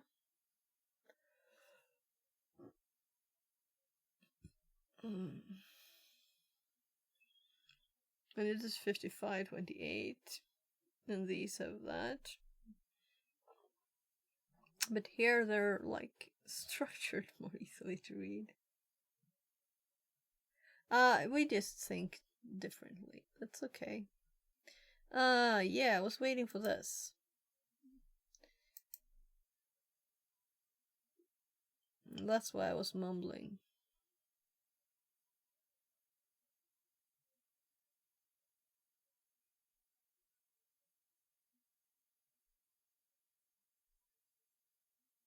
I'm just trying to imagine why someone and how someone would think that was clearer. Maybe it's just because of its odd VMs and the output looks bad because of that. Well. So, let's hop to the instructions. So, oh, it was Kali. Fuff.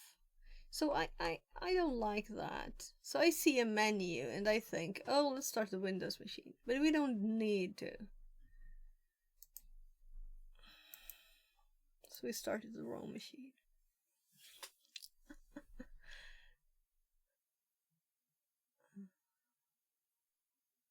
Maybe we should get the files out instead. Get them files. So I have to mumble a bit more about something. Let's continue looking here. So this is what it looks like on this one. It's the same problem with the columns hopping and stars.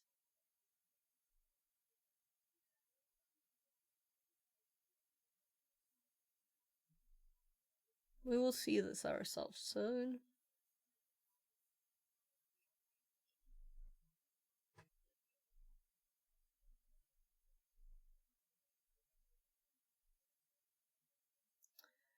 Windows.net scan.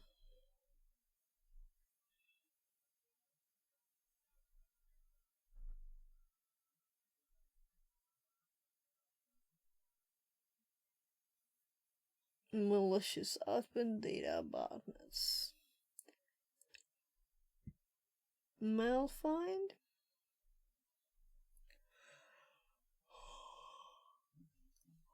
Still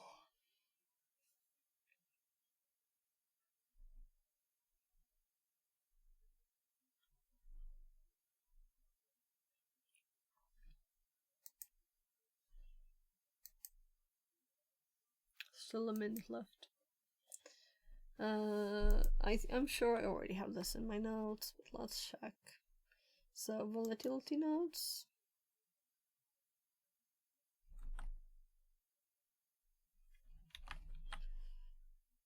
It's not there.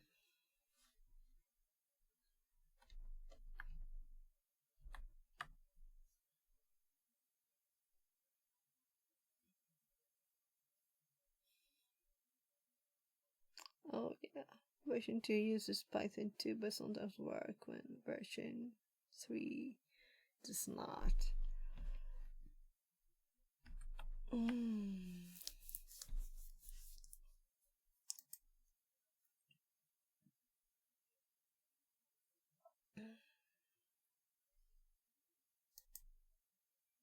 Oh, good timing. So, I'm gonna actually move this over to the other side.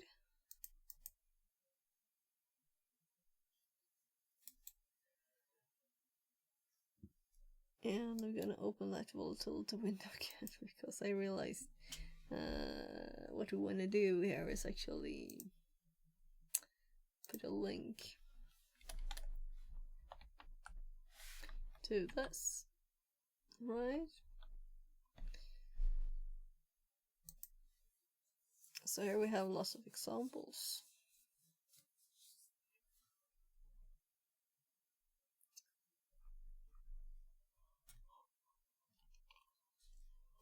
Oh.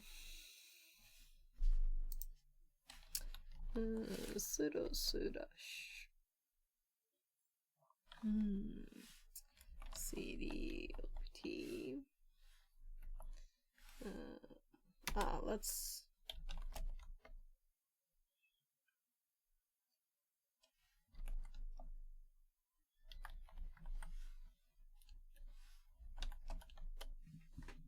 So whenever it's done,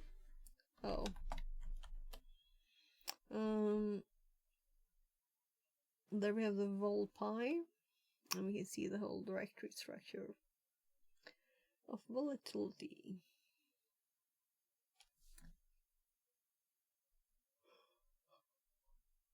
Oh, we can also see the big file there, memdump.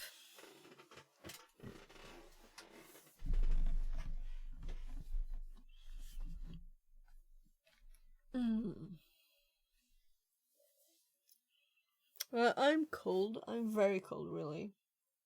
And my heater thingy is like in between stuff. Well, let's actually fix that because I'm so cold. It says it's 25.5 in here, but I don't believe that.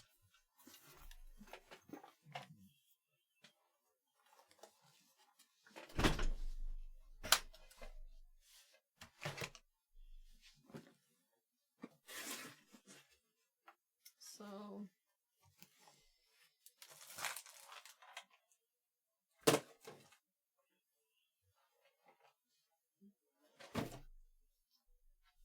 during this weekend, I will be hoping to finish my cleaning. So round it back to normal. It's in there. What is caught on that? There. Oh.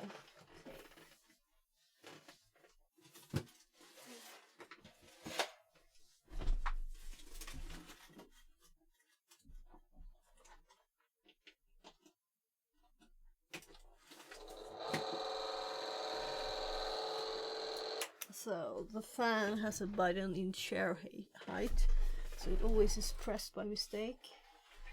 So now I'm going to have warm air close to me soon.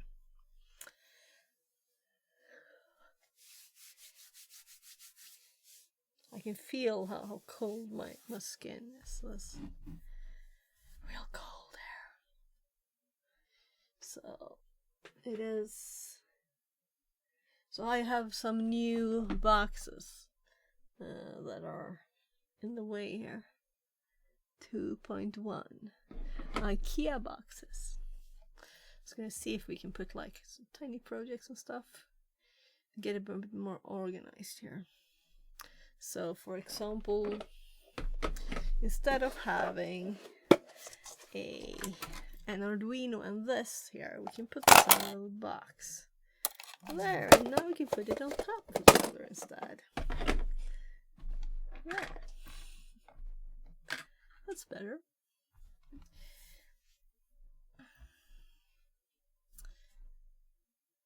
Are you getting warm yet? No, it's not on. I have to turn it on too.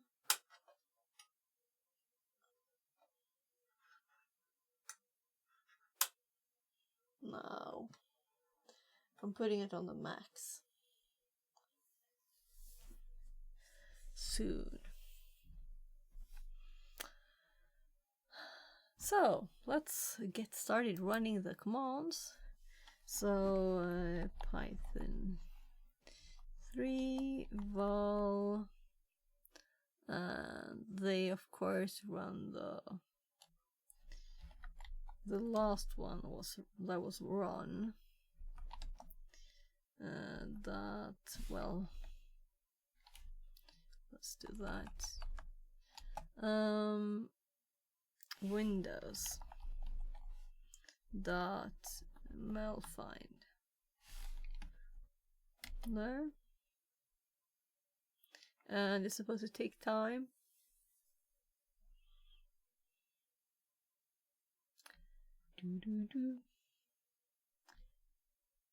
So 22, 20, 24. I'm going to actually go and check if my kid is, who said he would sleep at like 18, is actually going to bed. Because he didn't sleep tonight.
Oh, I can smell the warmth.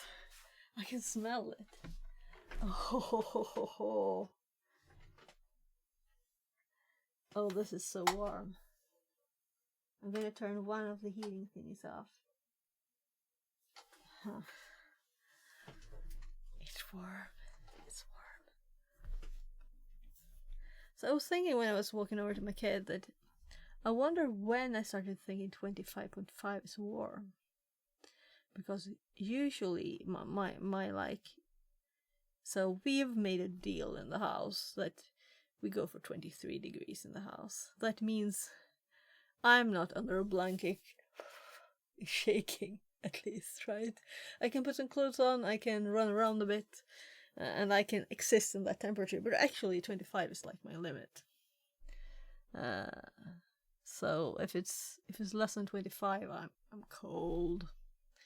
So 25.5 is not that warm.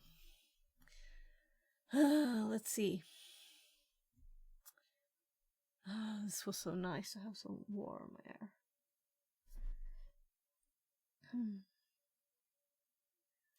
So too bad it's like on the side. Maybe I should like put it under my desk. Let's do that. It's warm, it's warm, it's warm. And my chair needs to move. Ouch. Electrified. So, there.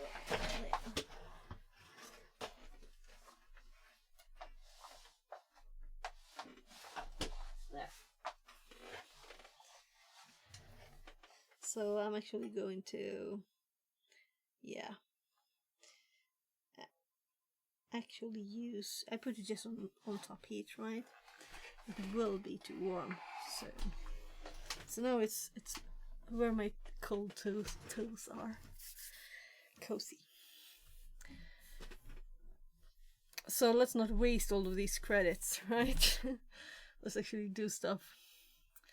But I kind of felt I had to go to talk to my kid. So we got the output.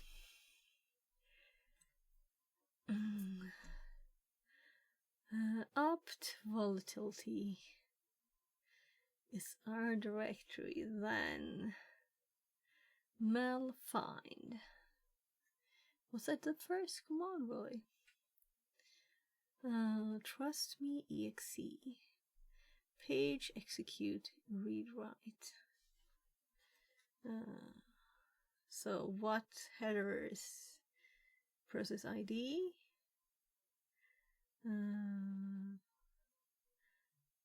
Process start.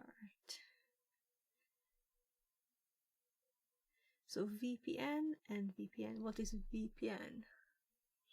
But I'm assuming it's addresses here. Then we have and VPN tag. Protection commit change. Private memory. File output. Xdom distance. Also, it's just giving it here, but it's going all the way down. Because this doesn't would definitely not be out here, it's here, right?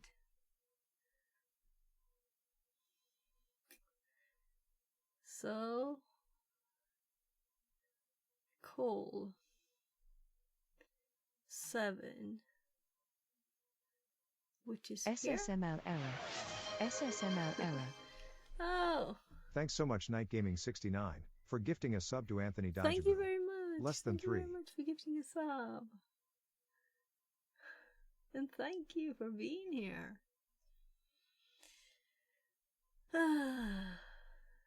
So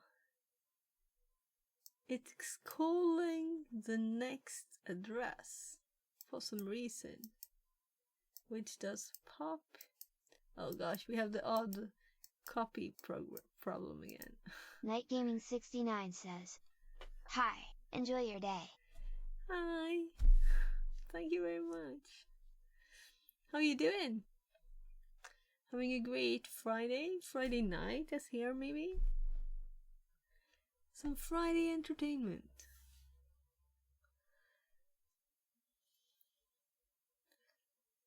So let's not look too long at the code, right?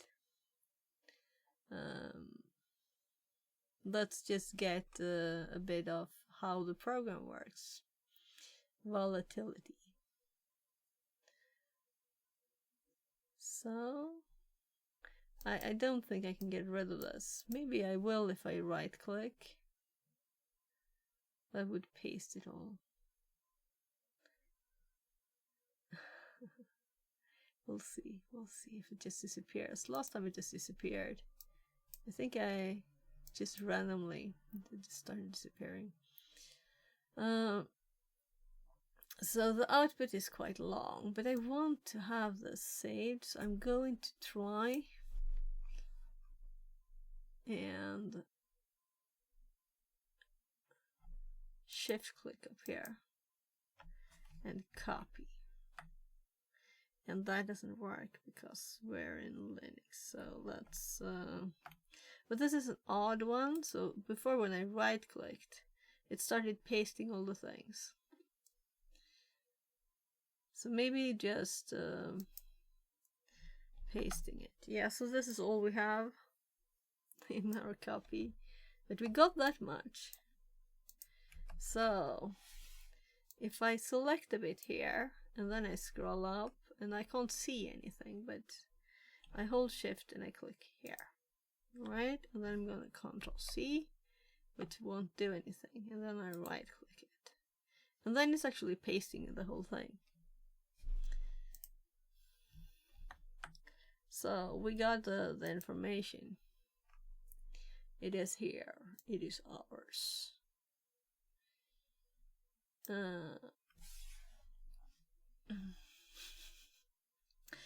Poor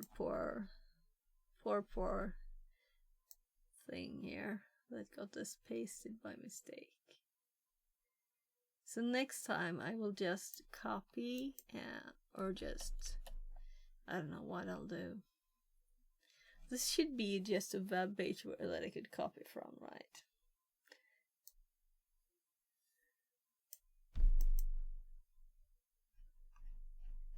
So I can't even drag the line at the end there. Whatever.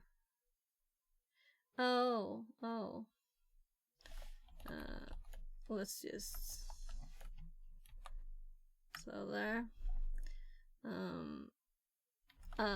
Let's see what happens if you do exit here. I think it will close it, right? It should. And if we do reconnect now, we'll get a fresh one. Yeah. And we got rid of the blue too. So it's costing us credits here running this. So let's continue. So we're gonna cd opt.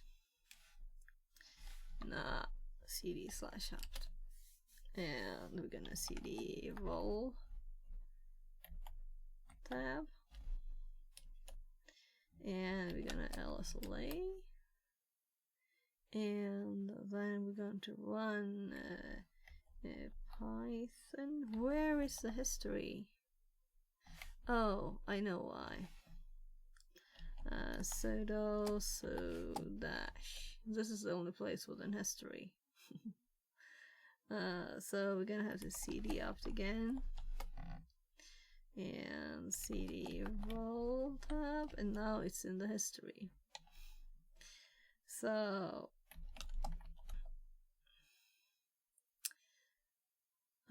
let's Python, and this is what we just run, and let's not run it again. So right, I put it up on the screen. So we run this, we got the output. So let's run windows.net scan next, because that's the instruction. So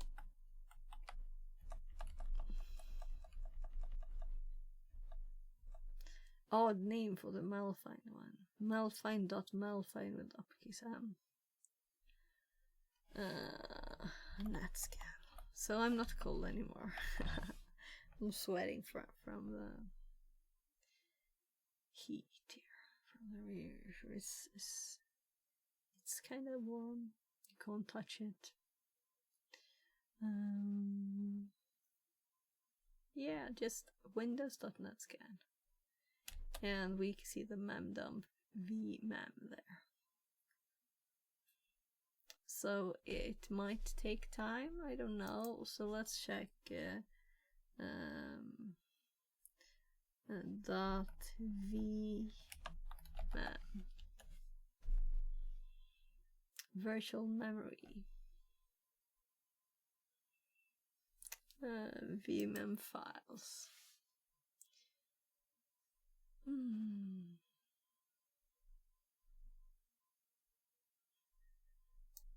What is it? Open vmem file. VMware virtual.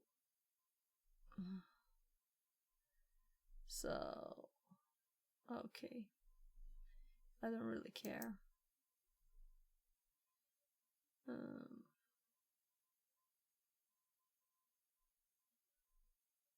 Unlocating.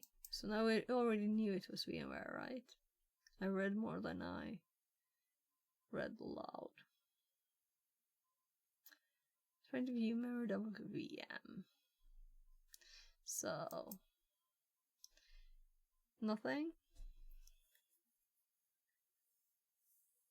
So that file is quite big. Oh gosh. So why make such a big file?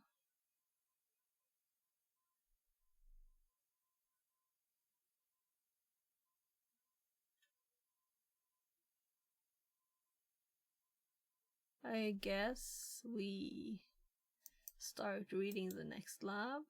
Duplicate this. So,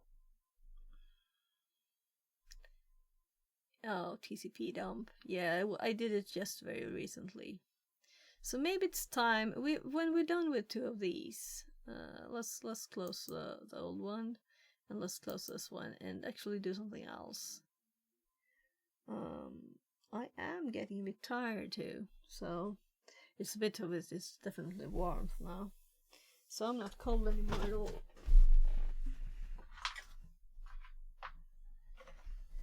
So maybe I should like clean, because these were on the floor and they're not alone. We got, yeah, the speakers. Let's see if we can connect those speakers. They're old Sony speakers for like an old stereo, probably the 90s or something. So they're probably not good. Let's see. Let's have the cloud range up. Oh, we have two?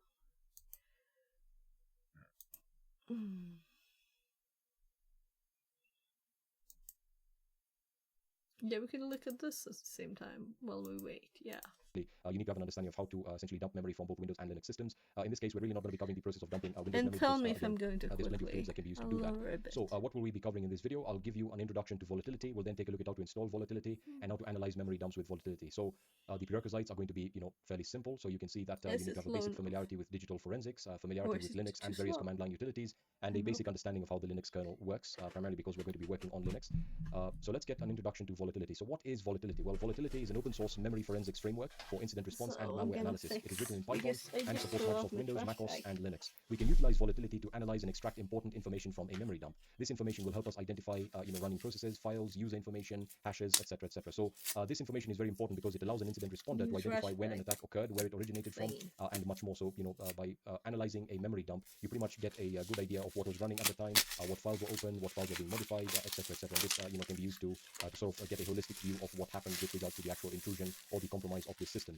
It's very important to note, however, that volatility has two versions, namely volatility 2 and volatility 3. Now, these versions are based on the fact that volatility is written in Python, so volatility 2 is written in Python 2, and volatility 3 is written in Python 3. In this case, we'll be utilizing volatility 2 as it has a large number of useful plugins. If you're not familiar with plugins, don't worry, this will make sense in a couple of seconds.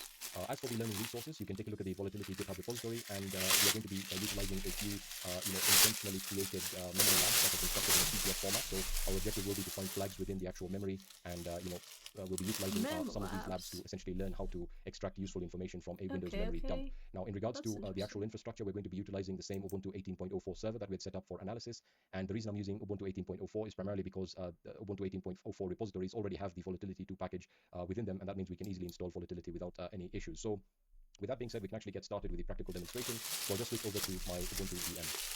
Alright, so I am back on my Ubuntu VM, and I'm currently on the volatility GitHub repository. This link will be added as a resource to this video, and of course all the links used will also be added.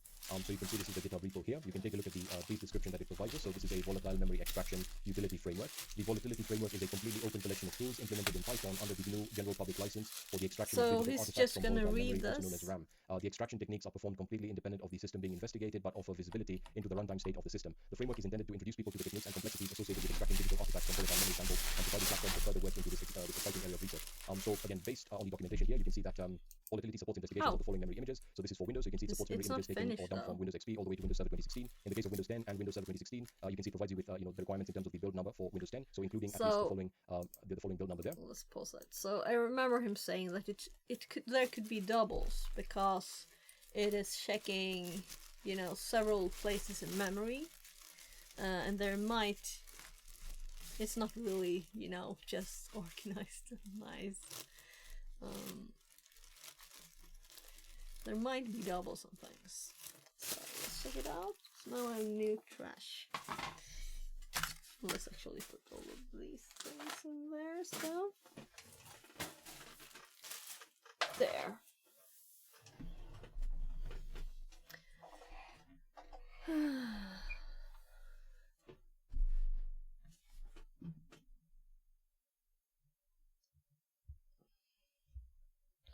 I'm just checking what messages I got.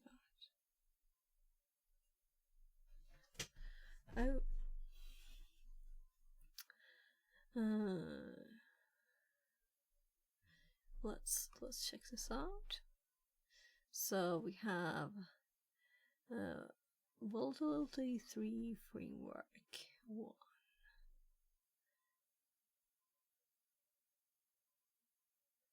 So let's read this line, right?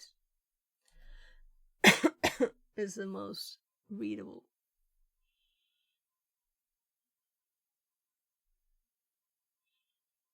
And we can also see the addresses. And listening. So we could grab for different things, but with this thing we really want output to file, right? Because it was slow.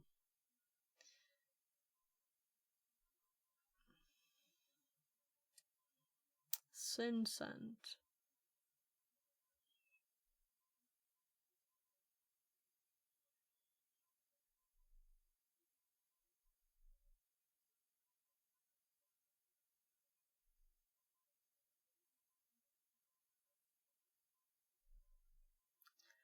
So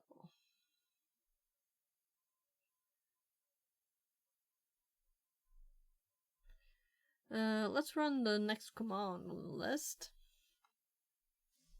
So the next one is PS list, and then I don't even know. Yeah, I want to see if PS3 really is usable, because it looked like it didn't really give us anything.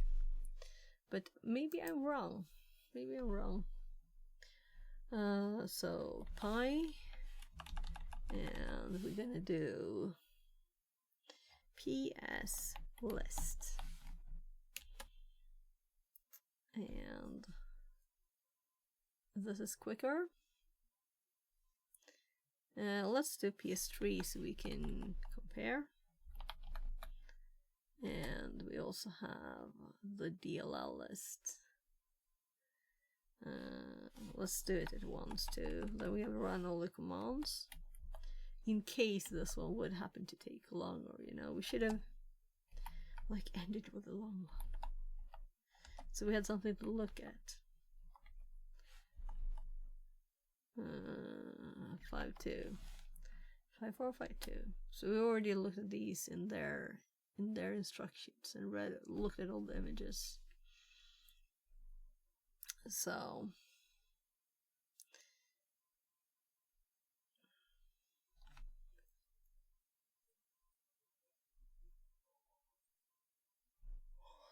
I think it's harder to read this, but probably someone else thinks it's not.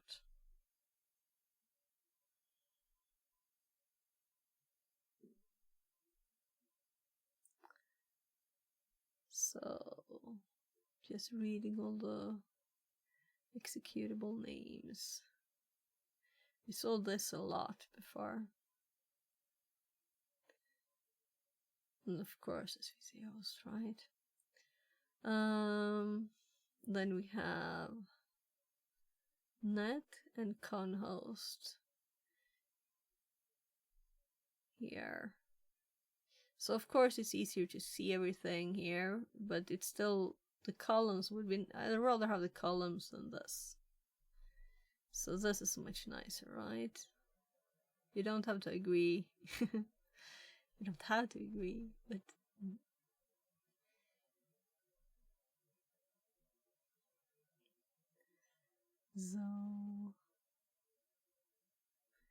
so we have this like with a mul find thingy. We found this executable, right? And let's see where it is. So I'm on purpose not selecting anything, so we can actually try and see if we can do it later and collect all the information. Here it is. Trust Me exe, and it's the one with the 5452, and it is a parent of this one, which is a parent of conhost and netexe. And 5536, I don't think it is anything more there. Connect to host, I don't know what it is. And that exe, of course. Now let's see what is conhost.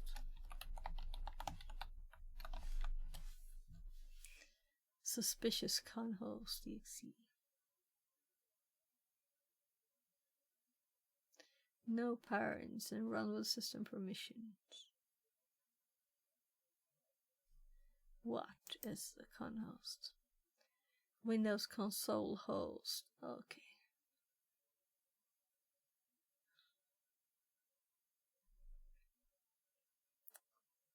So not connect, but console.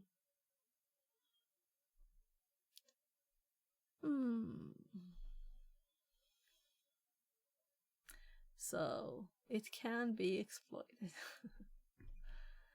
I'm tired.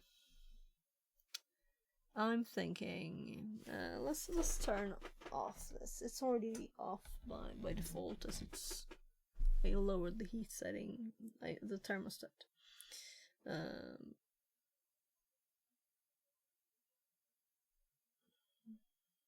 I'm thinking I should move, but let's do this first and actually see if I do that, and then we scroll up all the way, and I shift click here, and I know that it works if I right click, but it will paste all the things and go crazy. So let's hop over to Notepad and assume we have a good paste here. So all the things.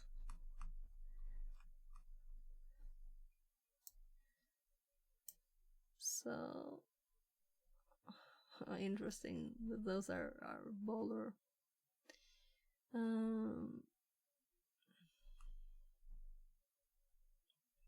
Yeah, we can like delete.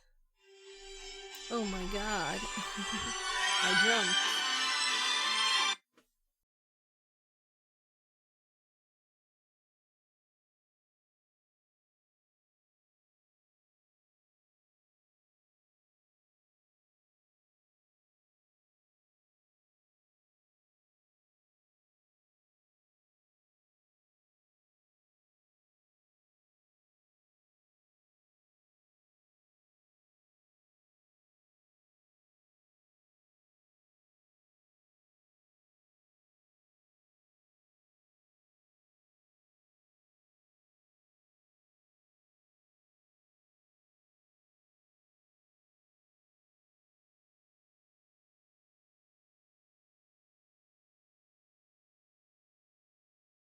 Puss puss!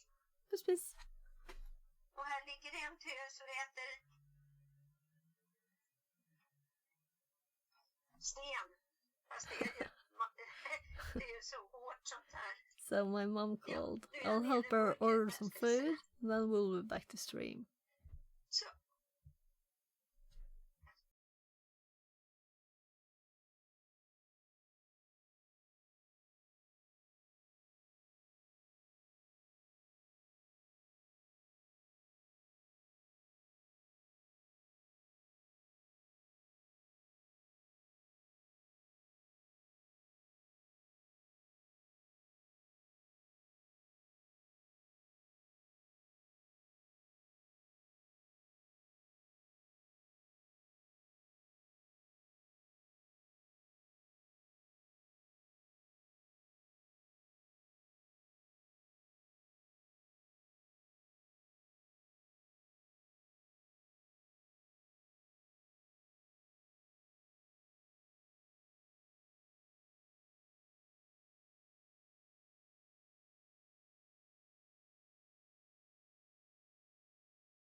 So my mom called it today. She was happy. Yesterday she was a bit depressed. So great when she's glad and happy. Love it. So let's see. So we're going there tomorrow too. So it's not very far, but I still can't be there every day. It's just like 20 minutes, but it's both direction, and then you're not there just 20 minutes. So it's quite a, you can go every day. That's it. Yeah. Let's think. So I was kind of thinking. So we have. Let's actually put the links for the labs here, right? Too. I closed the other one, but let's have this one and put it here. And for the other one,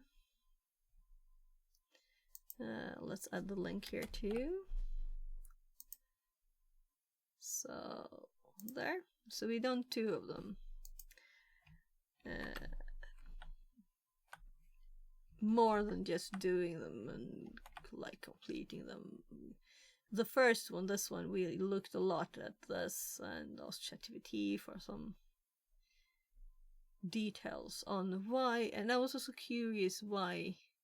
I asked ChatGPT what the difference is between MK.dot and MK.FIFA, right?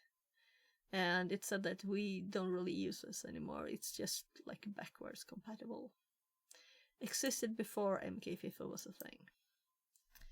And we also learned that MK.node also like makes dev.tty and dev.null, and also used for like SDA and stuff, hard drive stuff, devices.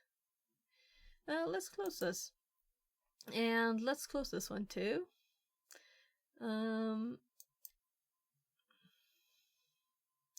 And let's close that. So let's not close this because we need to find something else to have up here in the browser. I'm thinking it's time to like switch from studying to having some Friday fun. That could be different things. It could be anything really from let's see. If I open the stream, so it's 5:30. What do you guys think? Is everybody lurking? We could see if we can get the speakers connected, and we can use these old cables that I happen to have that actually came with these, right? And we can connect those. I don't want to use these.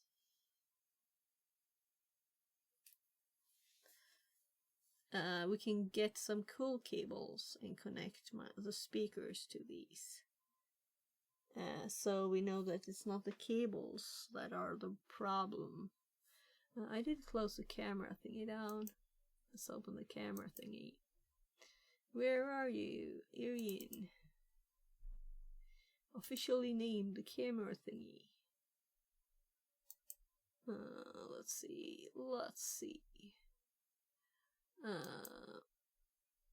It's Friday fun time. Meaning soldering, maybe? We'll see. Maybe we will do something more. I do feel a bit tired though, so I don't think I want to do anything that's really like brain intense. Like trying to learn something more hardware-y hacky thingy.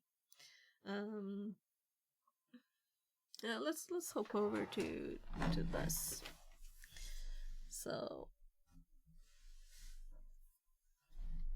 So we have the focus right here. Let's see if I can move it a bit.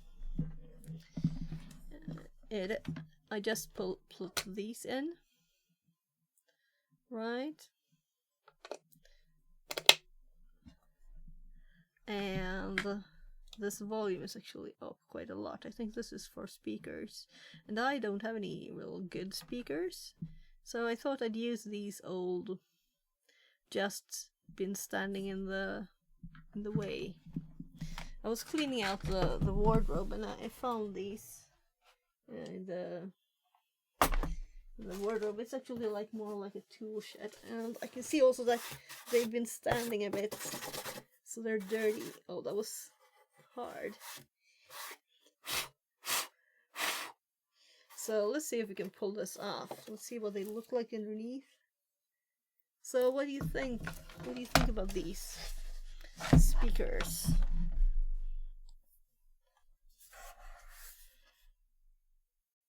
They don't look damaged or anything. So let's see if they are good. If we can use them. And also we can see that they have bass, right? So I have two speakers here, Logitech speakers, and I have a big box on the floor, and the turning volume thing over there on that, well, they're not mega tiny, they're like this. It's also a bass knob and stuff, but when I turn it, it goes and that's annoying, you know, you don't want to use that. So if I could use these with the Focusrite, that would be like better. And I've been thinking of getting new speakers, so maybe I'll get old speakers. You know, these are old. This is how they are. So I wonder if 82 means a year. I don't know. This is the model number. SSH10, it says. Let's hop back to the browser.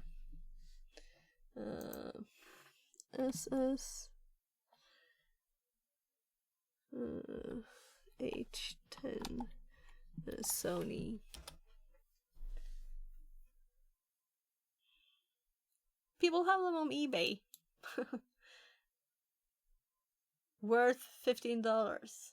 Are they worth that, or are they just trash? Yeah, so this is what it is. I'm curious how old they are. That's why I'm searching. So ours look a bit fresher. Oh, these have screw holes too. Oh, and these have a set cable. Ours do not.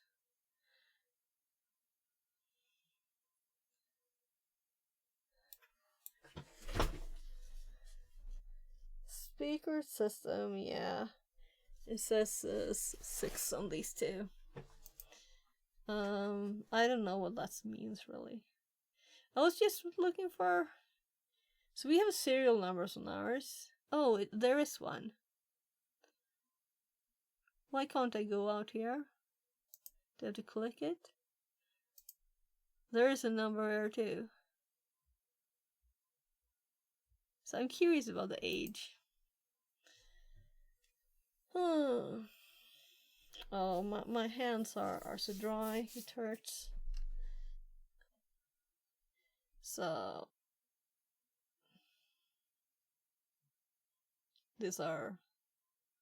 are these the same or just the same, you know? No, they're not, because these have the holes here. Right.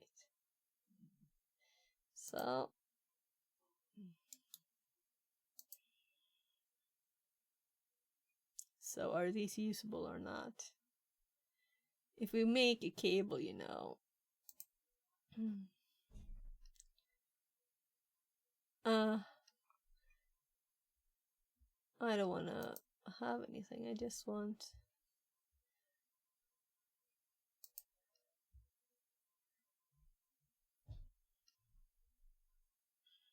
They are decent enough for music and worth the price. What are you using them for? Let's see. Sure. Sure, why not give them a shot? Yeah, so they're paying for them. We have them. They're giving them a shot, right? Why wouldn't we then? Oh? Disassembling. I'm curious now. Is this the same link? Service manuals. Someone is giving them away? SS, this is something else. Yeah, this is what they look like. It's the same links, but with images. So, I'm just curious. Can we hear audio from them? They're just disassembling them.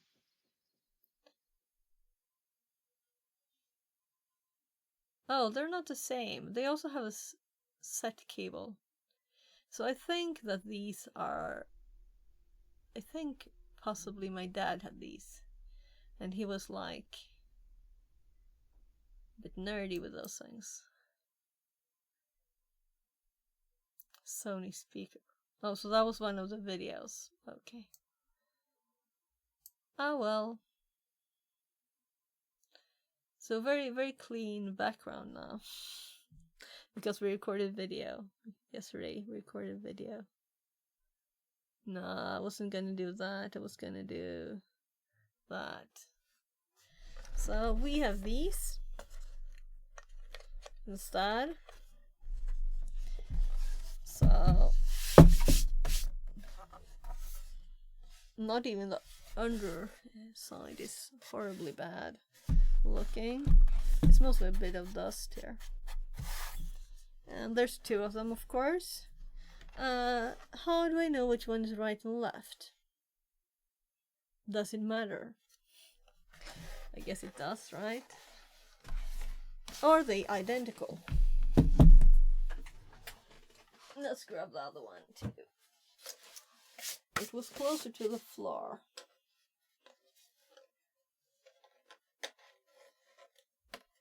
So I might not have been my dad that had these. He was building his own and stuff.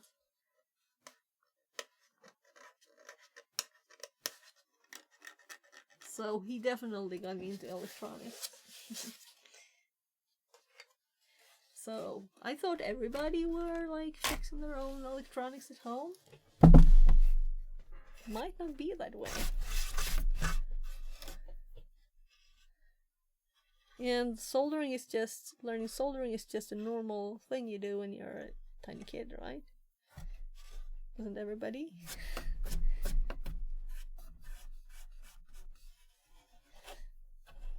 I miss him so much. So we have two. Let's open these up and see if there's a difference. Like the position of the speakers. That's what I'm thinking. Yeah. So they're obviously symmetric, right? So is the Sony to the inside and the outside, or the outside? Oh, there's a slight angle. There's a slight angle. So this is definitely the middle, because the lower part here, you see the angle? Let's see. It's not much, but it feels like this is a little lower. It's just more a feeling than a measure. Yeah. So the feeling of, let me hold it over the keyboard. So you can also see that this one is like angled this way. So definitely, this is definitely that side. So we happened by mistake to put them in the right place. So what we need is cables to put in the holes. And on the other side, we want something going to here, right? So there's two lines on these.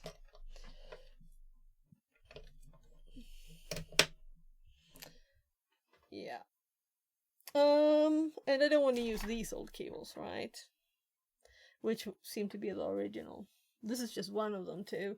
I don't need this long cables. If it's going to be, I'm thinking on my desk right behind the screens, it will most probably fit. It might not, but it will probably.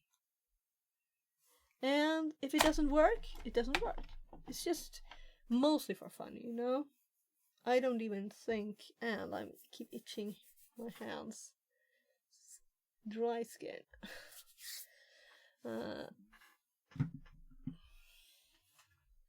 It's a darn cold weather. So let's get the resources. I put the cables over there. So I had more though too.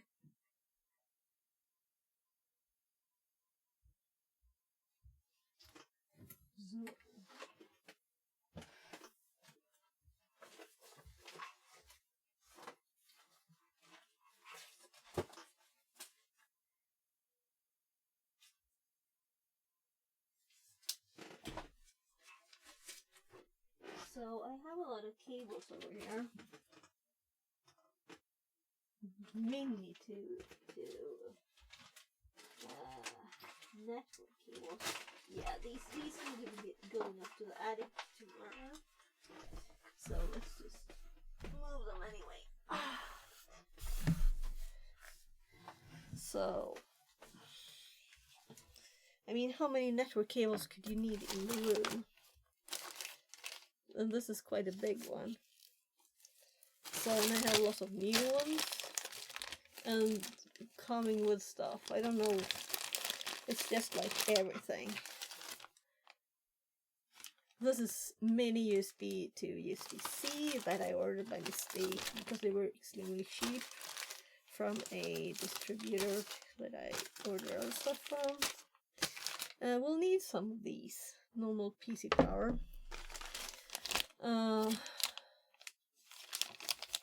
2 meter. So a 2 meter new cable that could be useful on the desk, but we wanted 5. And 5 mega shielded. These are from my hobby closest company down. Most of the new ones.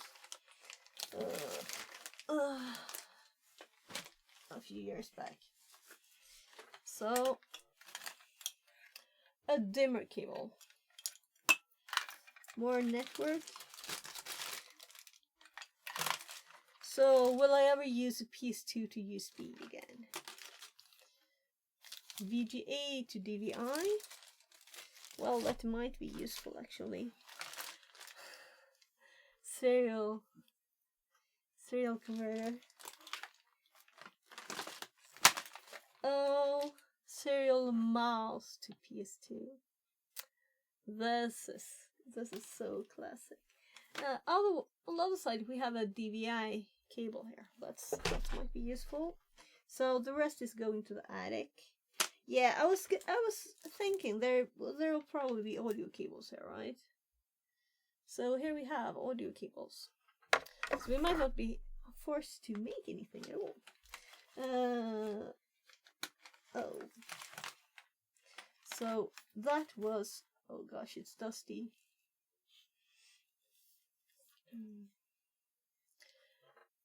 So these were from our TV stuff, I guess.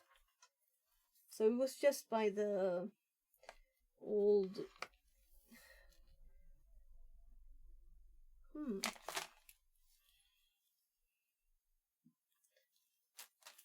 So let's untie this. So 2 of these.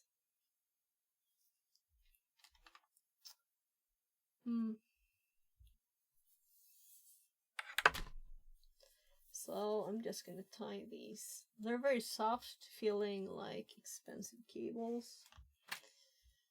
So probably something my hubby bought. He's like, cares about that stuff. Before we got kids, you know, we bought much more expensive stuff. Then we got kids with special needs. And I can work a lot for a bit, for quite some time.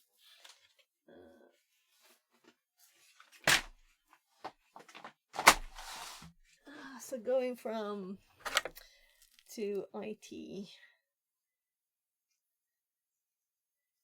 So yeah, it's two of these. One is shorter, is it?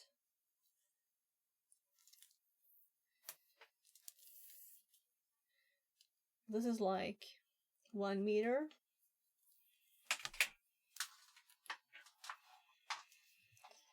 And the other one is 3 meters probably.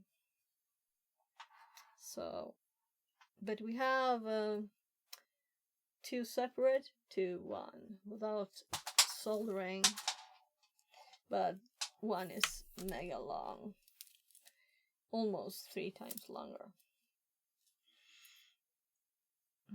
So I did have these converters too, which felt like the same functionality. Though this is 2 simple monos, and this is for these plugs, you know. So those are not useful. Well, we could use these if they were not long too, instead of the long one of these. So, but we have 2 of these, and I do probably have more in the attic. And I have like a little box with converter thingies. I'm thinking I'll put those in the attic. That's the best cleaning, to put stuff where they're belonging, really, instead of just waiting. Because it's annoying with a lot of mess, and it's a lot of mess in here.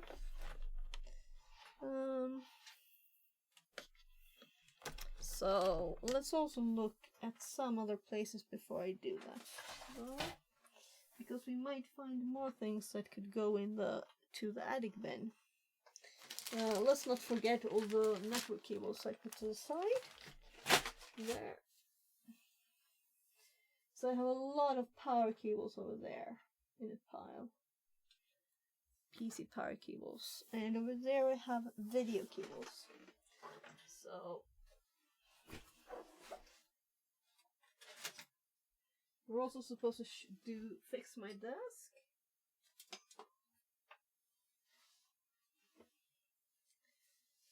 So I don't think you can see the lightest purple there even. There. Should we change the stream title maybe? If I'm gonna clean stuff. So I have to move the games.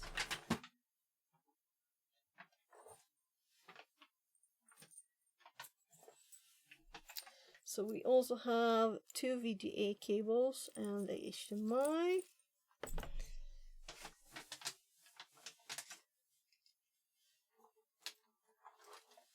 I'm just gonna quickly check through here. So there's already a DVI cable and 3 network cables. No audio cables. So we don't need another DVI cable. Or a network cable. And we don't need a power cable either, because I saw several over there. So let's just put those converters in the box there. Then I have another HDMI cable.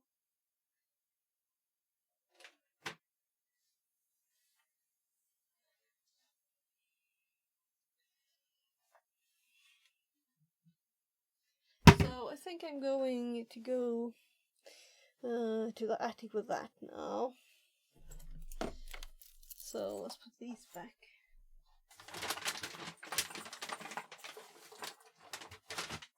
So a drawer.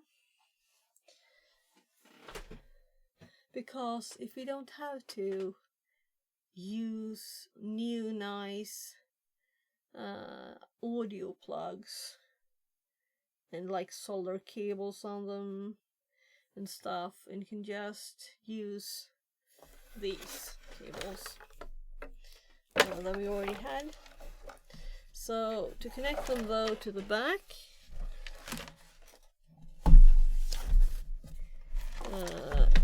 we either cut these or we kind of like, what do you think of this? It's kind of falling out, right? Or we cut these cables. So this won't be stable in the back of the computer. I mean table. So I'm sure I have more of these. And I also want a shorter one. I think I have connectors, maybe.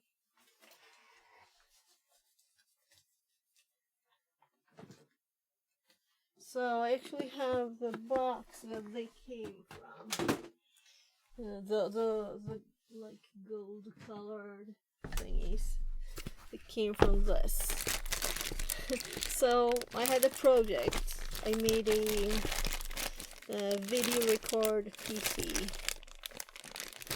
So you need lots of connectors. Ah, look. Those do that job, but I think we have better stuff here. There. I'm gonna use these. Those are serials here.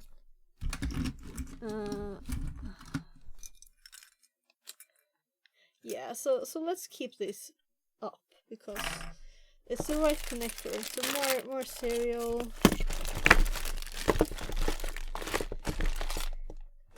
Yeah.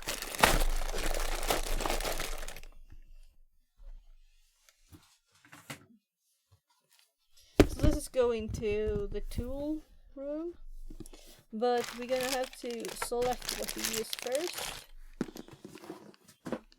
And we're gonna need to know. So from these to this or something else from the attic. So I can see that these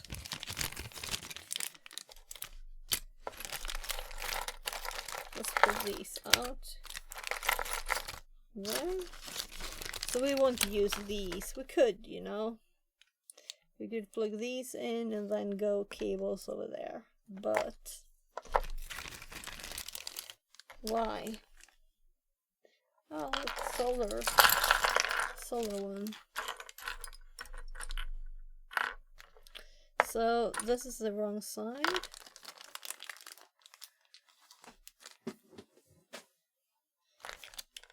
So get rid of the male ones.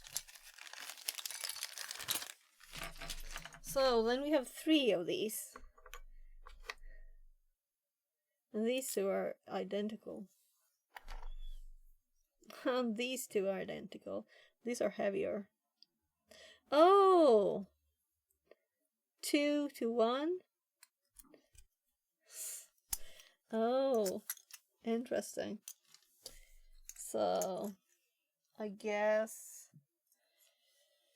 So we won't need these at least, right? Getting rid of those. Phono was in the bag. So we have yellow.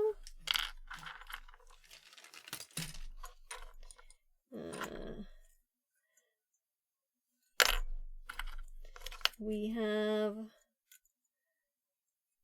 no color. Oh, another. Yeah, so why do we have all the different types here? These are for...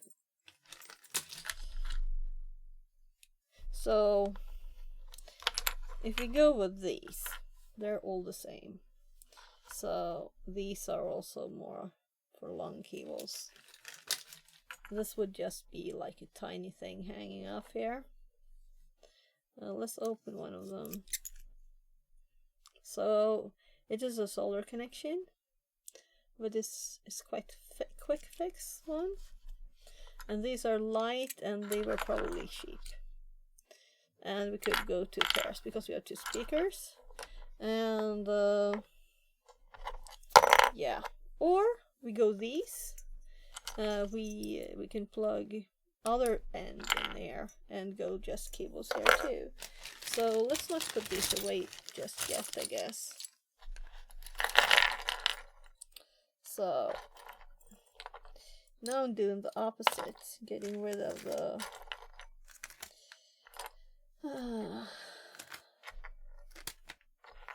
so we have the friends for these. So they're pairs. I bought these as a kit, obviously, right? Well, at the same time. So we could have... Oh, this is bad. We can't see which is which of the sides.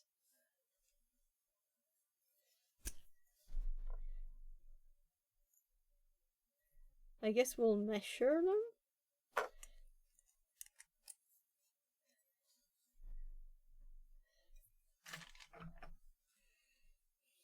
Just a normal splitter. So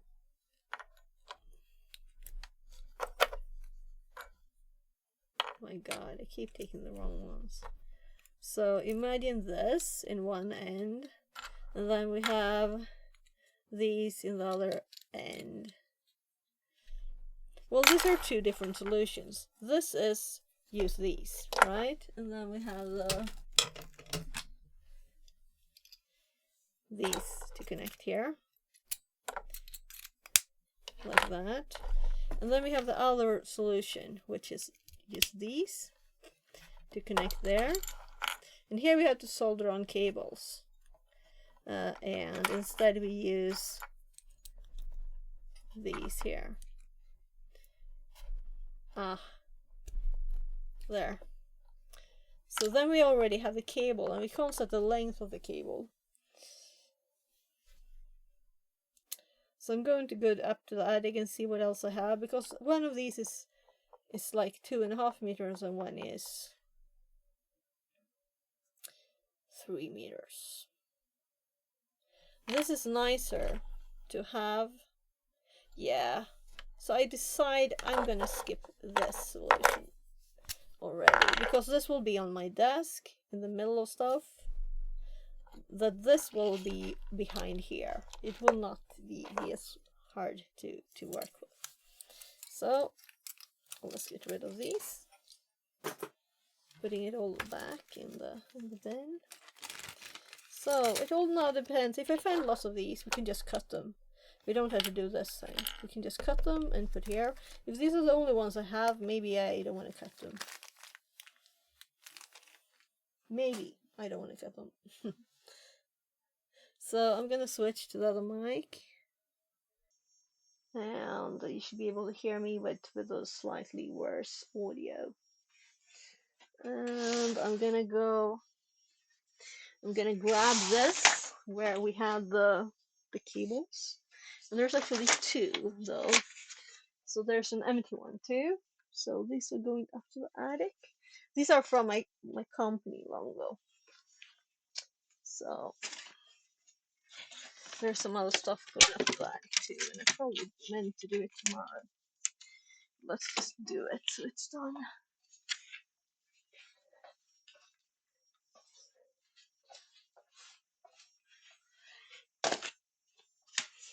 Jag går upp på vinden i snabbis och hämtar och lämnar lite. Oj, jag ska leta efter ljudkablar. Du råkar inte ha såna här gamla fonokontakter här nere, så jag ska gå på vinden.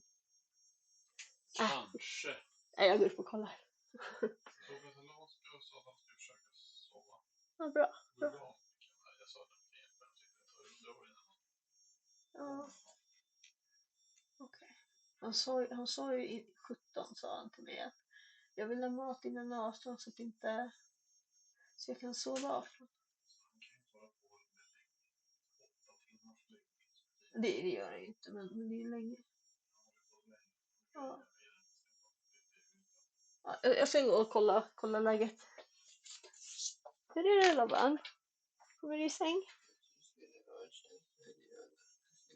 Ja, vad skönt. Gör det. Jag älskar dig.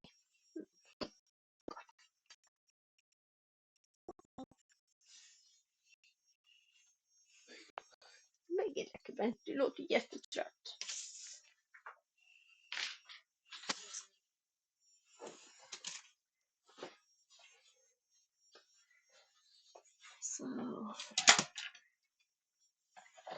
check.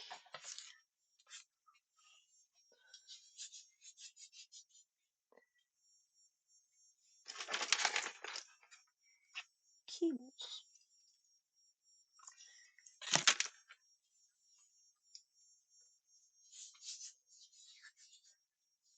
Oh gosh, I have another set of speakers in here. Or is it just one speaker? It's just one. Why would you use one for? This one is going to the trash.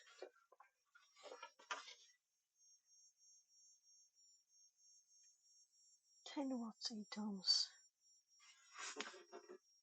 Why do we have one speaker?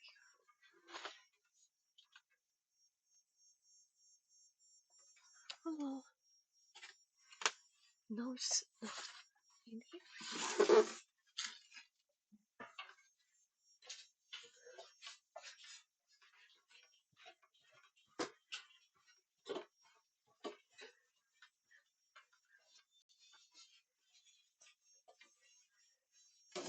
So, it's in the giveaway pile.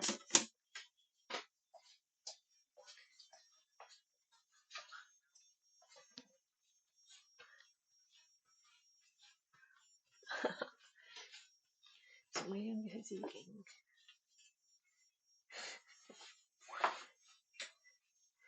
Ja. Yes. Jag hittade en högst fascinerande liten YouTube-klipp. Okej. Jag kommer. Det blir bara roligare när man lyssnar på den. Nästan roligast är så här, om du inte tittar. Titta inte där. Okej. Jag lyssnar. Det är några britter som sjunger så här fotbollskör någonting. Försök lyssna. Vad är det de sjunger? Okej.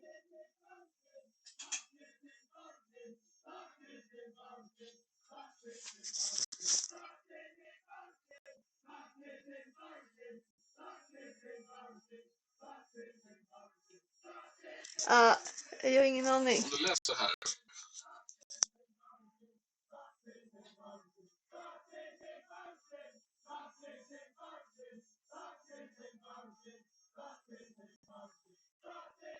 Jag tycker... Ja, Bart Simpson vinner ju liksom. Bart Simpson bouncing. Alltså, om man kollar kommentarerna. That is a bullshit. Om du läser det så lyssnar du. Men det är ju inte resten. Vad är det de säger egentligen då? Eller så läser du den där meningen.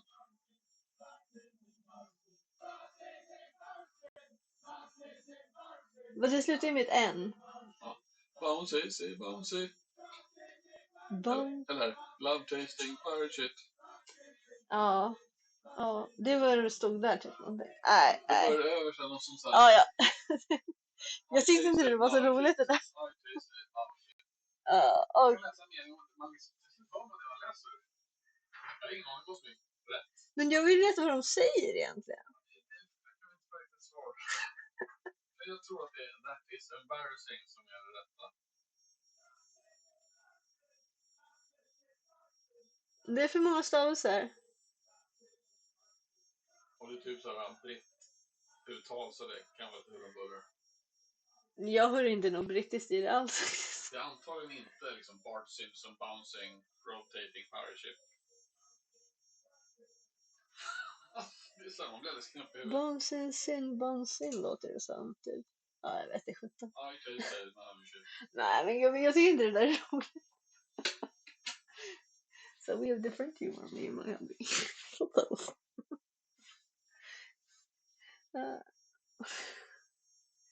Oh well. Det är trevligt. It's nice as a cheery. I like that. So.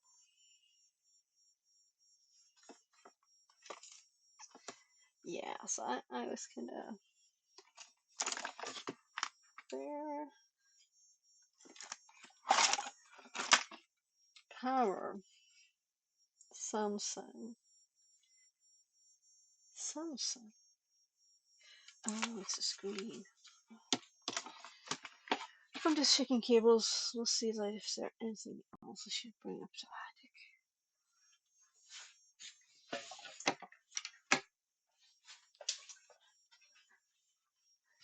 So I'm gonna talk to my kid, but doesn't like to be on stream, so I'm gonna leave it there.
Goaku says.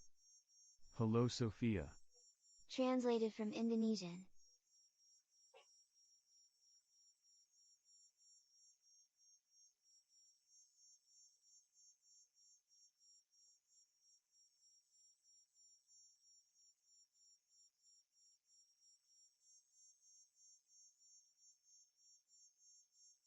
Time to move it, move it.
So I also got my going out to play in the snow with the kids or change winter tires when it's really too late jacket. So like I don't care if it breaks jacket. It's cold. It is -2. No, it's actually just 2, but -2.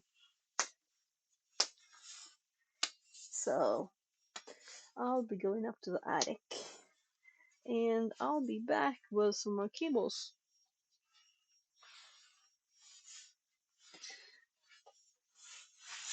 So Let's bring this to that. No, I was using that. Oh, whatever. So there's some other stuff.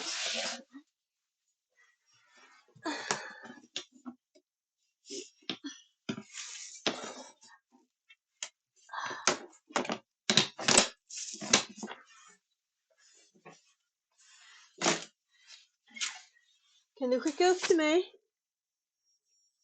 Det är typ bara några saker här som jag tänkte.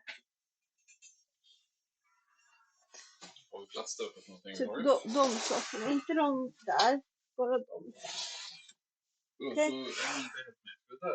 Nej, det är bara att jag ska fälla ner stegen. Okej, men den där högen ska upp. Precis, de byttorna och de där. Den här kan vi ta upp också. Den här. Jag är inte säker på att det här slängas på. Nej, men det är bra att ha extra hjul till stora. Det där också. Yes. Men det här ska inte upp. Nej, de var bara i vägen. Jag tror att det här får räcka för nu. Så det går fort. Det är liksom tanken. Frågan om jag får ner stegen. Ja. Tack Ben. Så.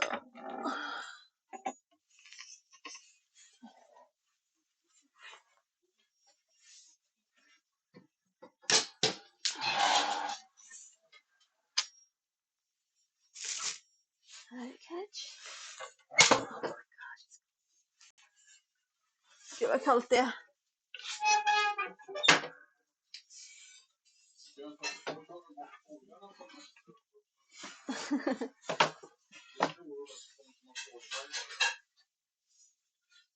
Men snarare möss, tror jag. Men det har du gjort som vi flyttar in. Jag tror inte att det är något som man kan bli akut orolig för. Okej, gubben. Du kan ge mig en sak. Ja. Precis.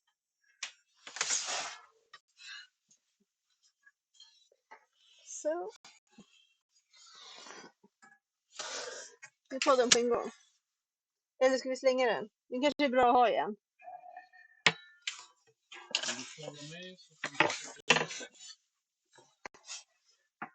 Vi har ju använt den förut. Det är för att lägga flaskor på i kylskåpet. Slänga? Okej, då slänger vi den istället. Nice.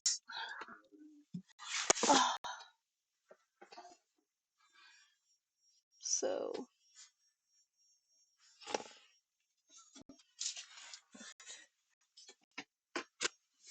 Lägga de polstockarna.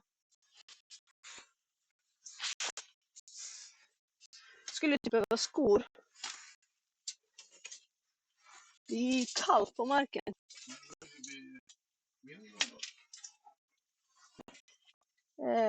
När vi har tid. Ska vi ta nästa eller hur vill du göra? Yes. Den här lossnade från den här vattenflaskorna. Okej. Så.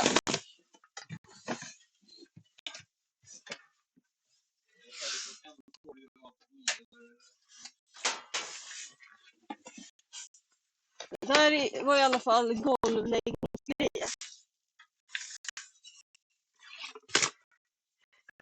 Ja, jag vet inte om det är lättare sådär kanske. Ja. Inte lättare där.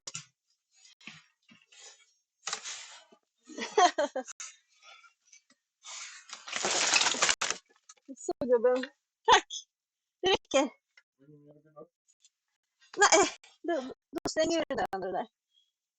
Ja. Vi slänger den där i kylskåpet då, så du kan ju bara bära. Lägg den till skänkhögen annars.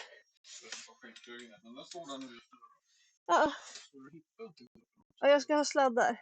Och jag borde kanske ha en lampa. Nej, jag ser nog. Puss puss, tack.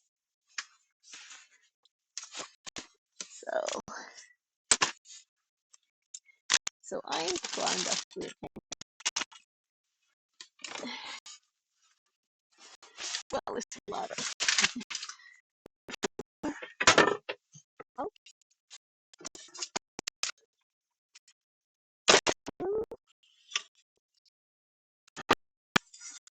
what is this?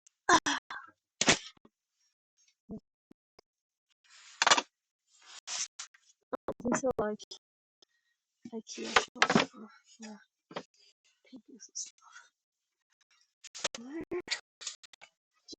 So see there. It's not right. So what's this?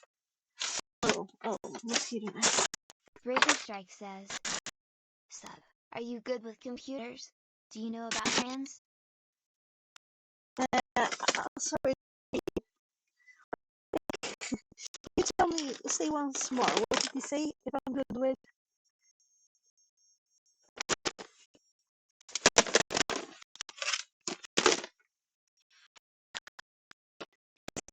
Like VGA and Shimai, a lot of them.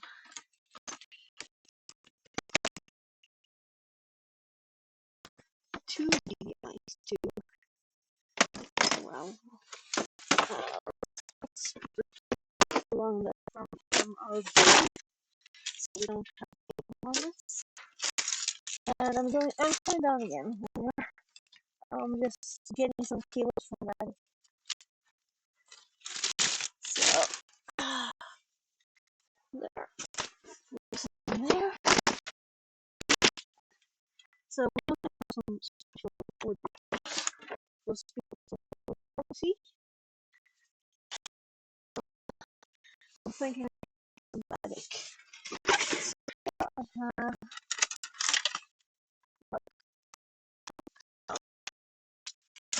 Yeah.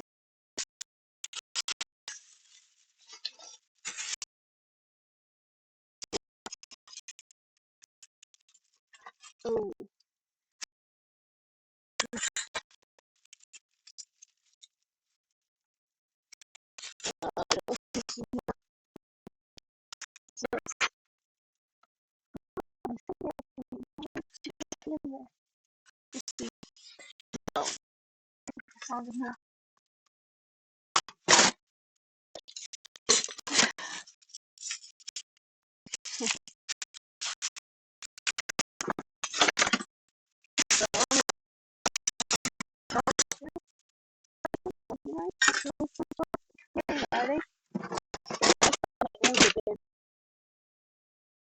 Bring it down. Here's a full with cables.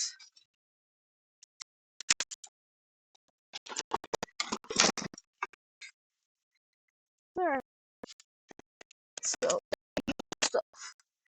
it's sorted. There we go. Converters, like long cables. I don't want to bring more down than I need. I wonder how. So that's a look. This is the same cable upstairs. There's like a version of it.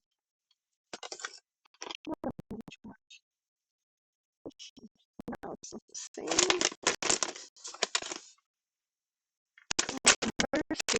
Converse. Oh, this one is 3 code.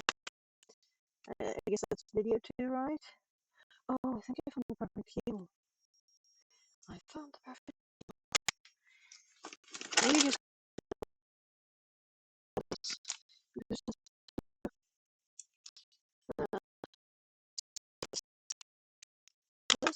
and it's with. Yeah, so this is making it a longer cable. Here's one of those. So I knew I had there's another one of those extensions, but they're the same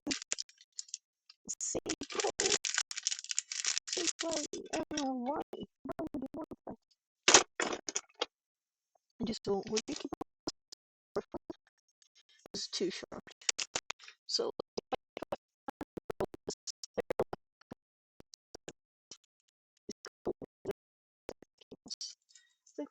might be too short. So we split this in double. We will have less than a meter. So it's too short.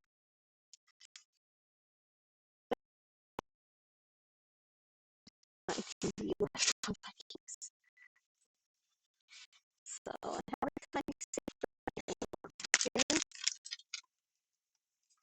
it there's also a scar to the writing kit with all the things in it. So let's see here. One, and this. Yeah, this is also. Oh, though this one has a.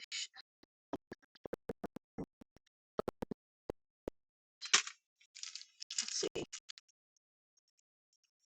No, those are the socks. Yeah, I think we found us a perfect cable. I'll be down in a sec.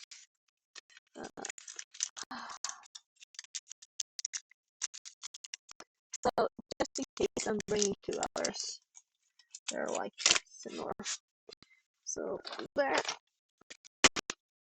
there's here a box like it's it's taller than me. So I got a friend to help me carry it home before moving here.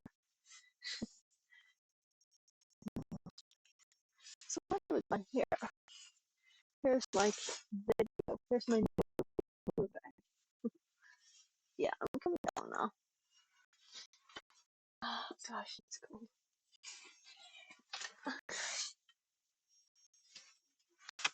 Oh, I should have brought the some Christmas things. What's the already?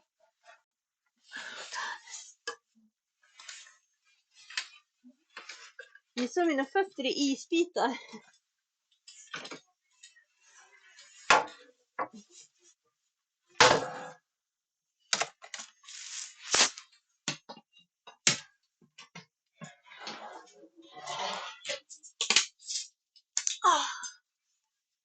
That is just closed.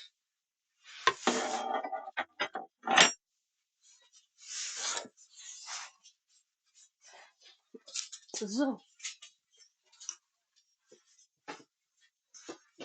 just getting my jacket downstairs. And putting that in the giveaway pile. Plastic trash.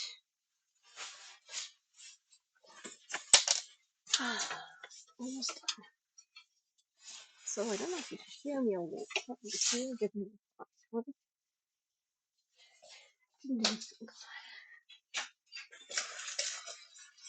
So.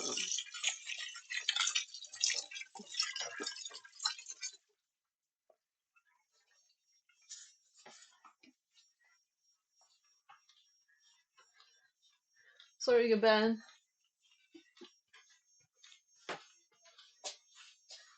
Linus stängning funkar inte längre. I just realized another thing. So I'm being quiet when I'm up there because so my youngest she doesn't like me doing. So this is a cable I found. So if you cut this one in the middle, you should have 2 cables going to this, from this to this. Right, so it's very stiff and hard. It's been in the attic, but I brought 2 of these down to just check the length. So everything is hard, frozen. Well, it's not frozen. I guess it's 2 degrees, but it feels frozen.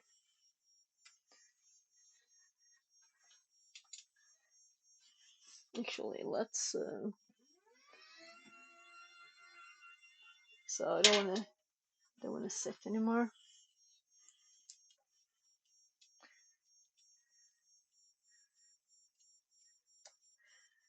And I can feel the heat is coming back here from the here thingy.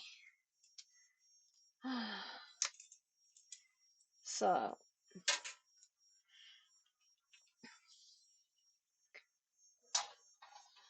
it was a question I didn't hear. I don't know if you heard me. Let's switch mics back. So, no. I'll fix that manually then. We'll We'll unblock the mics for 2 seconds and then I'll be one again. So, I don't know if you heard me, but I said that, what did you say? So, do you know about the brands? Oh, so you're looking to buy a computer. Well, I don't know all the things about all the computers. I might have some opinions. They might not be the same as others' opinions.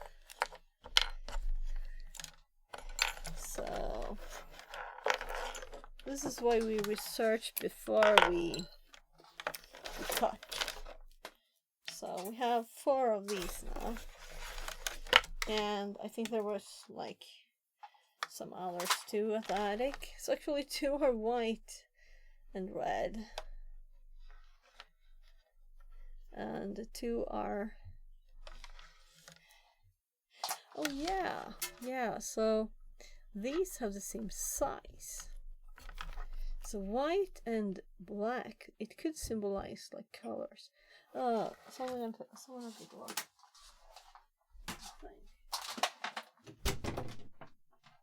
Hello. Ska jag hjälpa dig med något? Är det? Okej. Jag kan flytta tillbaka. Sorry, jag glömde det. Jag var inte på in det. Jag får fixa de här också så de har ett vettigt ställe att stå på. Är det där är inte den trasiga fotläkten. Den ligger i en bil. Så den måste vara hel. Why is it there? Borde du tagit upp den också kanske? So I kind of blocked something that I kind of forgot about immediately. So none of these are the same length either. Not that it would matter if we cut them off, but well, 2 of them actually were the same length.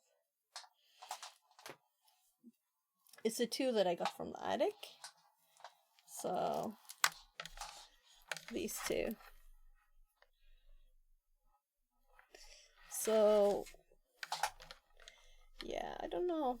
I think this is a good solution. So for now, let's just make these slightly less in the way of stuff. And let's put them in this little bin here. Where I put that? No, it doesn't fit, of course. So we might do that later. Play with things. So we don't have to solder, and we don't have to have stuff that takes a lot of space. These cables feel like they are sturdier than the ones that it came with. Where did I put those? There. So these cables, these feel like heavier, right? So maybe we should put some solder on the connections, so it's not just cables. Let's see how long this would become if we cut it in the middle.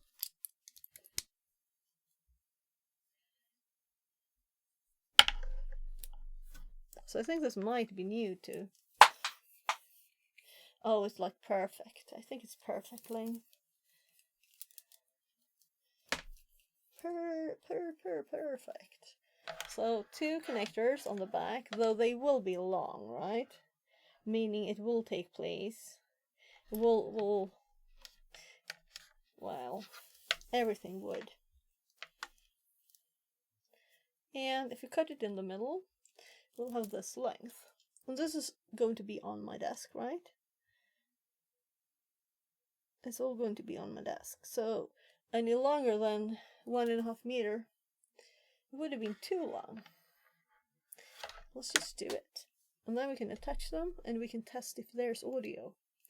And you will hear it. Because it would be speakers, right? So I'm just once more measuring that this is the middle, and we're gonna cut. So there. Oh, perfect length, perfect thickness. I'm glad I went to the attic. And also we got rid of some stuff that was in the way down here. So brought some other stuff up. And some stuff for giving. So all the things we don't use, I send to like to the Red Cross or something like that.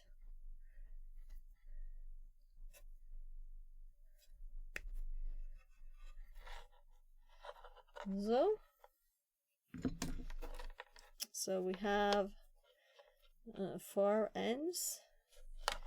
This should be long enough.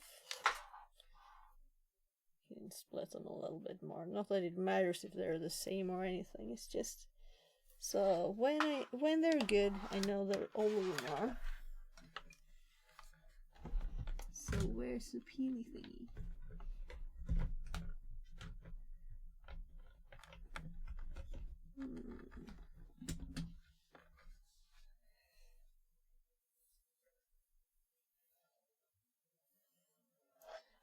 Too much light here.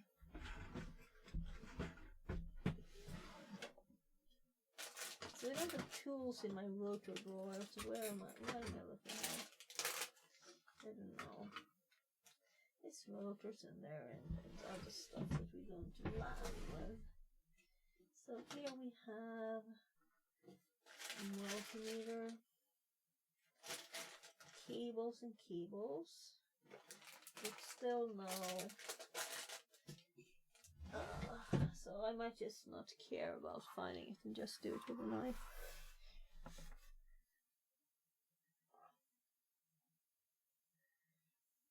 It's probably behind the water bottle.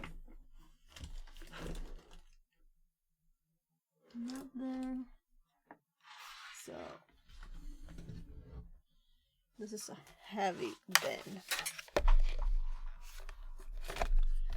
This is the cutest tools ever. Very cute. Very, very cute. So these were my dad's.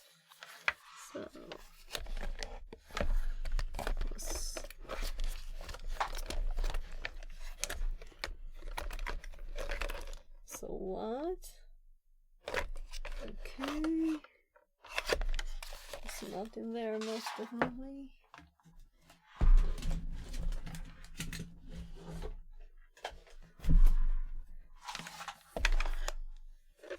Just thought I'd check these first. Nah.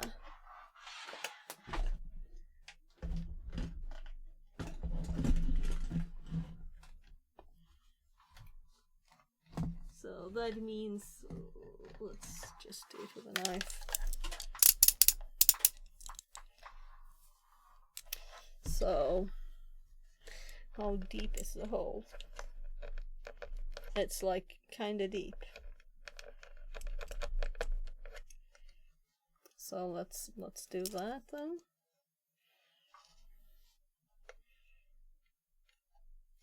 So these are feeling very thick and rubbery, right? We'll see how the inside is now.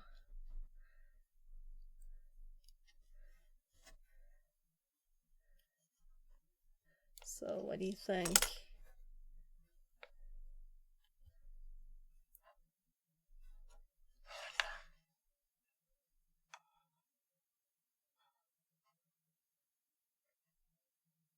So feels very stable. It's not like it's copper though, but these are attached to each other. That's worth a lot. Oh, one fell off. So I was cutting a bit too much.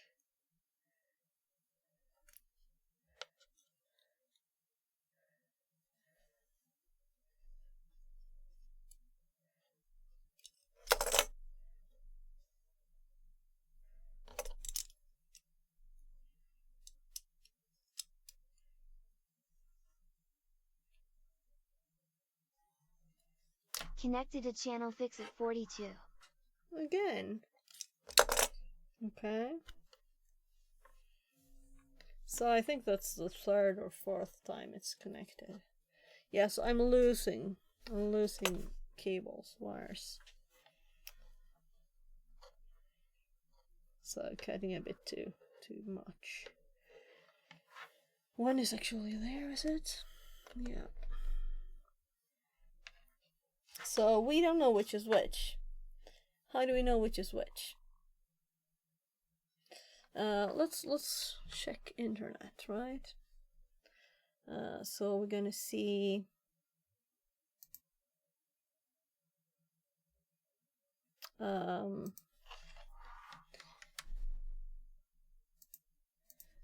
audio, cable. So 3.5, red, black. So I want to know which is which. And let's look images. So I want to know which one of these is which. So I should go connector to, right? It's not really telling.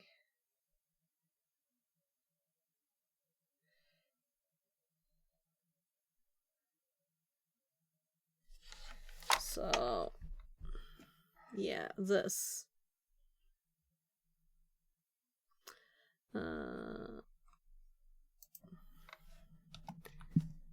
Connector. There is something in the way of the keyboard. It's 2 poles too.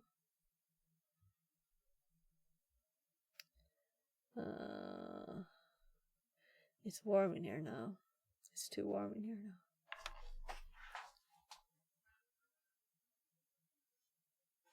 Lowering the thermostat again. Yeah, so do you know how we find this out easily? We'd measure. So instead of trying to find this on the net, we're gonna just measure it.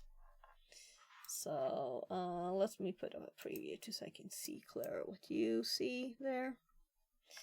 So you see a violent knife here. So let's actually cut these two so we have all done. So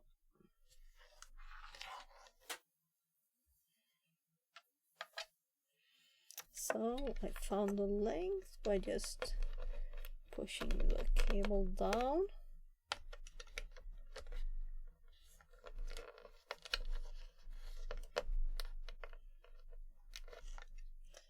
There.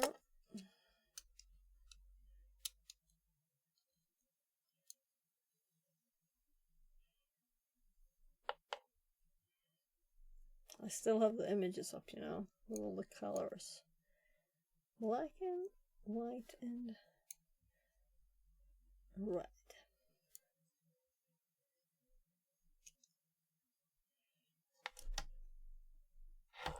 So I'm doing the same for this one because it's easier than trying to measure on the one that I already have a bit pushed out. So it should be similar length.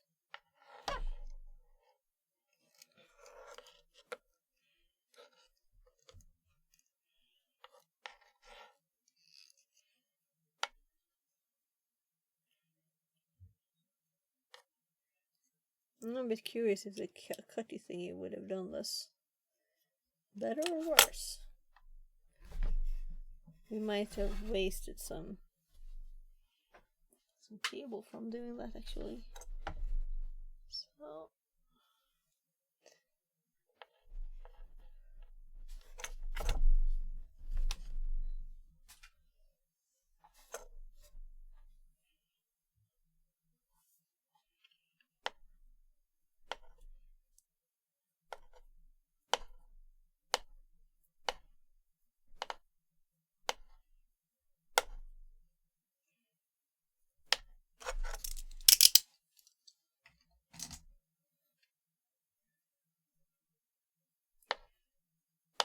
So we could also attach, this is wood, you know?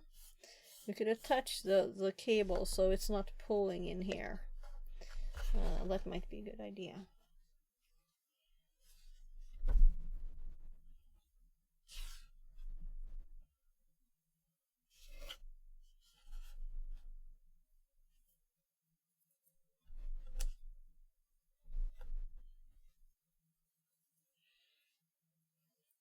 I guess I should do this over the truss pin, right?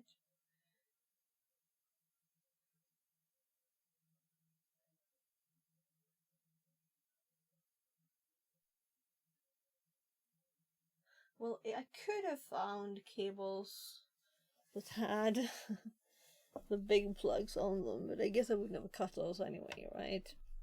So it still has all the bends. I think this might be new. So we need to know before we plug them in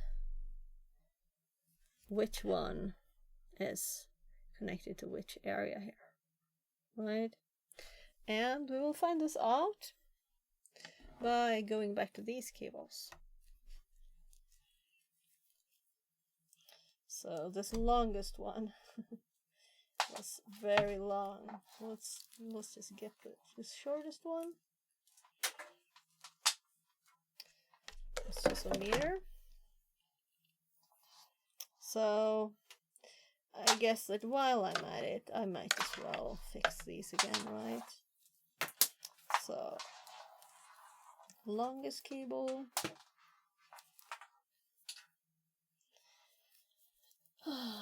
These are going back to the attic, all of them now, because I don't know why I had any down here. So let's just make a little knot. So that is nice and tied. So one of the ones that, they're much softer now, the ones from the attic.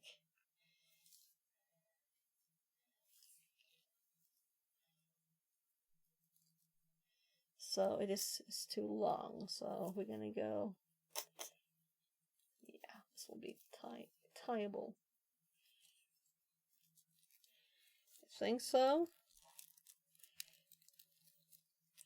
A bit finicky to tie this though, but it works. So, and the last one.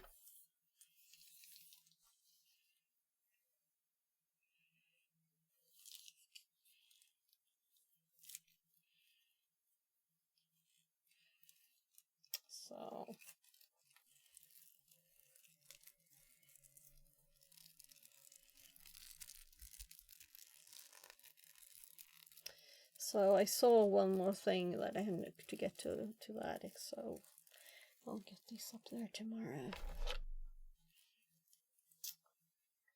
Or maybe they should be in this bin with this audio and other connector stuff. I don't know. Anything to not go to the attic anymore, right? So this is the one we're gonna measure. So we're going to get the multimeter.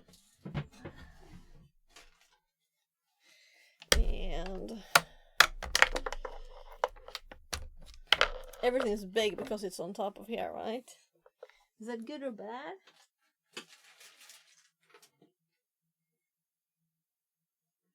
So let's see here.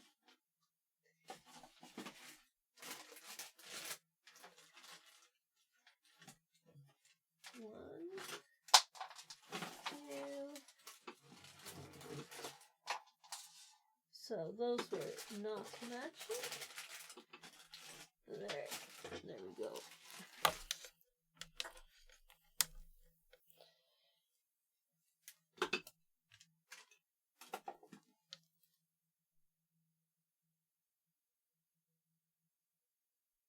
Yeah, so let's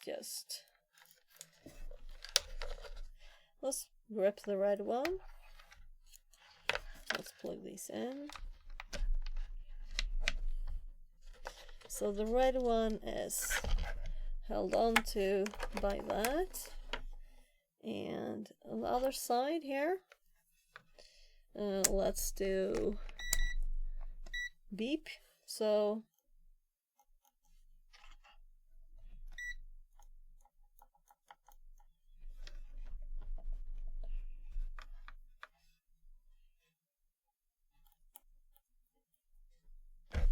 What?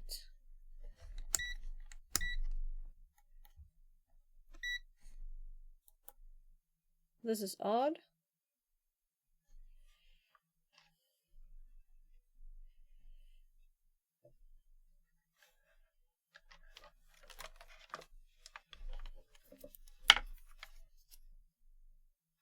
Oh my god. Yeah, it wasn't odd at all because I was looking for this, right?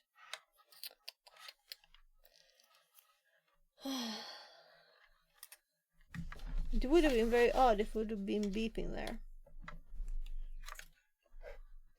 So, beeping. Red. Where is the red?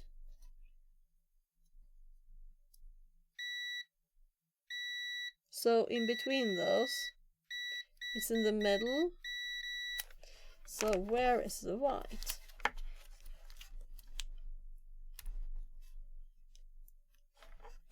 Where's the white one?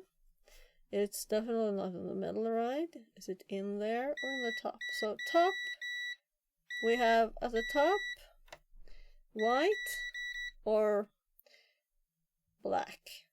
So let's think ground power, right? Ground power. I don't know if you can see there. So the top is white, black, and the red is there. So now we can measure our cables. And let's remove this one so we have the same situation. If we measure this, the cable that we touch and beep, it is the red one. So the one here which beeps is the red. Okay. Do we have insulation on these? And I'm not looking good enough. So I should have at least taken the glasses, right? Before I did that. Yeah. It looks like a bit odd. Oh my god. They are red and white. And it is indeed shielded. And I'm like blind. Look at this. I should wear glasses. How would we need to beep these, right? That's embarrassing. That's embarrassing. So, I didn't even look. I just saw the metal first, you know? And also some metal fell off. So I'm assuming that the middle, the bottom area is where we can beep with this. So we actually have 3 different connectors. Though these only have 2, so we can just say bye-bye to this. But this also means we have a very thin thing. So this might not work as I thought it would. Because I was thinking this was thin. And we can't connect them together, you know. So this will have to go bye-bye. That's too bad. So that also makes these cables better. And we might have to solder anyway, because now I don't want to go back to have these connectors behind there. That sounds no good. And I'm not cutting these and finding the same problem, right? Let's just test the speakers with these, as we have already squashed them off. It's not like it was doing anything. It was in a box in the attic. So let's take this off for both.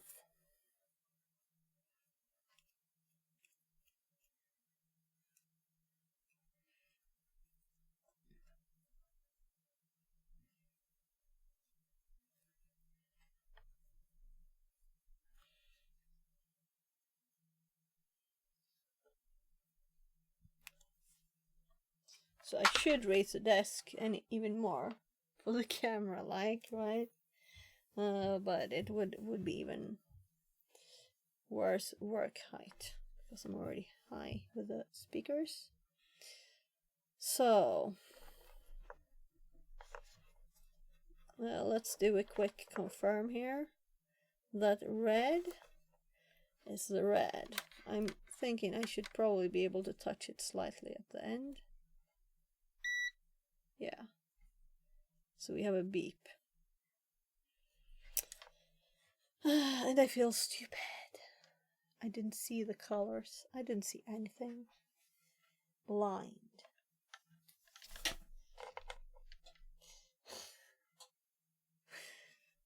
Like, don't clip it.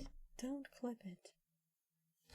So I'm getting rid of the multimeter because I don't think we need it anymore. Because there's color on the cables. And we know how it works now. We don't need this one.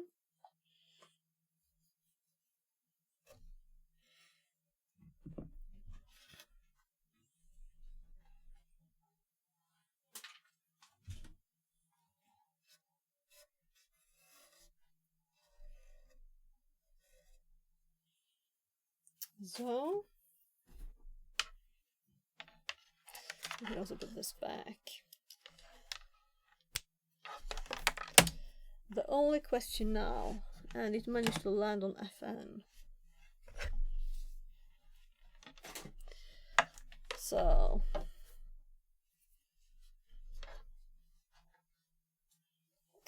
how tiny are the wires underneath? These are very stable though. Will it be possible to put it in here and still be stable?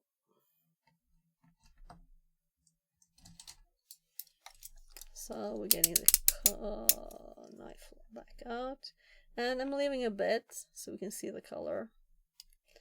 So these are several lines now in there.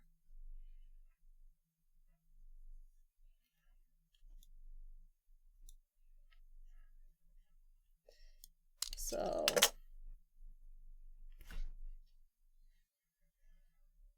yeah, but these are not as thin. So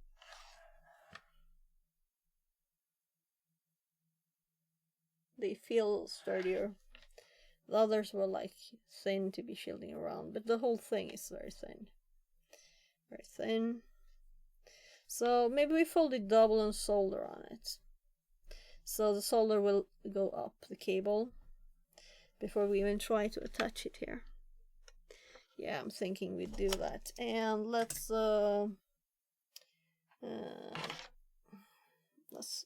put these on the floor.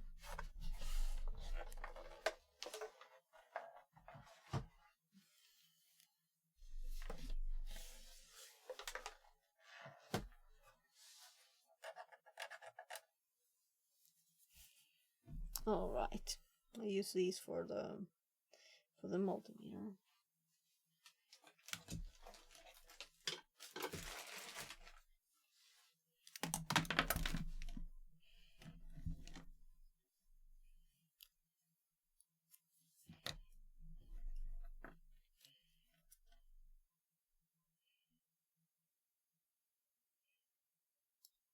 Well, I see good enough of this at least.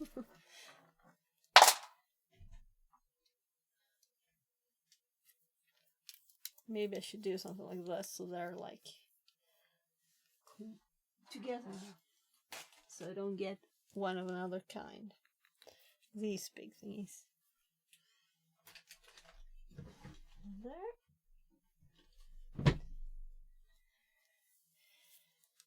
So I don't have to have everything around my neck anymore.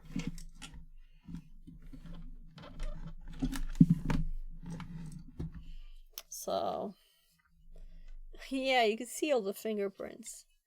Hard drives are... So who wants to try and read the data of these drives? They get dirty quick.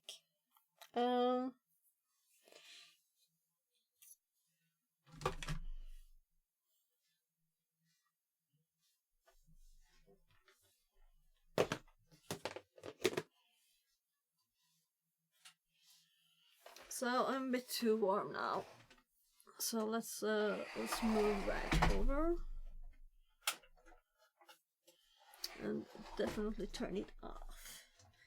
And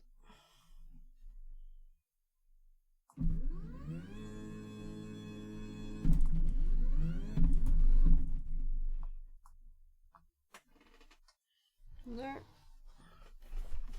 Shaky, shaky, shake.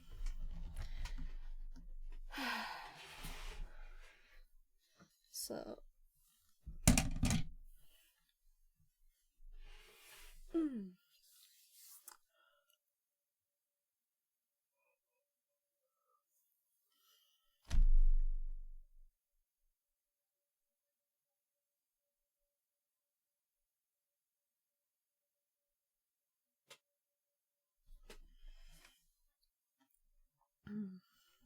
so this was bent by mistake here. It's not very like stable. So now I have 2 speakers on the microscope.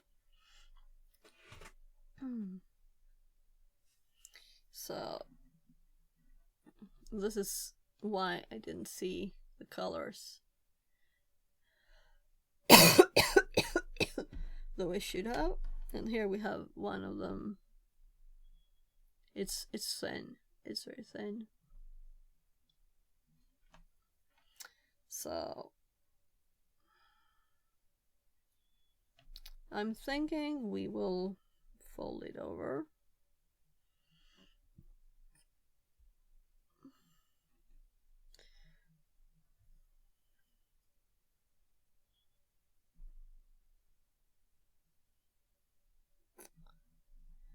So like that, and put some solder on there, so it will like become stable and it will flow into the. I'm looking for my helping hand thingies. I think I cleaned them away. No, not in the drawer. This pillow was so bad. It doesn't work because it folds. So I see one.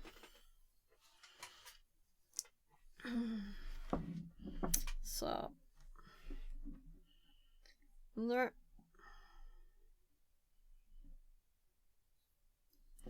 Let's do the other one too.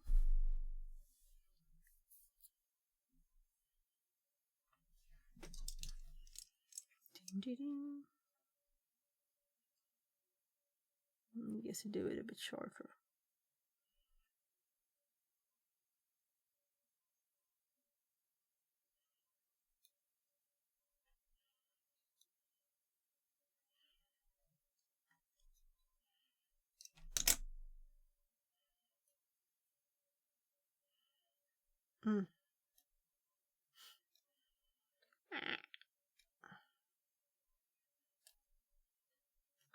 So imagine how long I'd been streaming.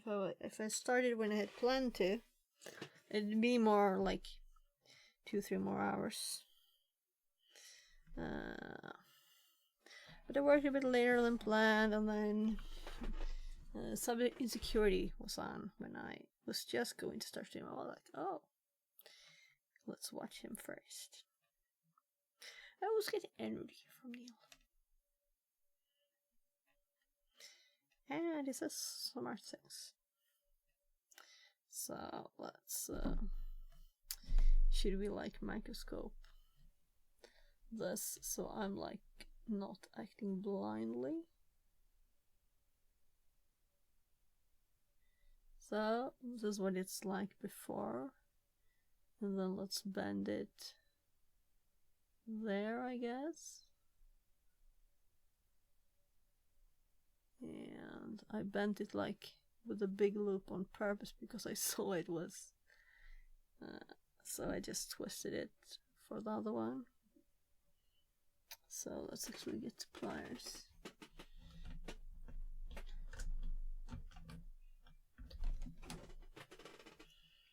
So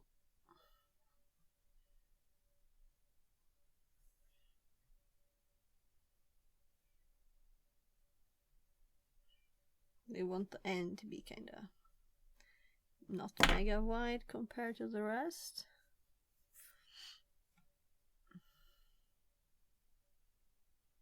And that one is better, the first one. I guess I can like turn them the other direction a bit. And then we just put some solder on these. Let's do one at a time. We have time. So we need a soldering iron. Let's get rid of the keyboard. It's in the way. So we don't need USB to the robot. The mic cable. Oh, let's do that instead. Let's get that one behind. So there.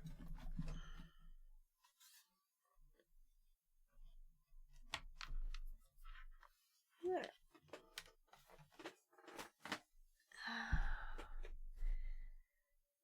What else? So I'm disappointed about the inside of this cable. So it looks very sturdy like this, right? And I guess it's good with shielding. But the middle of it's so tiny.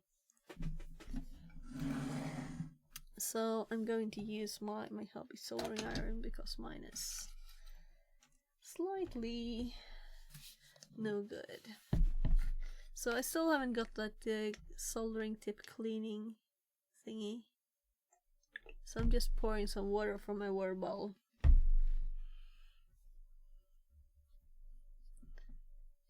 There. And some solder. And let's turn the thing on. And this is what I don't like, and the reason I wouldn't want to have this one. The beeps make me go like, why? Ugh. Yeah, you know, WTF. I say that too often now. I have an excuse to say stuff, words,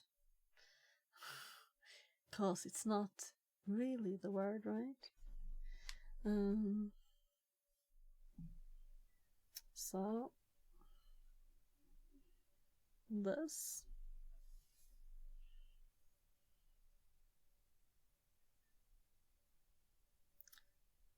So we can see the white and the red clearly still. Why is it 150?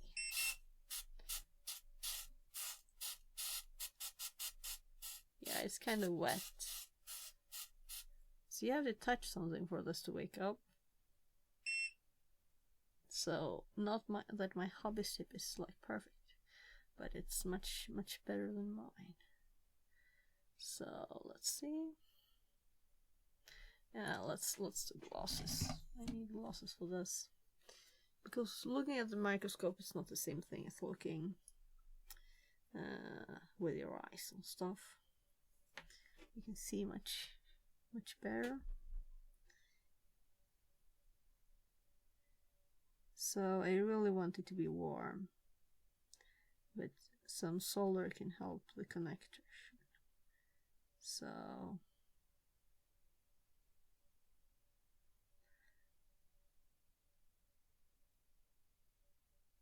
So I'm purposefully doing this for a long time, so they will flow up into the cable.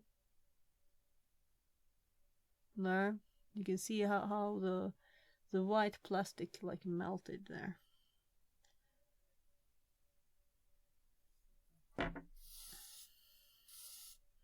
So I'm thinking of getting a new tip for my soldering iron. I have more, and not use the metal thingy.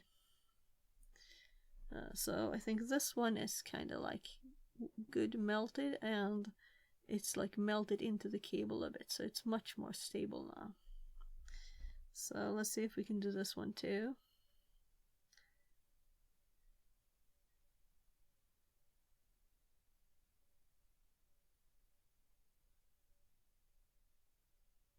So I smell the solder.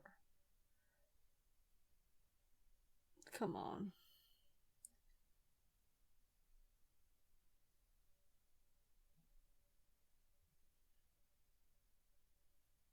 Yeah, go in there.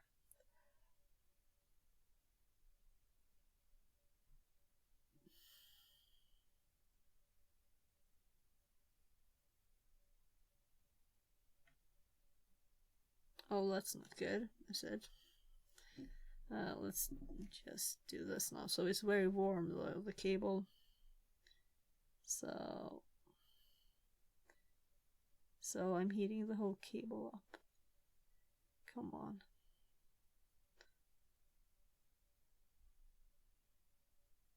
Melt again. Yeah, that's good. Melt. Doesn't matter if it's like a big blob of, maybe not like that. Blob of solder there. As these are going into the clampy things, right? So these are going into the speakers. And you can see here on the cable where I had that holding, that it's like melted. This is warm, very warm. It's not, I can't touch it. It's very, very hot. So this should be a good connection for it to clamp onto. And we have like some very warm plastic there, but we can still see the colors, and that's what matters. So let's get the speaker. One of them. So I wouldn't mind wearing glasses all the time if I could see other stuff with glasses. Right? So let's try now, and I guess we can microscope the connection. So we're not full microscoping it, we're just gonna do like a little check here. So what does it look like when I open this red thing? There's a hole. And what's inside?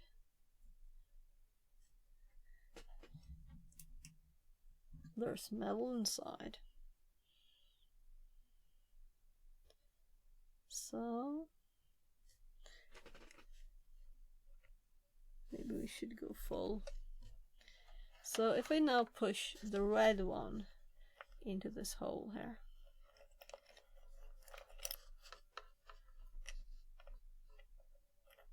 so into here, and this should be kind of a good connection there, and it's not going out because it has a big lump of, yeah, these are like never going out. I'm pulling them, so I'm actually pulling kind of, I could probably lift it like this. It feels like I could lift it. So very, very stable. And the other end of this, I guess this is a microscope I want to get rid of, goes to the back here, right?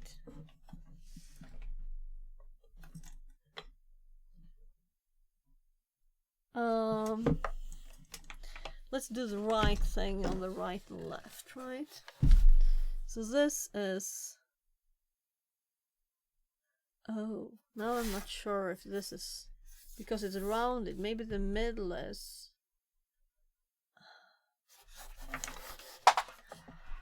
it should say on the back, and we're gonna microscope that thingy we do here. What on earth does it say? Sony model number S8 speaker rated impedance Systems. So it doesn't say right or left here. Nowhere it says right or left. So just my feeling tells me that this is actually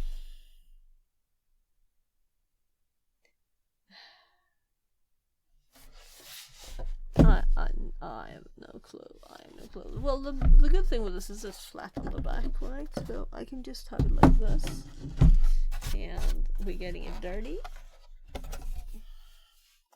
So should this be in the middle or this? So Sony text to the middle. I can't assume this this whole angled hole there. This is the middle.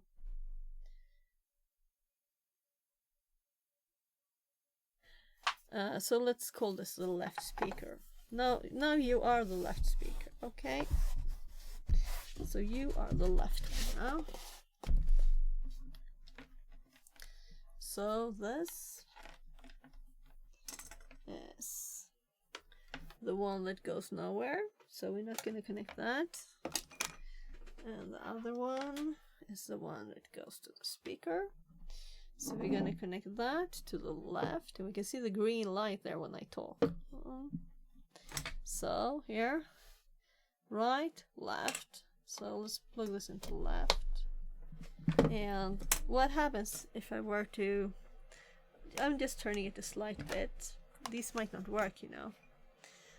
And I'm turning it a tiny bit, and then I'm going to hop to my desk, and I'm going to change from these to this as the output in Windows.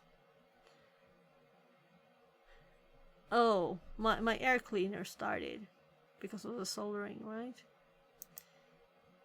So I'm sorry for the noise. So we don't have any audio on. We need some audio.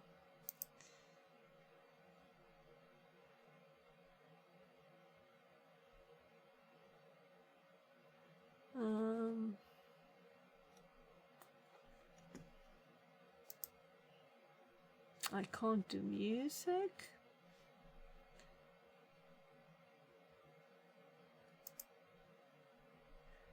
Taniwai-san.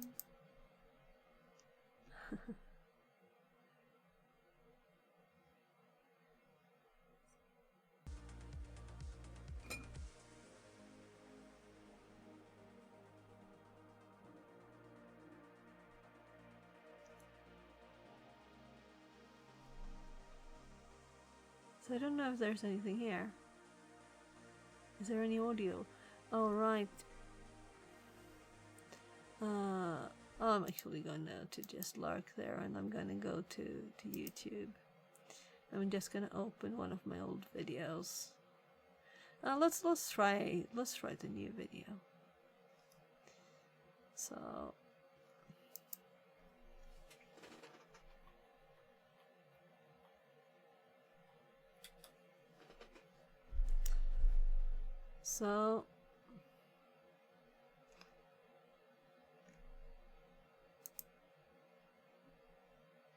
I have the audio at nothing.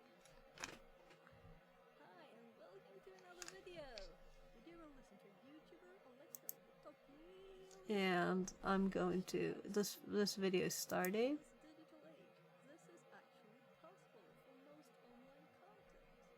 There, it's not really nothing is happening.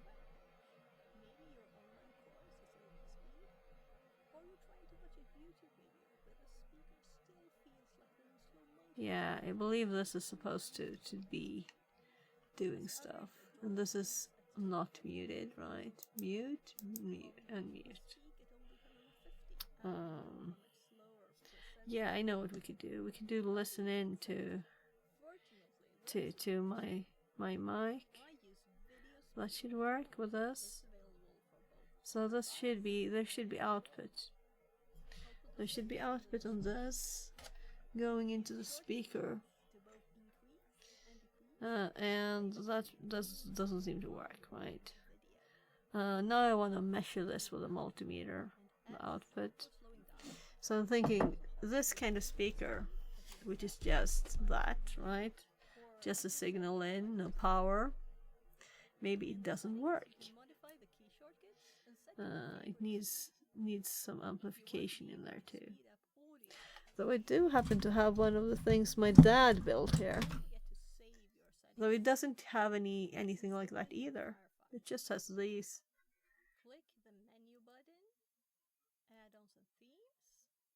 And we would have one of those cables that we cut, and those were on the attic, so I'm not gonna do that. So we have tested these speakers, and it doesn't seem to work with this thing. So,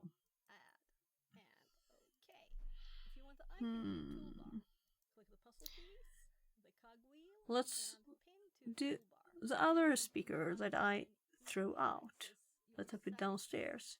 Maybe we should test with that one and see if it works. Though it is the same thing, you know, but I don't know if the speaker works or not. I just know that we made one cable.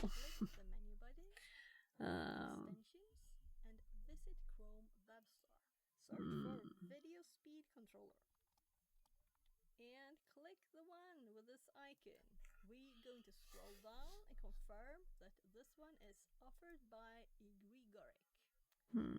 Click add to Chrome, add extension. If you want an icon on the toolbar, click the puzzle piece. 20 hours since I uploaded it. That means it's 23. Meaning I uploaded it 3 a.m. Oops.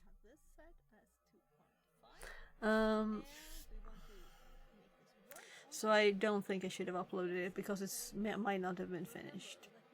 And I didn't really test the audio level, and I got a comment here at once from my son that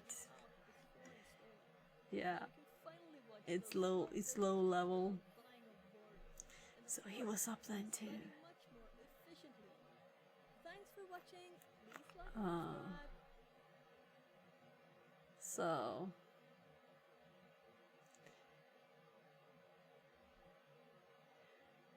the stream duration is wrong, by the way. I should fix that.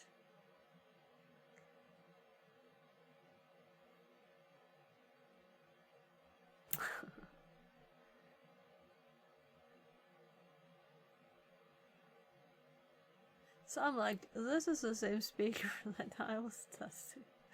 Okay, so it's my own stream, that's not fair. So why does it suggest my stream to me, right? We're fixed for it live here now. It's not like we're another channel.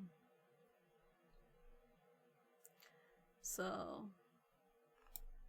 oopsie.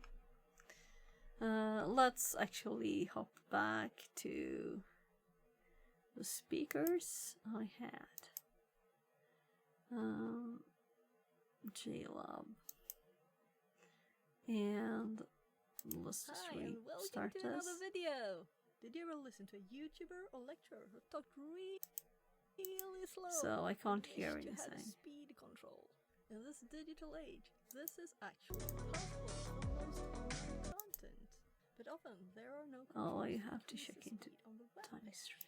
Maybe your online course has a lock speed. Was here before. Or you're trying to watch a YouTube video where the speaker still feels like they're in slow motion at the maximum 2 times player speed.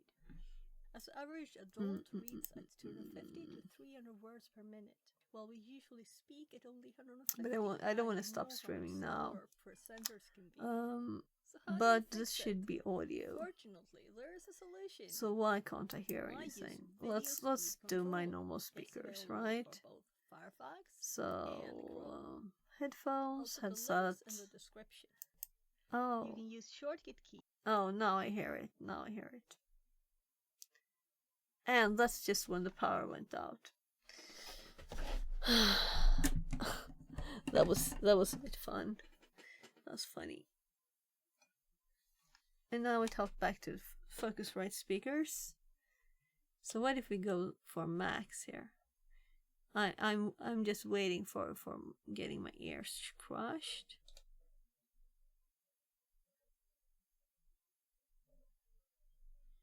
So And I have the monitor on there, so I should hear the mic directly.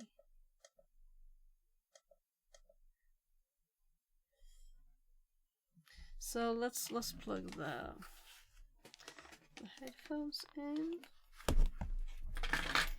so we can see if it works this way.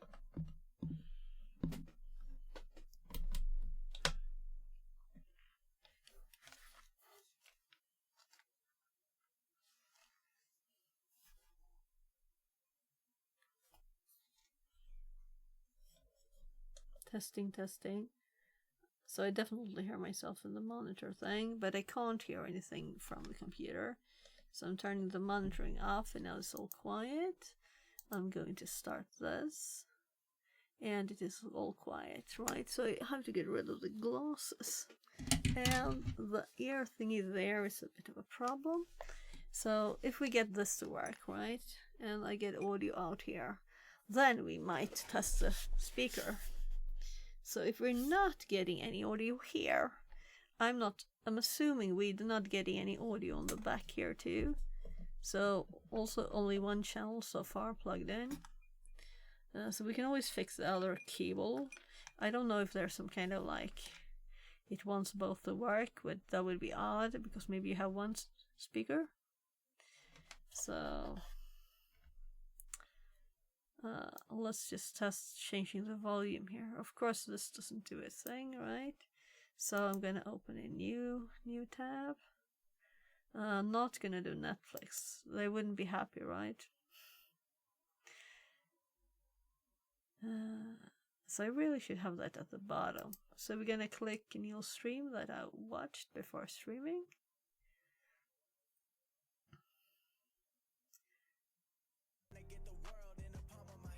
Yeah. So I don't know. He's got audio, you know. I guess it wouldn't be bad. So I had audio here now. So it's, I'm glad you guys like the music. So it's going for the focus right now, the audio. So I'm going to unplug this because I'm kind of thinking that if we plug this in, it won't go to speakers, right? That's what I'm thinking. But I think the volumes are separate. So there was audio, there is no audio. I can't hear a thing. So not a thing. Turning this knob. So I'm assuming this needs power, which it doesn't have. So I guess you hear him a lot, right?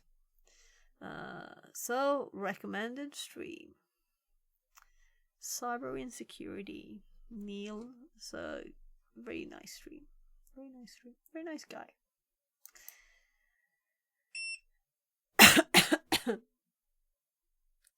And that was probably the...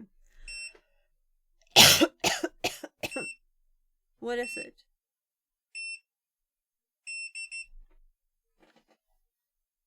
Oh. It's a darn soldering iron.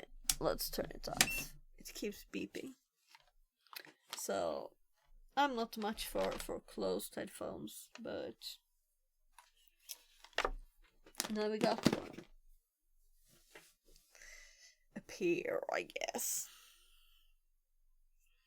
So let's switch back to the normal audio and do headset, not headphones, or it won't work, right? So if I restart this now, welcome to another video. Yeah, then I hear it. I hear it. So I liked my own video. What a bad guy, right? So 2 likes on it's too low. It's bad audio. And I got a like too. And I have to like this one too, because I agree. And it's my kid's comment. That's the one that said he would sleep at 18, and now it's... Yeah, when I spoke to him last, he wasn't sleeping. So let's see if we have audio here now. Ah, yes, audio. Yeah, I think he said that he'd speak in chat. So, installing and configuring Debian for future streams. No mic, just WAPs. Nice. So, I noticed him online here. So you said he did like a 5-minute test stream before.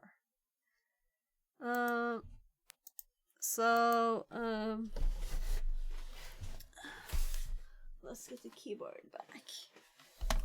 And maybe we'll do some other soldering now when we have it like ready to go.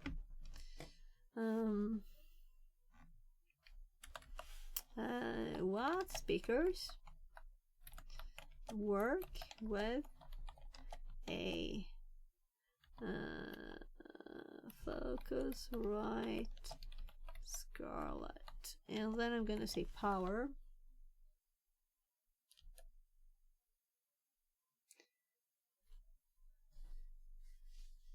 So, setup guide. So I'm assuming that all of these speakers have power, right? So I'd like to have some cool studio monitors. So maybe we'll rebuild the speakers. But I need to know more first before we break them. Yeah.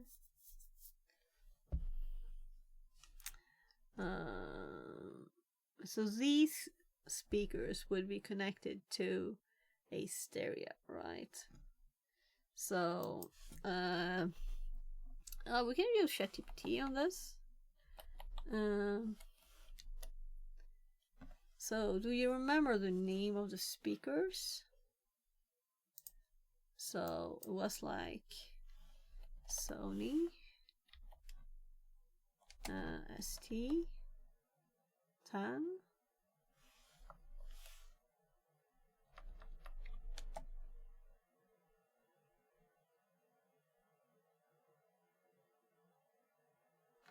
let's try dash. Let's look.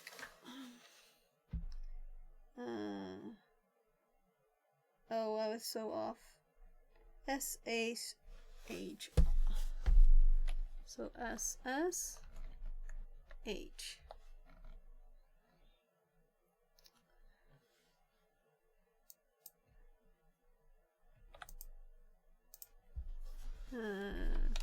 I want to connect Sony. Speakers to a Focusrite Scarlett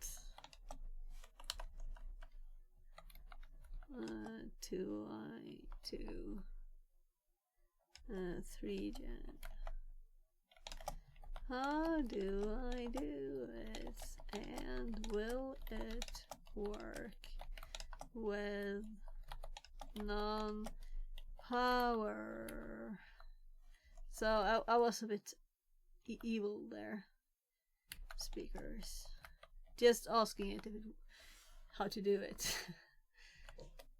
Yeah, you open it with a screwdriver and you change all the insides of them. Yeah, they're passive. They need an amplifier, and it's only a line level out. So this is what I assumed, so it doesn't work. Use a stereo amplifier. Connect the Scarlett to amplifier. Connect. So I'm kind of curious about my dad's thing there now, if it would work, right? Power everything on. So I have to carefully the volume. Yeah, so no sound. So I just wanted to test.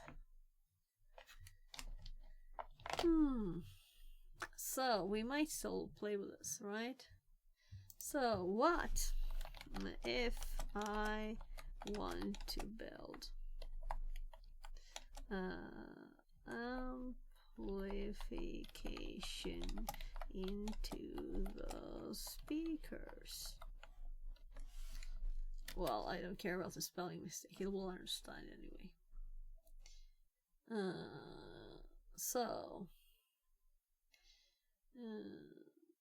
Into powered active speakers, you need to integrate an amplifier inside or alongside them. Here's how. Class D amplifier board. So we have amplifier boards, I think. Choose one that matches your speakers. 8. Didn't it say 6? Glasses. Yeah, so it's 6 ohm.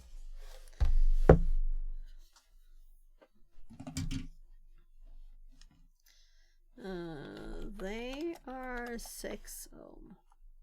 I can't do the ohm character.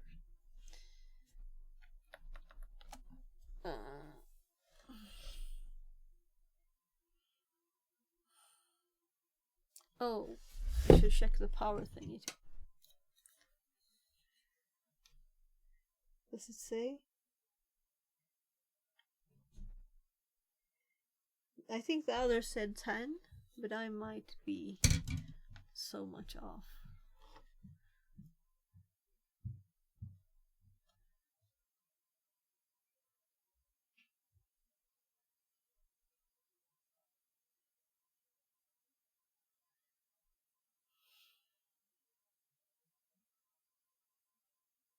Potentiometer or preamp module. Acceptable mount amplifier board inside or on the back of the speaker cabinet. Connect the amps. You know, so we could just put a little board here on the back of it. Screw it there. So I'm gonna disconnect this because it's annoying to hold it. So we're not giving up on this. But I'm kind of, my tummy wants something more to eat, or it's just not happy with the Thai food still.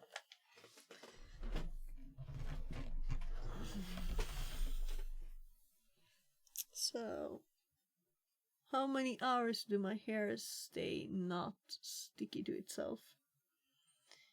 Definitely not the number of hours we stream, so not almost 8 hours. So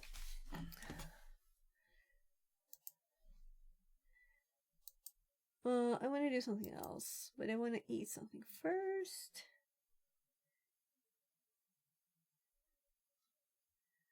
Let's see.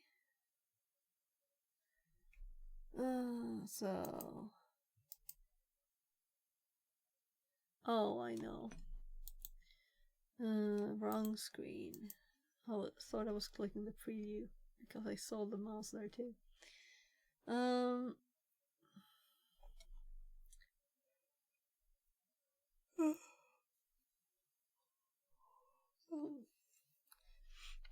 So let's see what it says about this.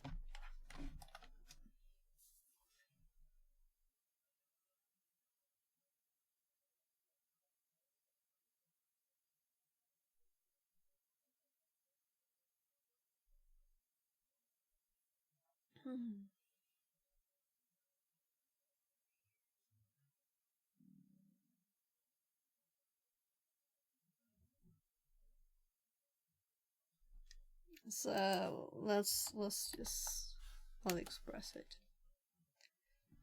A bit tired. Maybe I shouldn't stream past midnight today. So this is interesting. Again.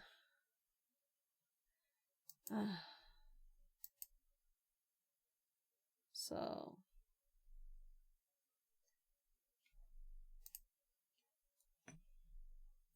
we bought this.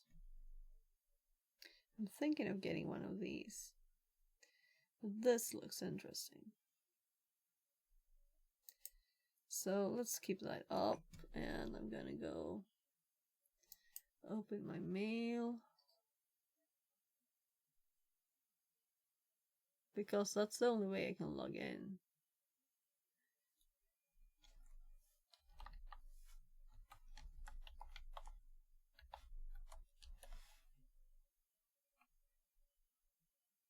Oh. Good thing I don't have my secret passwords, but one of those reuse ones there. It's just for on my machine.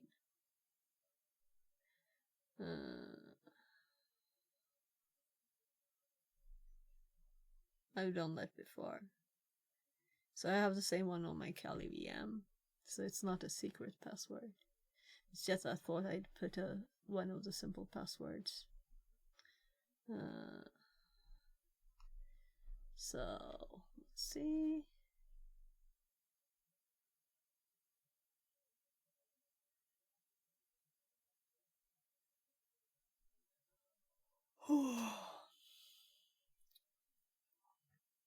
I think I've showed it on Kali too before, the same one.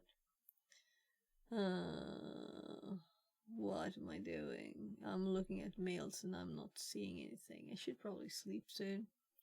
Let's find an AliExpress email. Awaiting confirmation. Let's click see more items here. And I think I will suddenly be logged in. No? No, so I had to try and log in first. No? Okay, so it suggests stuff.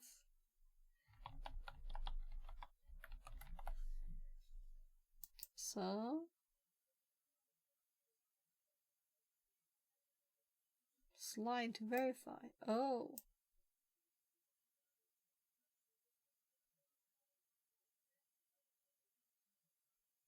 Oh well, I guess I shouldn't have the desk image up when I do type passwords. Right. So now we're doing the Firefox one.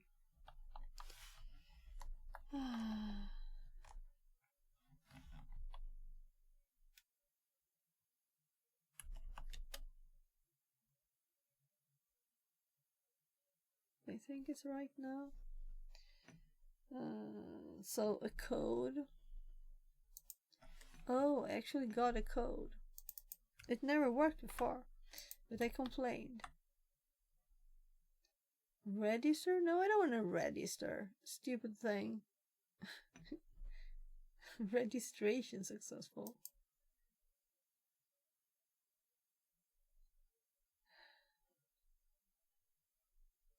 My God.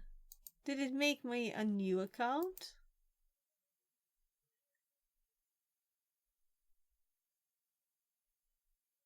Yes, it did. It did. Sign out.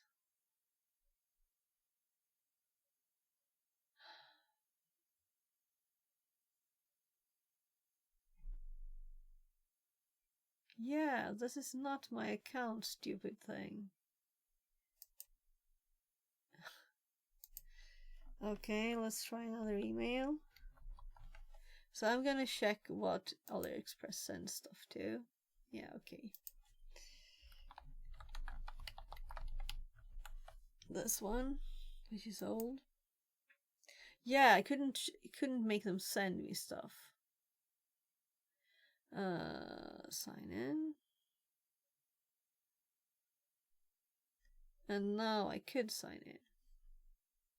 So was that because I just clicked an email just a little bit ago? So let's click this now. And now we're on the page as me. So we already have this, but it's more expensive here. So we're gonna get some of these. It's the same one that we have. So this. So yeah, this is exactly the same with the same soldering problem, but we could solve that. So we want this. How many do we want? Do we want 3 or do we want 5? Because we have 1, right? So we can make like a little text sign with a few of them. Or we can make a long line just to scroll text over it. Though it's only 8 pixels high then, if we do 1. So it's free shipping over 100, right? So if we go 5, we will just pass 100. So if we go 4, we have free shipping over 100. If we go, we have free shipping. So yeah, we can pay 100 for that. So 105, that's $10, maybe a little less. Yeah, let's get those. So I don't have anything arriving, or rather anything I believe will ever arriving. So if we look at my orders, because I haven't seen any that this cheap before. So if we look at like my orders, we're in my orders, right? So where is the thing that never arrives? This thing. So let's do track order on this. Arrived at local airport the 26th of December. So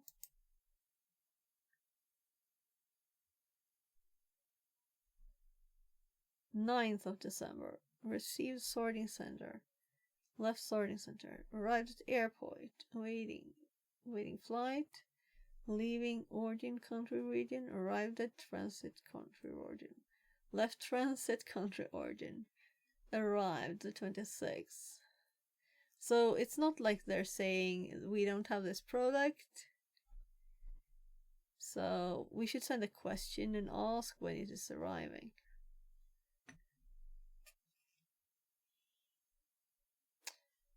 So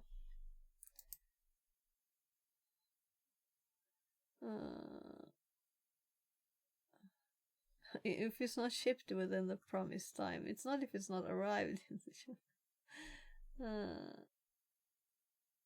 No, I don't want refunds. I want to know. I want to send a message. So the things I ordered at the same time, they arrived. It was just this that didn't arrive. So I actually ordered these at the same time. Solder paste and hair flux. And I ordered those at the same time, and they arrived long ago. So how do I send a message to there? Contact seller. That was a tiny thing.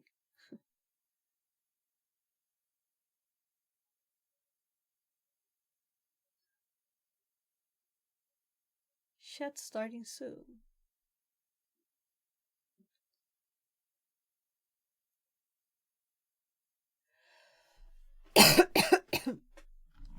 Shipping.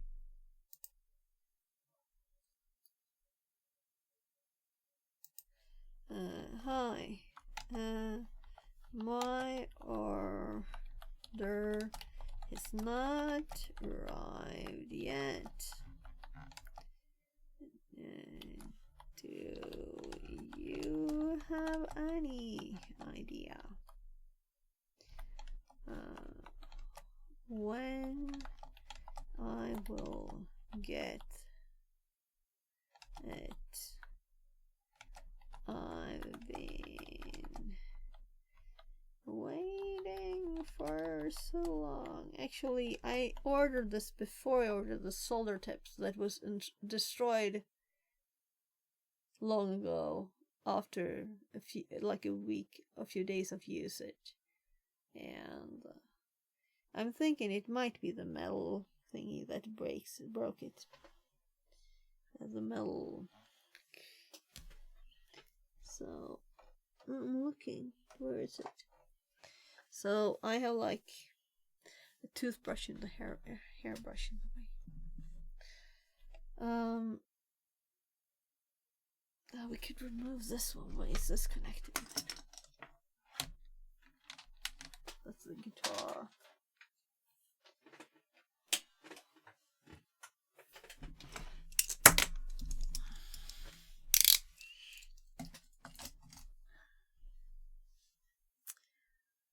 So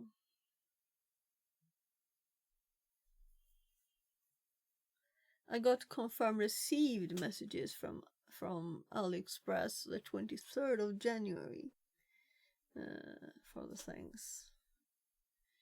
Those were the last emails. That's what I clicked to get into here again.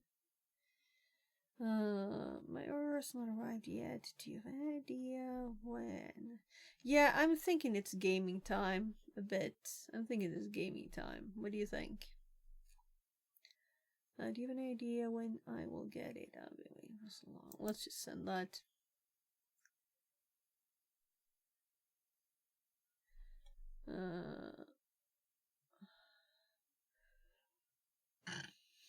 So here's the order. So it's obviously here, right, in the list. They can see what it is.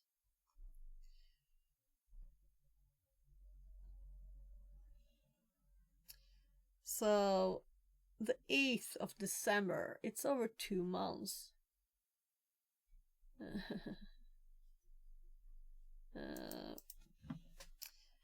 I see. I ordered the 8th of December.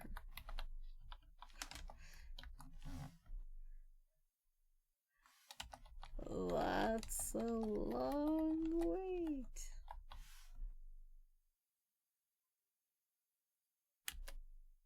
So let's see if they answer. Or we'll just have to order another one of these. So I'm not gonna order from the same person. I want to test that. I haven't. So arrive at your local airport. The 26th. Yeah. So did it hear me saying that I was thinking of one of those?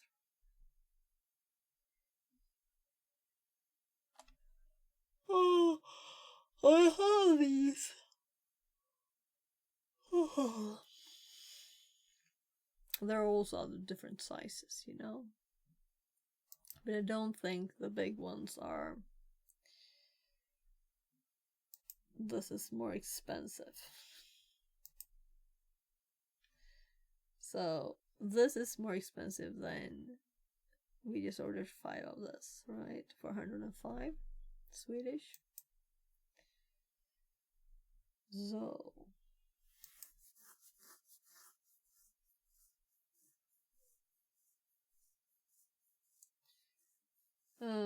the reason we went to AliExpress. So I closed that one because we wasn't logged in there, and I'm assuming we'll be logged in the new one. So amplifier board. Amplifier board 6. I guess I type ohm.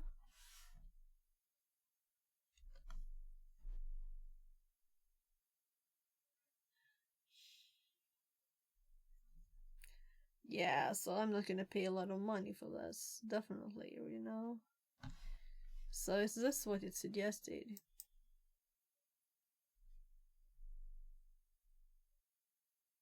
3116. So this was 3110.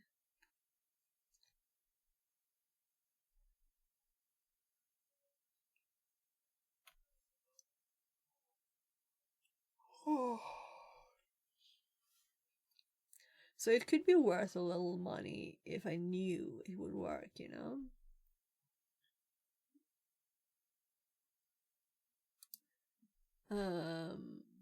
Let's turn the light off.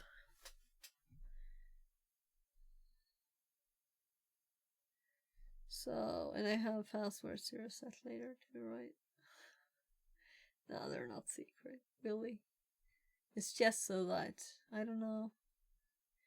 I was just testing to put a password as I started Thunderbird and just moved to it.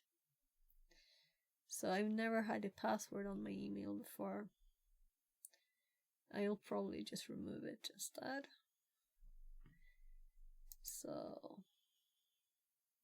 yeah, I don't want to do that now.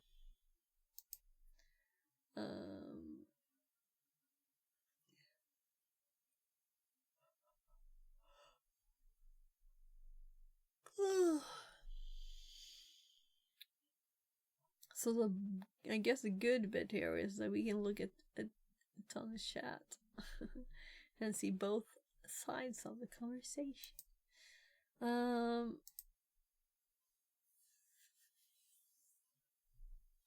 So what have I got running? Let's close mail down.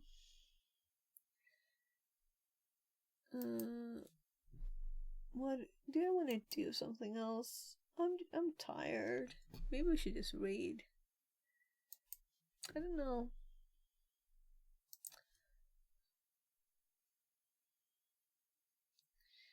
So, well, let's click here just to get to me, really.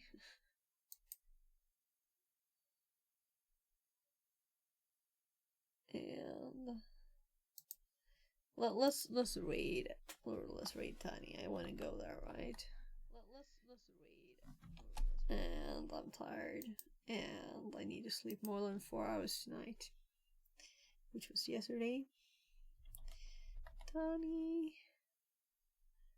Wow. 3.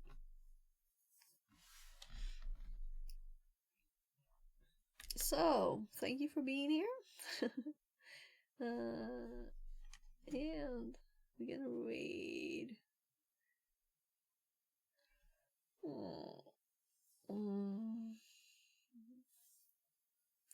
So I see that people left recently because it was 8 a bit ago.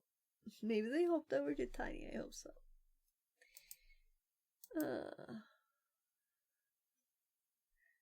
I don't think so because there were 2 or 3 people there.